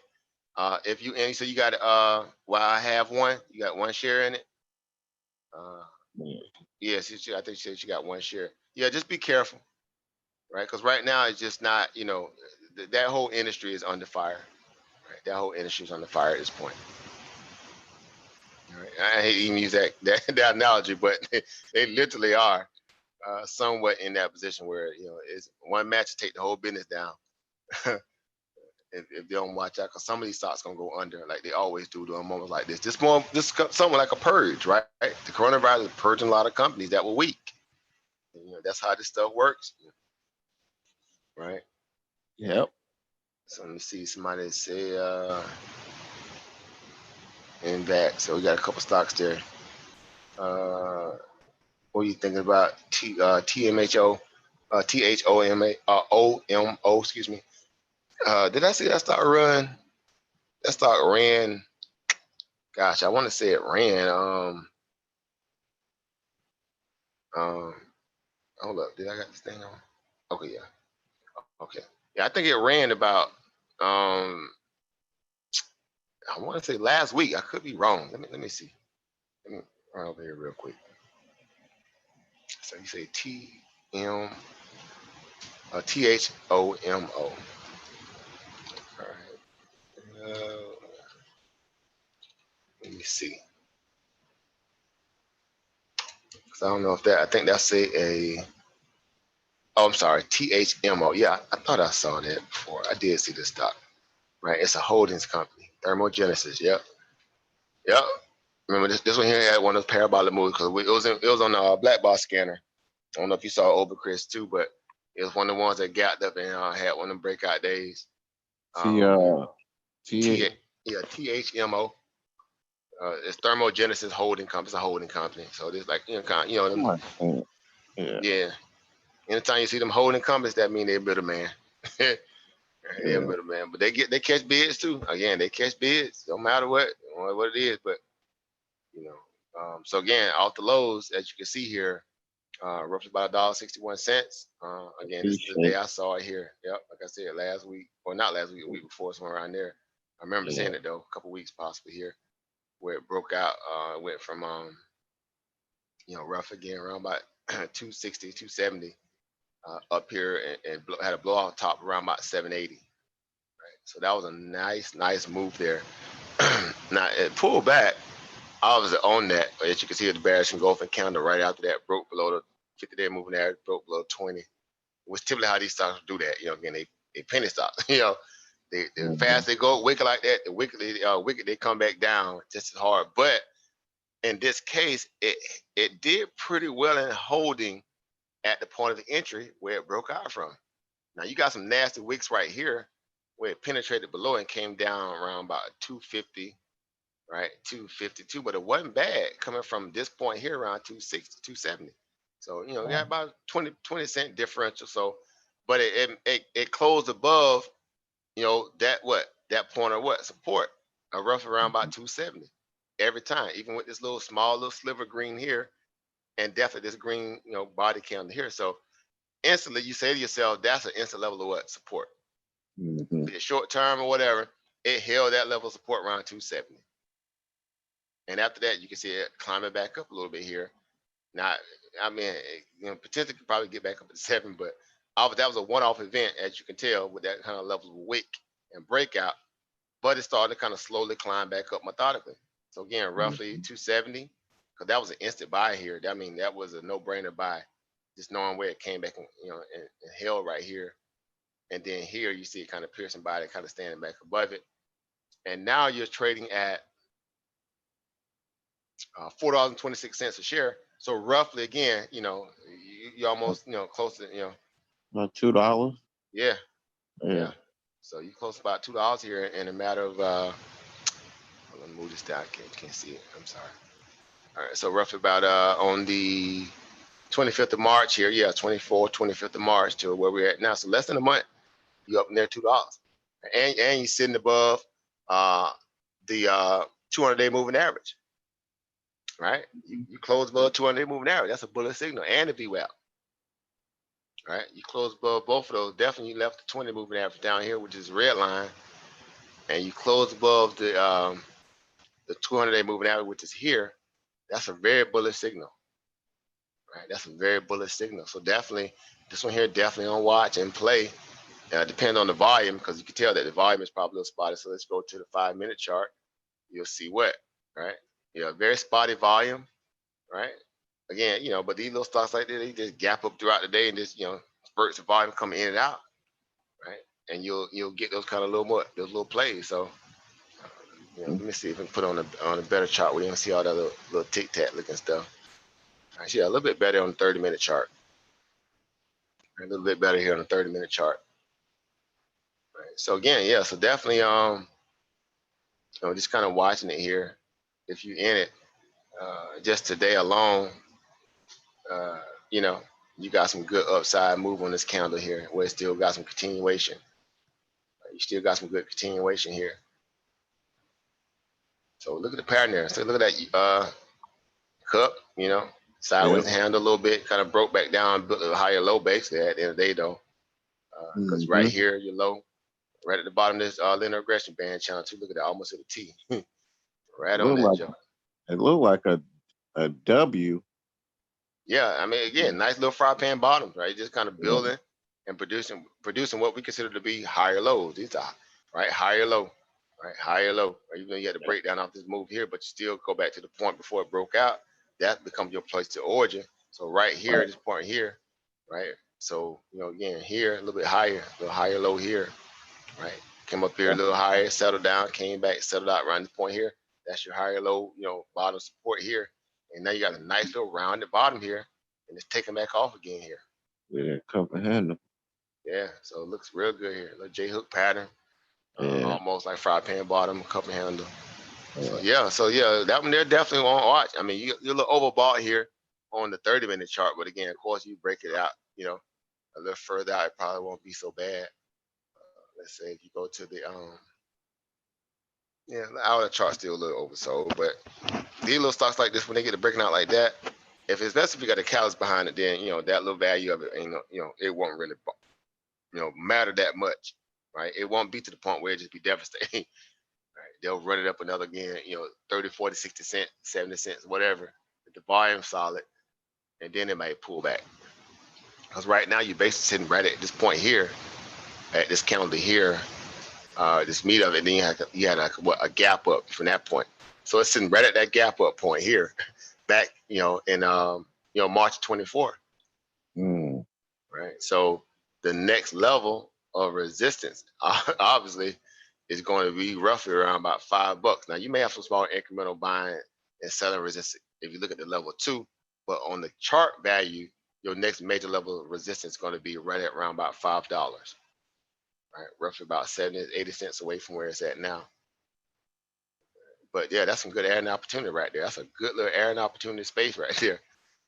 Right, to dig into this move here, and you sitting above some key, key indicators here, looking pretty strong here. With shabby volume, mind you, but it's again, y'all know how this stuff work. If it's moving up, you know, the volume matters more than profit to a degree. As long as you can get out of it when it's time to get out of it, because you're gonna need some volume to get out of it. If you got big shares, but if it's marching, then hey, trade the trend. Yeah. Stay true to the trend. Right. So yeah, good trade on that. Beyond average if you in it. I see that you posted that one, bro. So definitely good trade if you still in it. All right. So you got NVAC. Yeah, NVAC is definitely that. Again, where I know that's okay. Anything that's marijuana play at this point. Not marijuana. Excuse me. The coronavirus. Excuse me. Coronavirus vaccine play. Right. Hence the name NVAX. Again, I traded a couple of times off and on the explosive move, as you can see right here. It's just been banging ever since the coronavirus news came out. All right. So if you go back to just let's say even March, right? Again, nice little double bottom here around March 16, and then it just broke out, right? Coming from a place where it kind of pulled back. It hadn't looked back since. And what's really good about this scenario here, if you're looking at the chart from All the way from that 50, or is that that 20? which one? The yellow? Yeah. That's 200. That's 200. Out of 200. Okay. Yeah, and then the red one is that's your 20 moving average here. And then Okay. again, your view app is kind of like the fuchsia color here. I was just holding. It's been riding the view app like a surgeon. I mean, look how it's been riding this view app. Slightly below a little bit here, but it's been trending right at the view app the whole time. Which that's what the view app is for. That's why this is a very important indicator, and mostly everybody use it. And Yeah. so it just trended, trended and held the view app, gapped down a little bit below, and got right back up to it and held it again. It's like a magnet. I love when I see that kind of stuff like that. That thing respecting that view up like a champ, boy. They keep that thing like, don't lag, keep up. Well, keep up.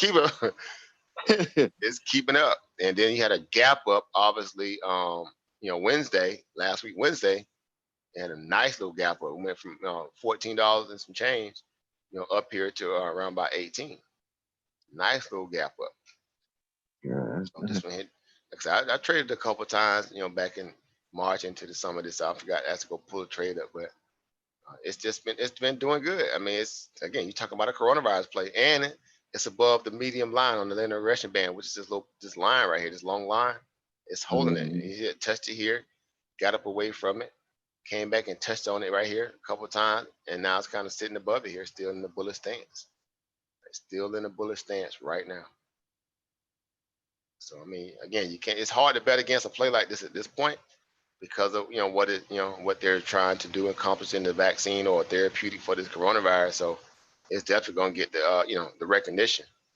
And just going back in its history, look here. I mean, it's stock been banging, coming from a long way. Even back, January a little bit, it was a little lower, around about $3 and change. It's been on a good tear. Again, I remember this stock was like about say $2-3 somewhere around there, $4 somewhere around there. I remember looking at it before. Right? So it has found this calling now. It's finally got his wings, literally. And the coronavirus gave it new life. And so kudos to that trade if you in it, especially in the long term perspective, because stocks like this, little biotech stocks like this, best case scenario, they get bought up by a bigger company. Right? They come up with a solid therapeutic vaccine or patent. A big company like Merck, Pfizer, Amgen, or somebody, Johnson Johnson, everybody come on and buy them out. So next thing you know, you wake up one day, stock trading at $17. Next day it's up here at $40-50 a share. And you like, man, it struck it rich. Good old buyout.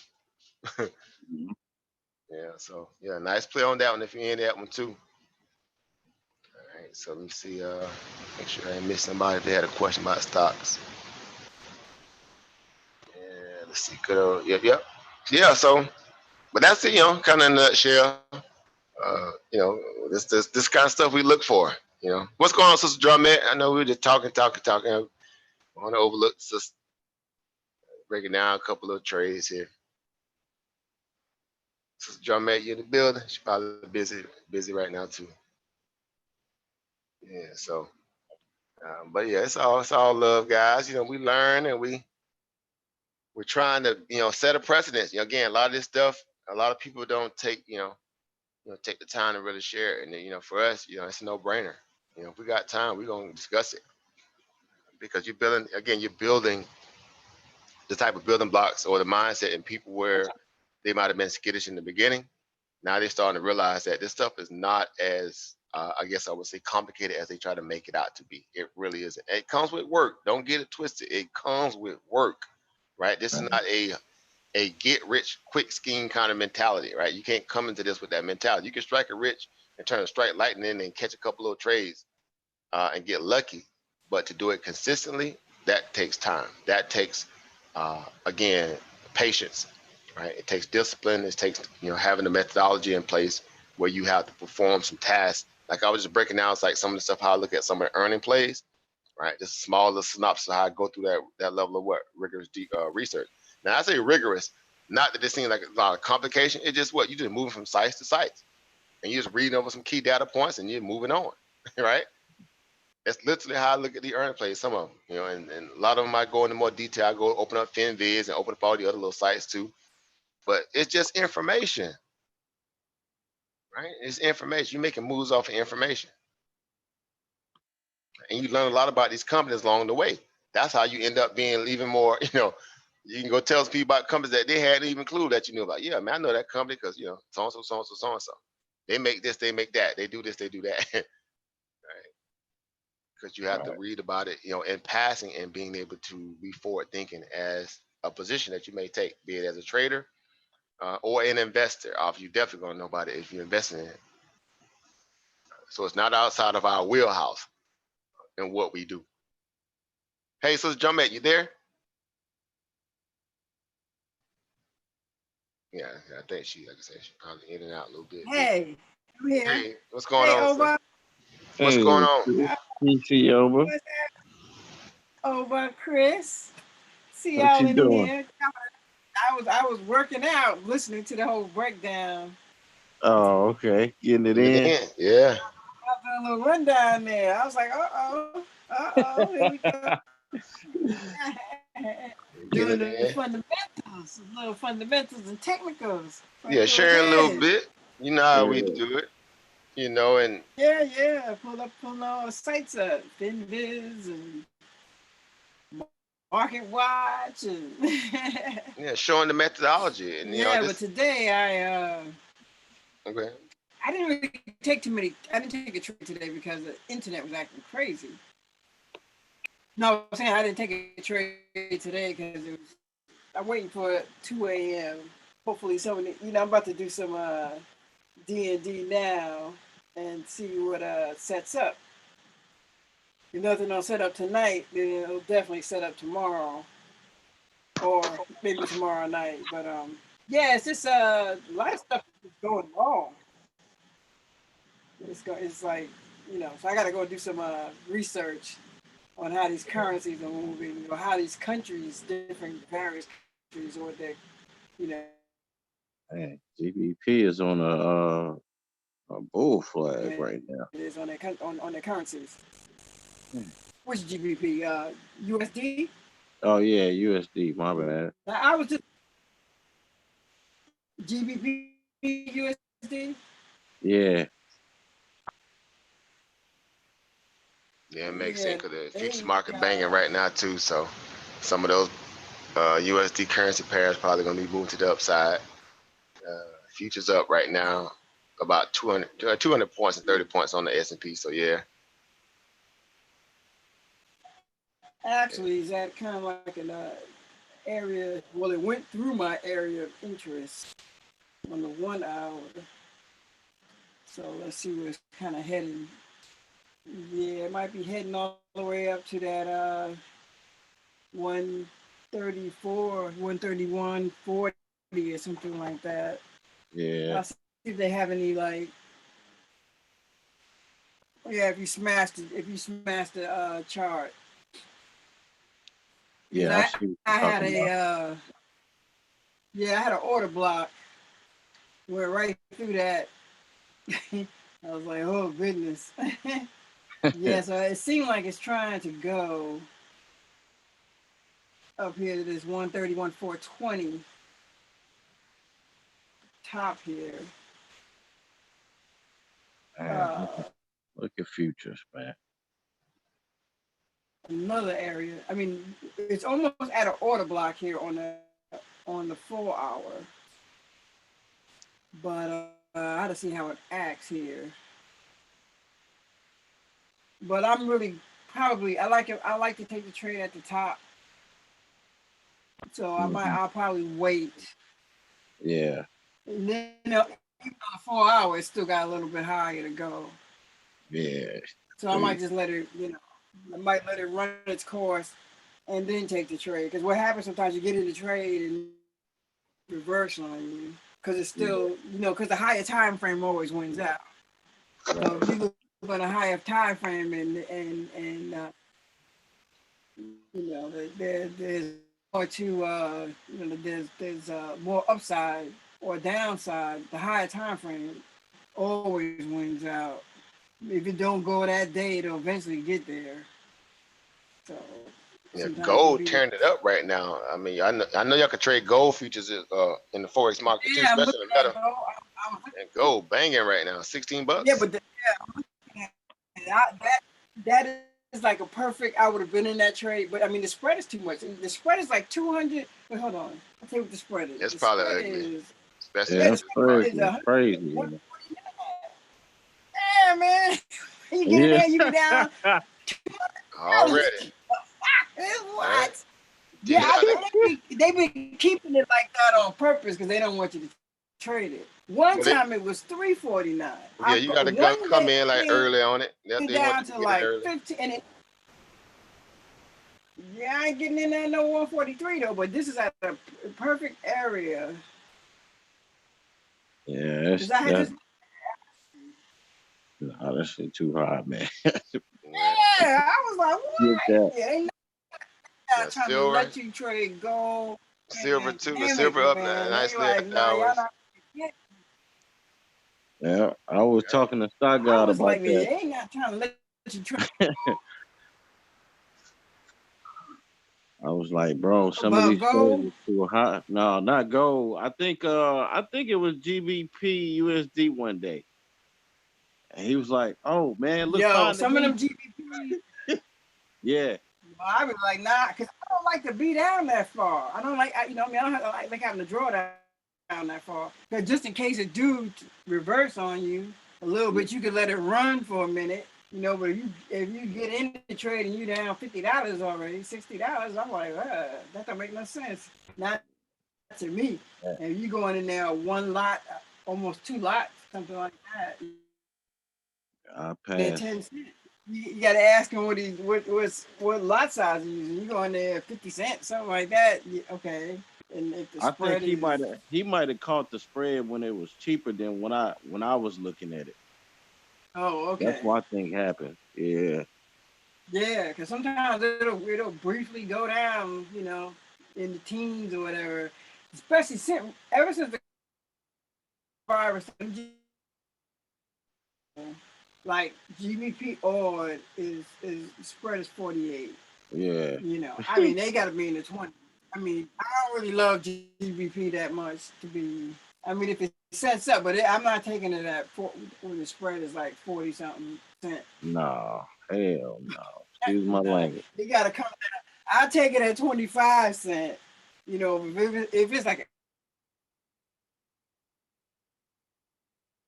Yeah. I'm not. I was like, what is this, man?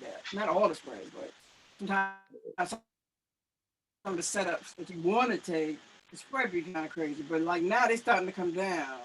Mm-hmm. Or the USD, that was still kind of bullish.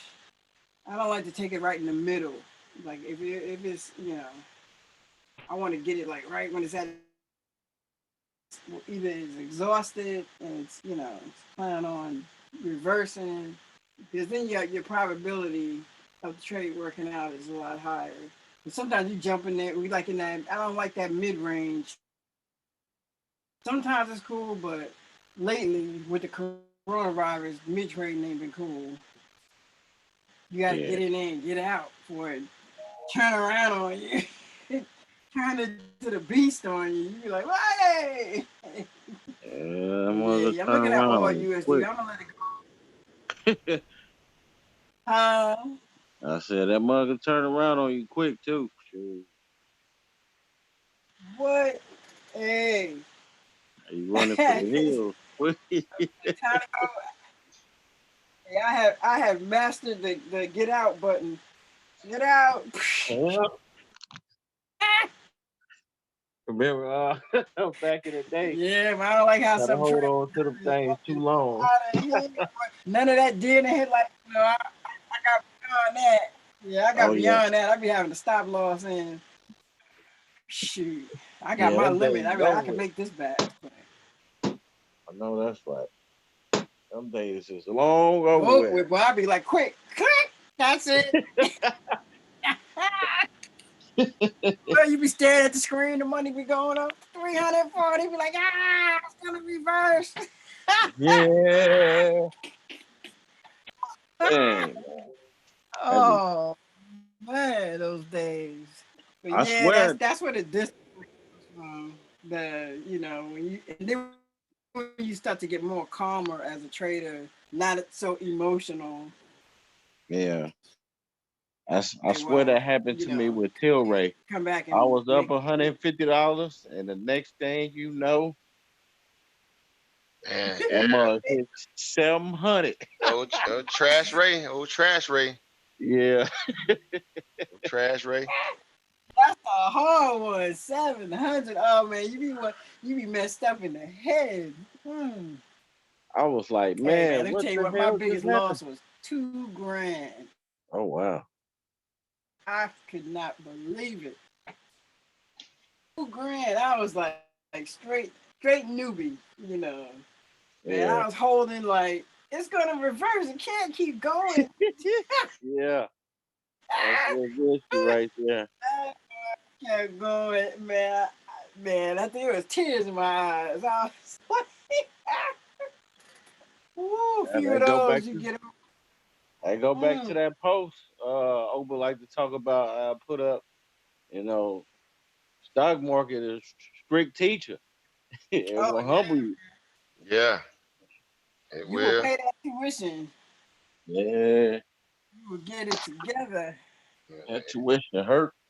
Through it all, again, you have to learn how to remain like you guys are saying. You got to remain calm and level-headed, and analyze what caused that to happen. So in most cases, you have a paralysis of analysis right during the headlight kind of reaction. In some cases, because you can't necessarily accept in your head initially that you might be down that much, right? And it happens the same way sometimes when you're making money, right? When you're going up and it's just going up and up and up, and then the first thing you convince yourself is it's going to do what? Keep going up, right? And so you say, well, I'm gonna stay in it, right? And you might have had some Oh. targets, some goals, and this thing, you run to the bathroom or something, go get some chips and come back. You're like, man, what happened? You down. Like, what Yeah. happened? I remember I was up 700. The next thing I was down 700. I was like, what? I think that's what happened to me on PCG. I was up and then I went to the bathroom and came back and I was like, yo, what happened? Yep, they reverse on a dime. That's to show you how when these banks flip that liquidity on you on the rip. And again, they playing a dirty game that day because they really trapping. That's one of them days when they actually are trapping, right? They're just eating up a lot of these book orders coming in, and when they meet a certain kind of mandate of quota, they do what? They turn it, right? They turn it. Right, market makers, they turn it, and when the turn happens, it becomes. It'd be very brutal sometimes. So that's why it's important. Again, you set them trailing stops, or you set the stop losses. As it's going up, you have to really be attentive to it. It's kind of like it's like a runaway, train. You have to be attentive to those kind of high frequency trades. Ones with low betas, right? Very low volume and not necessarily very very low volume, but not a lot of erratic movement. You can do stuff like you can paint a Picasso and do all kind of stuff. Bake bake a little veggie ham or something. I don't know, but the ones that's volatile, boy, you gotta watch it. Again, we was just showing you that stock today that worked, WRX. Even though it was volatile, it had a beautiful pattern. That pattern was just stellar. It just stare. It literally, when they say you climb the wall of worry, it stair stepped all day. And so you want those kind. Oh, those are beautiful. Just looking at this one I have on now, the GPB USD. That's not bad. It had the same way. It had a nice little bullets and gopher candle, broke out. Nice little bull flag, little pennant here, and what rammed higher, right? Consolidation here. Two big ugly candles are often in terms of that having to go down like that, but it consolidated real quick and pushed higher. So this one here was a good little play here. Yeah, and usually a lot of times too, it may not go all the way through that golfing candle. It'll pull back halfway and then take off again. Right. Which is coming in. What it. Mm-hmm. Yeah, so to learn the behavior but either way, you just have your stop loss, and then if you're wrong, it's almost like a little Nike check right here from the $23.640 with that big red candle dipped down, and it hit 122. But dipped lower than that, but then it started to shoot back up. Almost look like a Nike check. Somebody got a check off of that. I'll tell you that much. Yeah.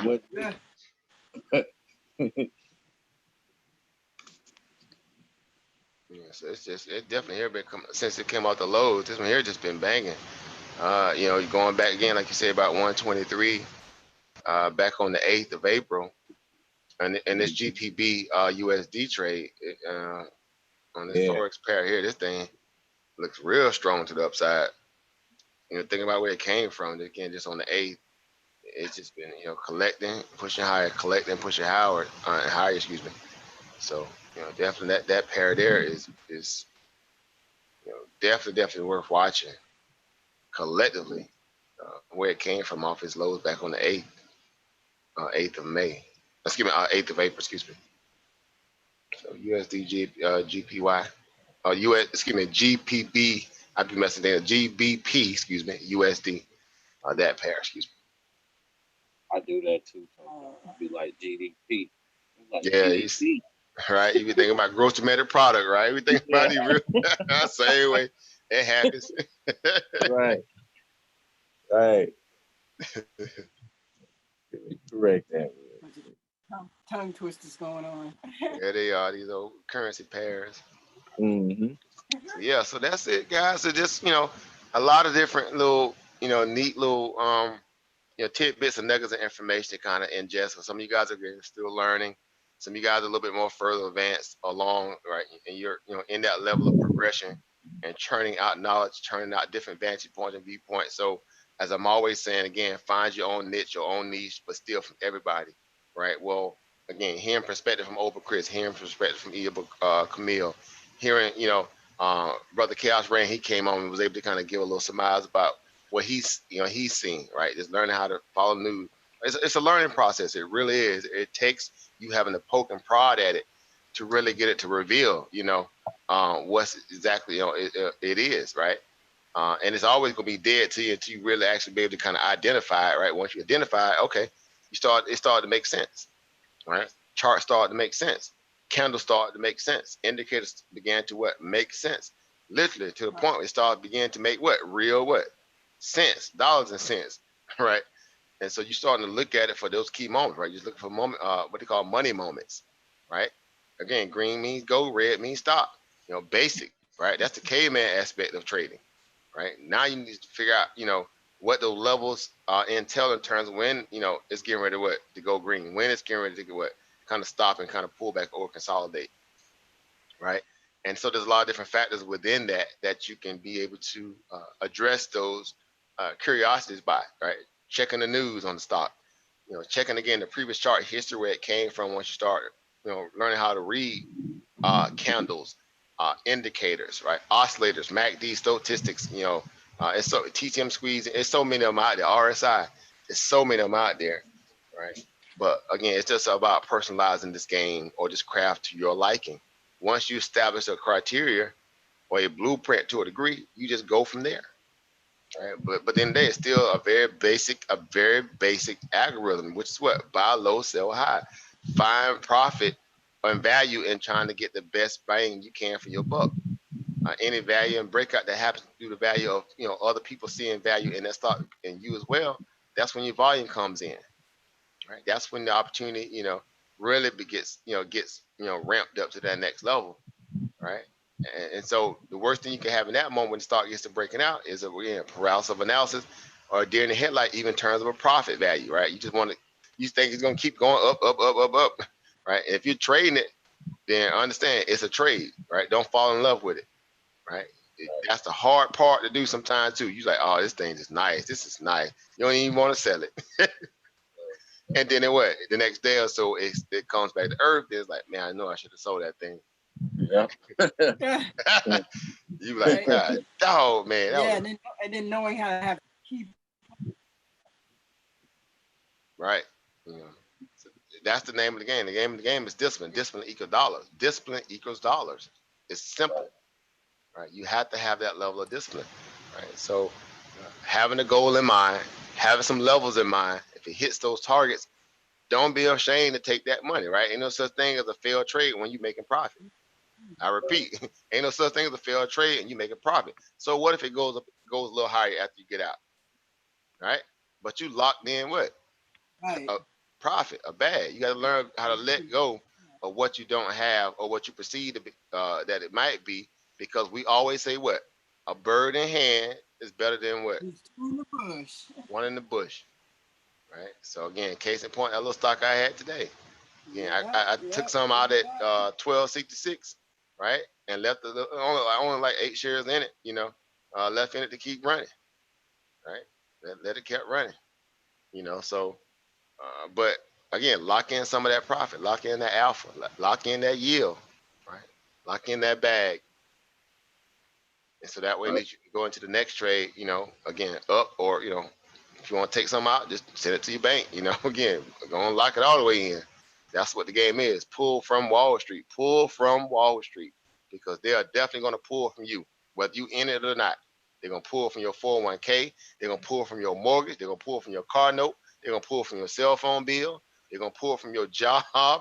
They're gonna pull from your Medicare. So Wall Street pulling from all those entities of your life every single day in some form or fashion. They're getting it. So you might well say, well, you know what? Let me come in here and get some of this stuff back. And that's just another aspect of what we do as investors or traders, right? Through some aspect, because all of it is interconnected. Forex market, options market, equity market, even crypto, right? Because that money still has to be converted back to what? USD currency. Right? You can float it around as, in encrypted aspect for a while, but at some point, if you want to use it to spend it on something that doesn't require you crypto, use case, then you have to convert that stuff back to USDs or GBP or any other currency that you may be, trying to deal it in. So it's all interconnected is the point, that I'm making. So don't shy away from the opportunity. Don't shy away from the opportunity to increase your knowledge. Right. Again, it'll benefit you a lot more than you give yourself credit for possibly. So matter of fact, let me see. This is the one, this is a good book here. We shared this one here. Sister Camille dropped a lot of good knowledge over the week in our little Facebook group. But again, we got oodles and oodles of PDFs, free PDFs and books, that's worth perusing, right? Again, mental litmus test, so to speak, right? Testing yourself to the point where you want to read something that, that's not necessarily something that you just normally would read, right? If you get immersed into being disciplined, even learning how to read one of these books, then that alone will set you into another a mindset, right? That alone will put you into a different, stratosphere in terms of how you'll start valuing your time to get this knowledge, right? So you can kind of you can breeze through a little bit, you can paraphrase through it, you can read the entire book, but it's about again learning how to find value in this information, right? A new thinking methodology. So that's the one part I like about this book here, right? Because this one here is definitely dealing with discipline. You have to change your mind first before you can change your bank account. I repeat, you have to change your mind first before you can even change your bank account, right? That's one of the, Right. that's just the reality of this stuff. It's no getting around that. Everybody went through that same aspect of that. Chris had to go through it. Sister Camille definitely had to go through. I'm sure she could tell you. I had to go through. Everybody that came in this field, this industry, this sector, this craft, we had to go through that mind change. You had to really start, looking at things in a whole new different light. But it was for the positive because now you also learn how to deal with the real world better. You know how to deal with companies better. You know how to deal with their products. You know what's happening before they come, right? Because you have that inside, insight, so to speak.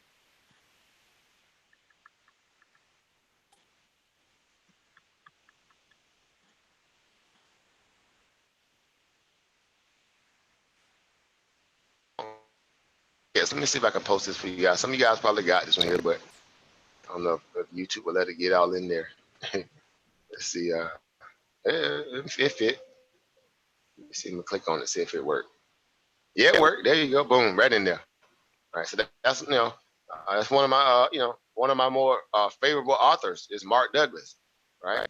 He got a few little books out, but he's definitely he definitely a good mind when it comes to market news and information and knowledge period. Right? So that's a free PDF book right there, guys. Hey, what's going on, bro, with Christiana? What's going on, fam? So that's about it, guys. So I know we've been burning the midnight oil. Oh, I know I have. I've been on it for quite a while today. Over Chris and hung out. He done hung with tough all day. Yeah, appreciate that, brother. Oh yeah. Hold it down for, with your brother. I appreciate you, man. I already know it. And yeah, Oh yeah. everybody. Yeah, all you guys. Always. Over T, he hanging out. Everybody, brother Sunline, everybody, again, I know we all got, lives to live and family and children and everybody to take care of stuff. So, but just having a place again, like I always say, where we can come together and think tank, to me, that's priceless. To me, that's priceless. Yeah, absolutely. Because we're dealing. Go ahead, sis. Part of my learning. I was saying that was a huge part of my learning. When I first started, we was doing this every day, all day. Get up, Yeah. read, be in the chat, 10, 11, Do it all over again. I mean, a lot of no sleep not moments. Again, I can definitely vividly tell. Again, we do a live show with the brother Sal. We get done with that around about 10, 11, sometimes 12, and we go right back to Discord, and we be up till 4, 5, 6, 7, and in the morning studying. That's sacrifice. That's the sacrifice we was put out again with families, with wives, with children, with whatever businesses. Some people had to get up and go to work, and they dragging to work the next day. But their goal is to what? Is find a way to what? To fire their boss. that was the motivation, right?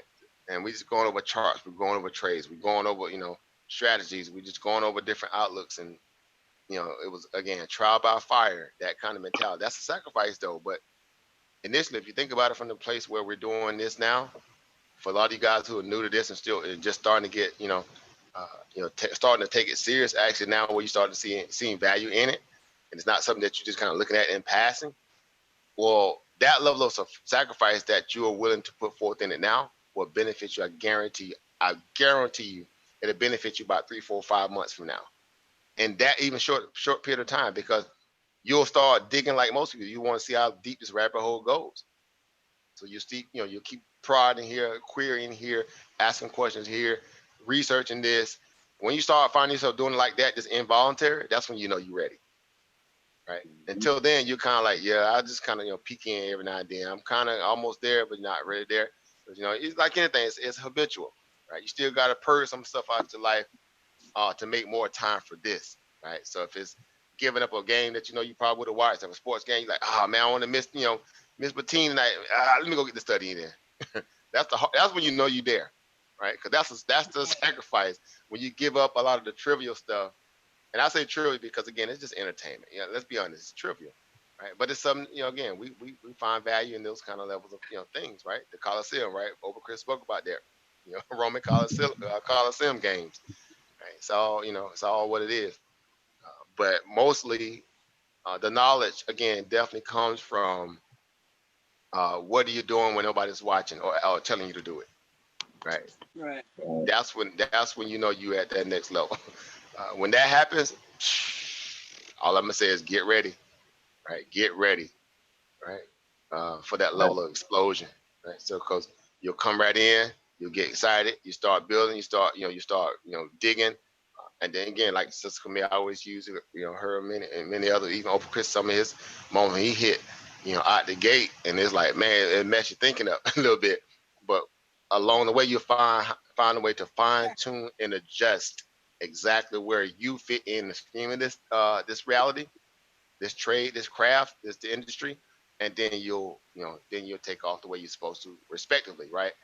With consistency, a little bit more your strength and mental faculty, behind you to really help you make good decisions, so to speak. Excuse me. And you'll take it to where you need to take it, right? Which is a lifetime journey, because you don't lose this, right? Unless you just walk away from it altogether, right? But you don't lose this, but it stays with you for life, literally. So again, it's nothing to flip the switch on, look at a couple of charts, open up some news pieces, and you can kind of say, okay, yeah, I know what's going on here. Right. Let me dust my little brokerage accounts off, and go get it. It's that kind of reality. So it's worth it. It's worth the journey, guys. Just stay with it, stick with it. If you are new to it, again, the goal is to think longer term. Obviously, so it's a marathon, not a sprint. So definitely do take your time to find those companies out there that seem to be growth companies, and put you a couple of dollars in and let it sit. You make more in it, and then sometimes you sitting it in a bank account collecting no money. So I mean, you got really not a whole lot to kind of losing that perspective, right? Just learn how to protect it too. In the same case, from anything wicked might be happening, but find those type of companies that are solid, and then again, utilize them in a way where it could benefit you. All right, so because capitalism, at least we're not Detroit, right? Come to Cleveland. What was that Cleveland clip? Chris? What was that Cleveland clip? Hey, at least we not Detroit. Hey, Yeah. bruh, it's brutal out there. Yeah. Joker said, at least we're not Detroit, so that lets you know, Joker said, hey, let me find that little clip. We'll end on that, man. Yeah, so, It's real. I think it's real out there in the field. right. Yeah. But again, it's more of what we've been conditioning ourselves for a lifetime to be again independent, right? To be independent of again somebody calling shots over you, right? Over your existence, right? Um, that's the part of this that makes it, for me, I guess, I'm just not going to push back against that. Having something like this where you can, uh, you know, move on your own, your own dime and your own time. As long as that market's open, you got it. Forest market, man, them guys get to trade anywhere around the clock. They can wake up 2, 3 a.m. in the morning and go right into the market and pull money from it, and then go right back to sleep. Like to sleep. Yeah, and jokers got to be getting up to go, put in 8 hours on the job. And it's like, dang it, bro. Jokers, I just went and got that, got the market real quick. I'm done. So it's just something to think So, about. It's definitely something to think about. Let me see. I don't even. Oh, look, that's it. No. Yeah, but yeah. So that's it, guys. So um, I was trying to find a little clip on the way out here. It was so funny. Just thinking about that. When jokers be trying to get you to follow the status quo in terms of these different companies and getting behind the idea of just going to work for somebody and all this stuff. Like, no, I think we'll try another way. All right. Let me see here. Yeah. So anything you guys got in closing too? Again, Sister Camille, over Chris, on the way out here. No, just set my piece. I'm about to do some due diligence, find my trades for London session tomorrow and New York session. And yeah, man, just study up. Just try to, get as much information as you can, and it's a marathon, not a sprint. So right. don't worry about making money at first. Right. Just That's it. understand the learn how to trade or learn how to understand the markets first. And then all of that comes like anything else. Once you're when you have the knowledge and the information, the money comes. Facts. The sole focus is to make money. You're gonna be blowing up all the time, losing money because you won't Trust me, God. get to the discipline that's required. And Huh? I was saying, trust me, I've been the crash dummy for the market. And we all have, we all Yeah. have. I definitely got my lumps. Oh, I mean, that just go back to the drawing board, and just stay Right. at it. You just don't get on the bike and start riding the bike automatically. You gotta fall, hit the trash can a couple times before you get it right. Right. Stay, Scrape up your stay pedaling. knees. Oh yeah. So, Again, it definitely comes with the territory, but again, like they're saying, again, this is us being transparent. It's a part of the process, and like anything, again, different if you trying to again start a business for the first time. Well, what do you have to deal with? You're gonna deal with ups and downs, hiccups.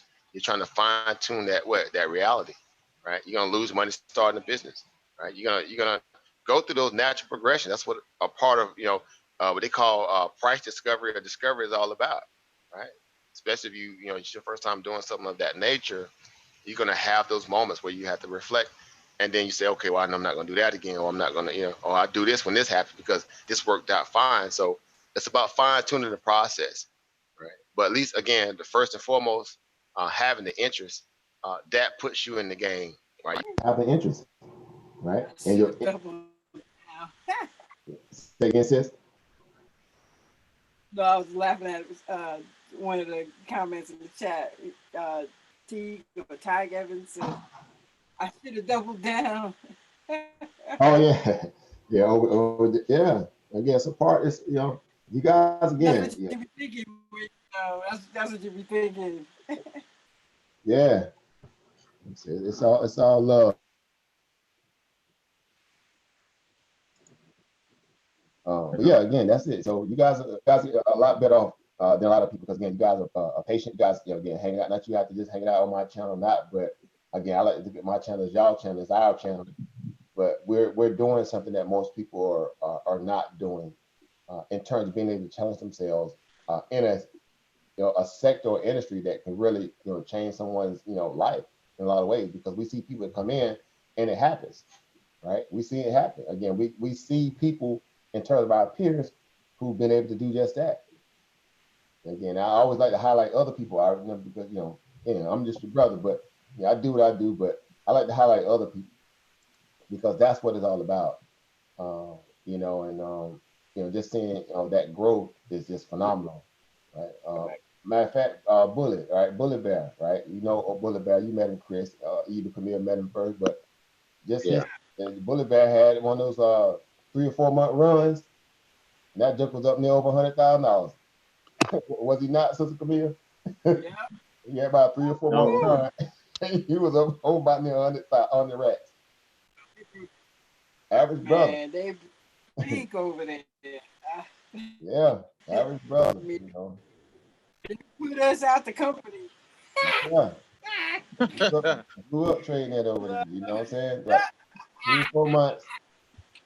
That brother walked away from a nursing job in Florida and became a real true full-time, day trader. In about 3 or 4 months, he was already over like 100 grand. Yeah, he was Somewhere close killing about it. 100 grand, somewhere around there. Over there, big size too, 6,000 shares, 5,000. Yeah, eating the market the same way Wall Street, Goldman Sachs, all them crooks doing. We get a chance to do it too. We get to do it. Yeah, Exactly. yeah. More fearlessness. Yeah. I mean, he knew what he's doing too. He wasn't just going in there like that. But Yeah. I mean, whew, I learned a lot trading with them. Him, everybody. You. And I'm just using that because I saw that brother progression. I remember he was kind of like new to a lot of the stuff we was doing at Sales Show. And Bullet Bell used to ask questions. He used to ask a lot of questions. Him and Q-Tech used to get into it a lot. They used to be arguing back and forth. But over time, they began to learn how to respect each other. They became really good. Yeah, I mean, I got the old story. I'd be like Oh that yeah, person all the story. Like I remember everything. But it was a part of our journey. It was the people from all walks of life, from all over around the country and the world, and we all came together under the same auspices of interest and respect, right? Which is what? Financial literacy, right? And that's what made this thing so unique because everybody, had something to offer, So in the process, the end result was, people hit their stride and went on to success. Bat Signs is another. Bat Signs used to be always kind of, plugging away at the technical side. And when it really began to really make sense to him, he started trading only one ticker only, SPY, right? And he took that to the next level. You got a chance to, meet Bat Signs and Sister Jermette too. I think you did too over Chris as well. Bat Scientist yeah. So he was the same, always analytical. Yeah. In the beginning, like a couple hundred here every now and then, he get like hit 500, and then Bat took it to the next level, right?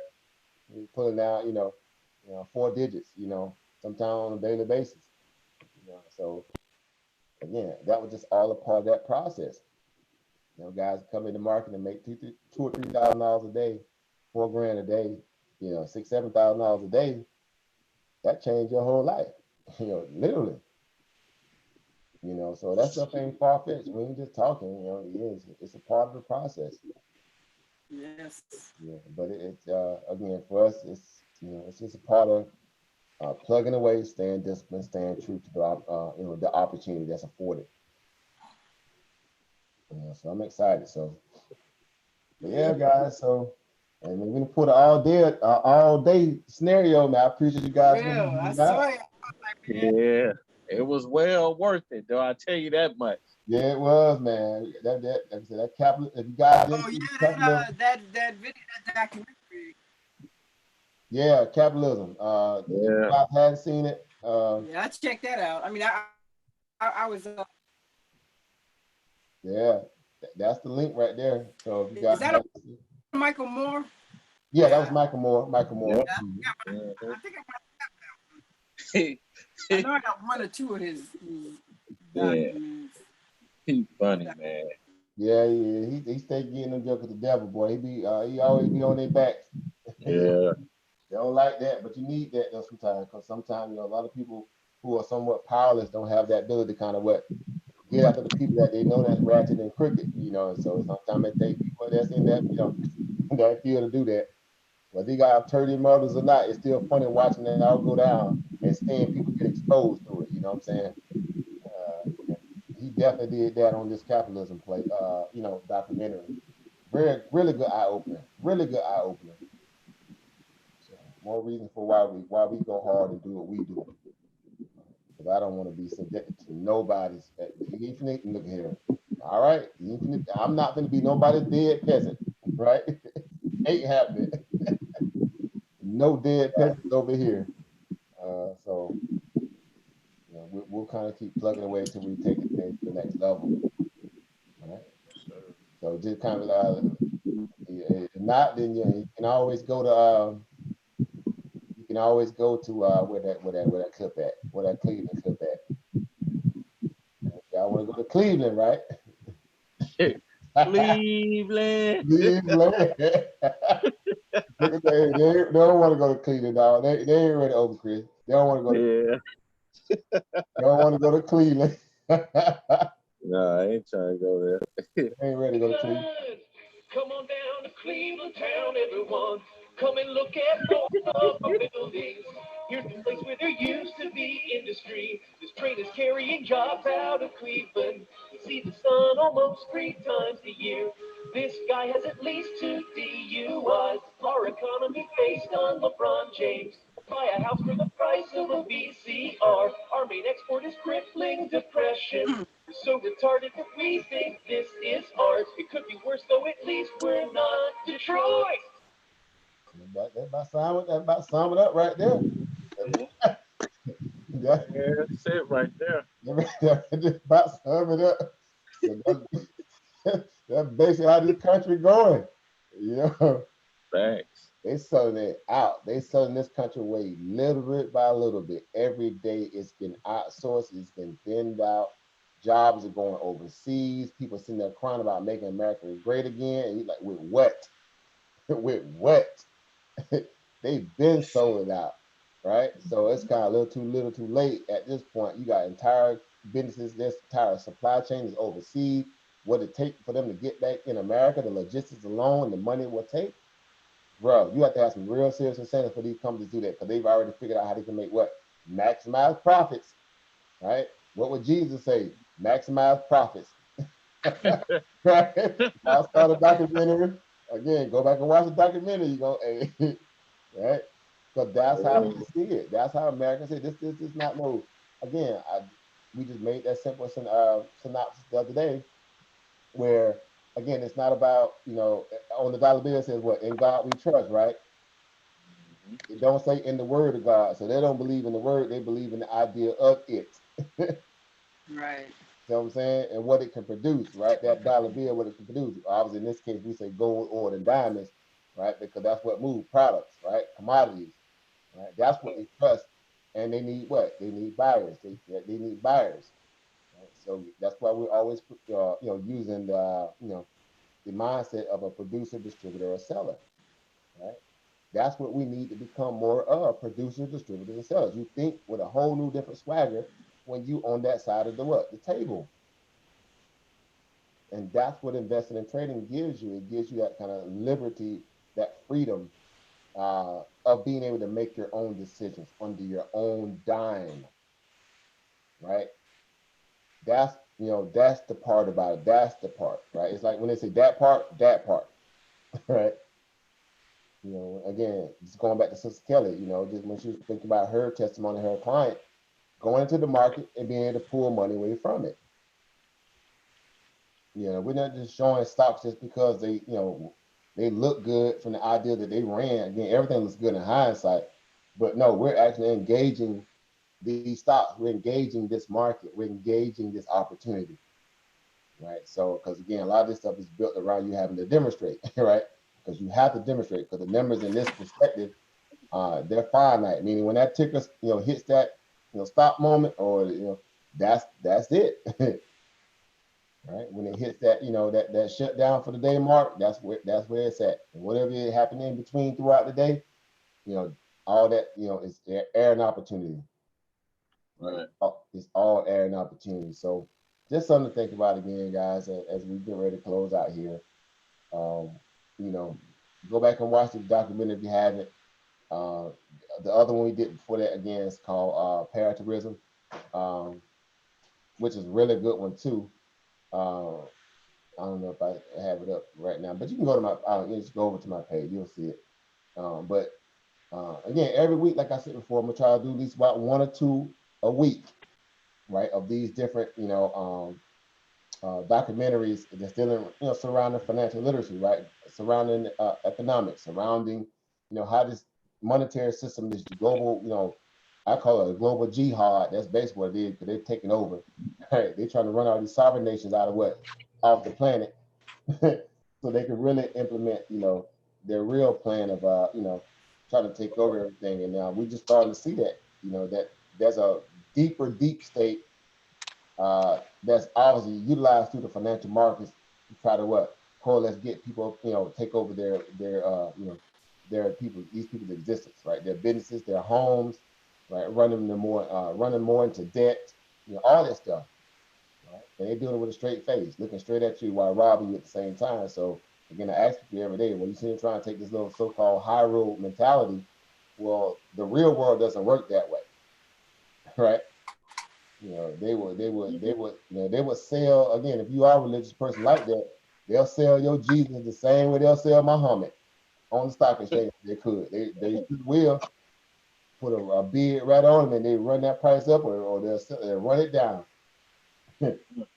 These people have no moral fiber, right? So again, and you see acting like that the government, in terms of quote unquote, will definitely have your back in moments where necessarily they have shown that they will not. I'm a believer in people when they show you who they are, you accept it, right? And in this case, the government has shown you countless numbers of times who they really are, right? And so again, when people are voting against their own interests, well, you know what that is. That's Stockholm syndrome, cognitive dissonance, and whatever other, you know, ailment. They're suffering from it because of the propaganda is so strong they can't seem to break away from all this what delusions of grandeur and live life on their terms. Right? So that's what we're all about over here. We're all about empowering people, not just my channel, the Dagger Squad channel, and other channels out there too. What you guys doing with that NBK over, Chris, and you know, just in general, you know, people are trying to really challenge that status quo of ignorance that's out there that got people so again confused and distracted, right? So while you're distracted, just know that they're robbing you, right? As long as you're distracted, they're gonna stay robbing you, right? Picking your pockets right underneath your eyes. So don't fall for it anymore, guys. Let's go. Let's get this stuff. Right, let's get it. So again, so I end on that note again. I know we've been going hard. I gotta go eat dinner. It's late. I ate, you know, since a bowl of fruit around about 3 o'clock, 3 or 4 o'clock. Got me a good little bowl of fruit. Yeah, you sound famished, my brother. Gotta get something to eat, put something on your stomach. Yeah, man, a little kale sandwich. You know, a little kale sandwich. You know? Yeah. A little kale back and call it. Drink me a mouse, and I'll be solid. Right on. Yeah. So, but again, I thank you guys. Seriously, I can't say it enough. I really do thank you guys. Thank you, Ro. Anytime, family. Y'all already know it. Sister Camille saying with everybody in the back chat, over Sunline, over T. Sister Monica, always, you already know it. Says thank you. Yeah, we said, oh, y'all still getting it in. We was going long today. Yeah. Christiana, thank you for coming through, fam. Brother Gideon Block, thank you, Over. Hey, appreciate you. Say he say he green. That's what I'm talking about. I like that. See, that's what I'm talking about. That brother say he must have had a couple good trades. Trade. He say he green today. That's always positive, right? Kudos to him. Fam Ebner, thank you for coming through, family. Peace, Power, and Profit. Sister Beautiful One, you already know it. Peace, Power, and Profit, brother. Beyond Average. All right, thank you for coming through, fam. Everybody, again, I know I missed a few people. Brother Sade, Samada, I think I said it right. Thank you for coming through, fam. Over Brandon, thank you for coming through. Overseas came through today. He tried to get on the panel, but I don't know, it didn't work out, I guess, on the Zoom side, but he tried to get on. Thank him for coming through. Brother Mathis, everybody. Brother Alabama Country Officer, Brother Chaos Rain came through today. Thank him. Definitely thank that brother for coming through always too. Who else we got in the building there? I might have missed.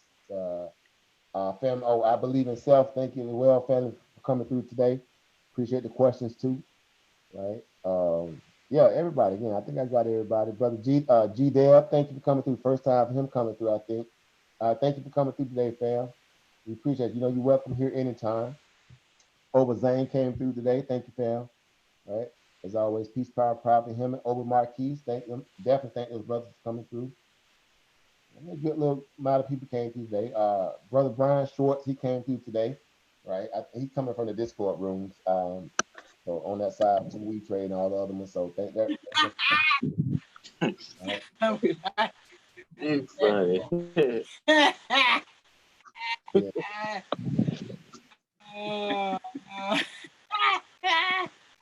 What's going on, Sister Camille? Camille, crack that back Funny. Oh man, the chat.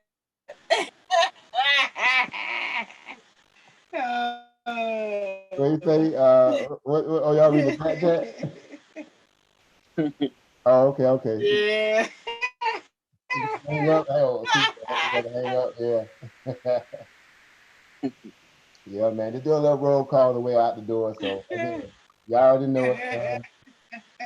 Y'all already know what it is. So we thank you guys. Seriously, on the side, serious side, we thank y'all for coming through and sharing your time. It's a sacrifice, but we bringing some content one way or the other. We're gonna bring something to the table. That's right. With that being said, I'm gonna get on out of here. Any last words? Again, I know anything else, Sister Camille, Brother Over, Chris. Anything else on the way out? Everybody good? Any last words? Chess, not checker. Facts. That's a T-shirt. T-shirt. Facts. Oh, definitely facts. Even Camille. That's what it's all about. Power and profit. Establishing that, owning that, living that. Right? That's what we're searching for. We're searching. Right. So I love it. All right, guys. So until tomorrow again, as I always say, trade safe, choose well, and stay green, my friends. Peace, power, and profit. Uncle Johnson there, Shimon Tuck, and Ubuntu. I am because we are. And until next time, I look to try to go live tomorrow. What I will try to do if things work out, especially if I get to bed a little good time tonight, I'll be trying to stay up and study forever. So, but it takes a toll on you, but it's a good thing. But I will try to maybe go live early tomorrow, and do some live trades. Set some live trades in real time. Try to show you my little process in real time. Just kind of walk you guys through it. I know you guys are still learning in real time, so we'll see if that works out in terms of my timing. So, all right. So with that being said, again, I'm gonna get on out of here. You guys go get y'all some rest, chill out for the rest of the evening. I know some of y'all can't go to sleep because you ain't got nothing to do. Work. They're gonna be up all night long, just staring at everything, man. Ain't got nothing to do on this right a while, I guess. Be coming up on me. I be like, oh, not again. Right. Next thing you know, 2 o'clock, 3 o'clock, 4 o'clock, market open, 5 o'clock, 6 o'clock, somebody pop up like, hey, what's going on? Hey, you went to sleep yet? Hey, but I ain't went to sleep yet. Still getting it. Been there. I've been there. I know what it's like, but yeah, I'm gonna get out of here. But yeah, that's it. So again, until next time, guys, y'all stay well, man. I send my best to you all. Stay safe with the coronavirus. yeah, we'll talk about that tomorrow. 'Cause we haven't talked about that over the last 3 days, I think. So we'll get back on that coronavirus. It ain't going nowhere, obviously, but there's a lot of stuff coming out that we starting to realize now in the White House. They starting to fight now. We knew it was gonna be long before Trump start fighting. So him and Dr. Fauci is fighting now. He want to fire him. So Yeah, yeah, so yeah, we'll talk about that one tomorrow. We'll see if how long he lasts before he get up out of there. that's right. It's getting wild. So all right, guys. So that's it. So it's a barking night clear, boy. Don't do it. Don't do it. Do it. Get on that barking. All right, guys. All right, we'll shut it down. So I see you guys in the AM, or I see y'all guys again in the back chat. Actually, some of you guys in the Facebook group or wherever. But until then, we'll convene again. Meet tomorrow, guys. All right. Peace, power, and profit, y'all. Power, profit, everyone. Peace, power, and profit.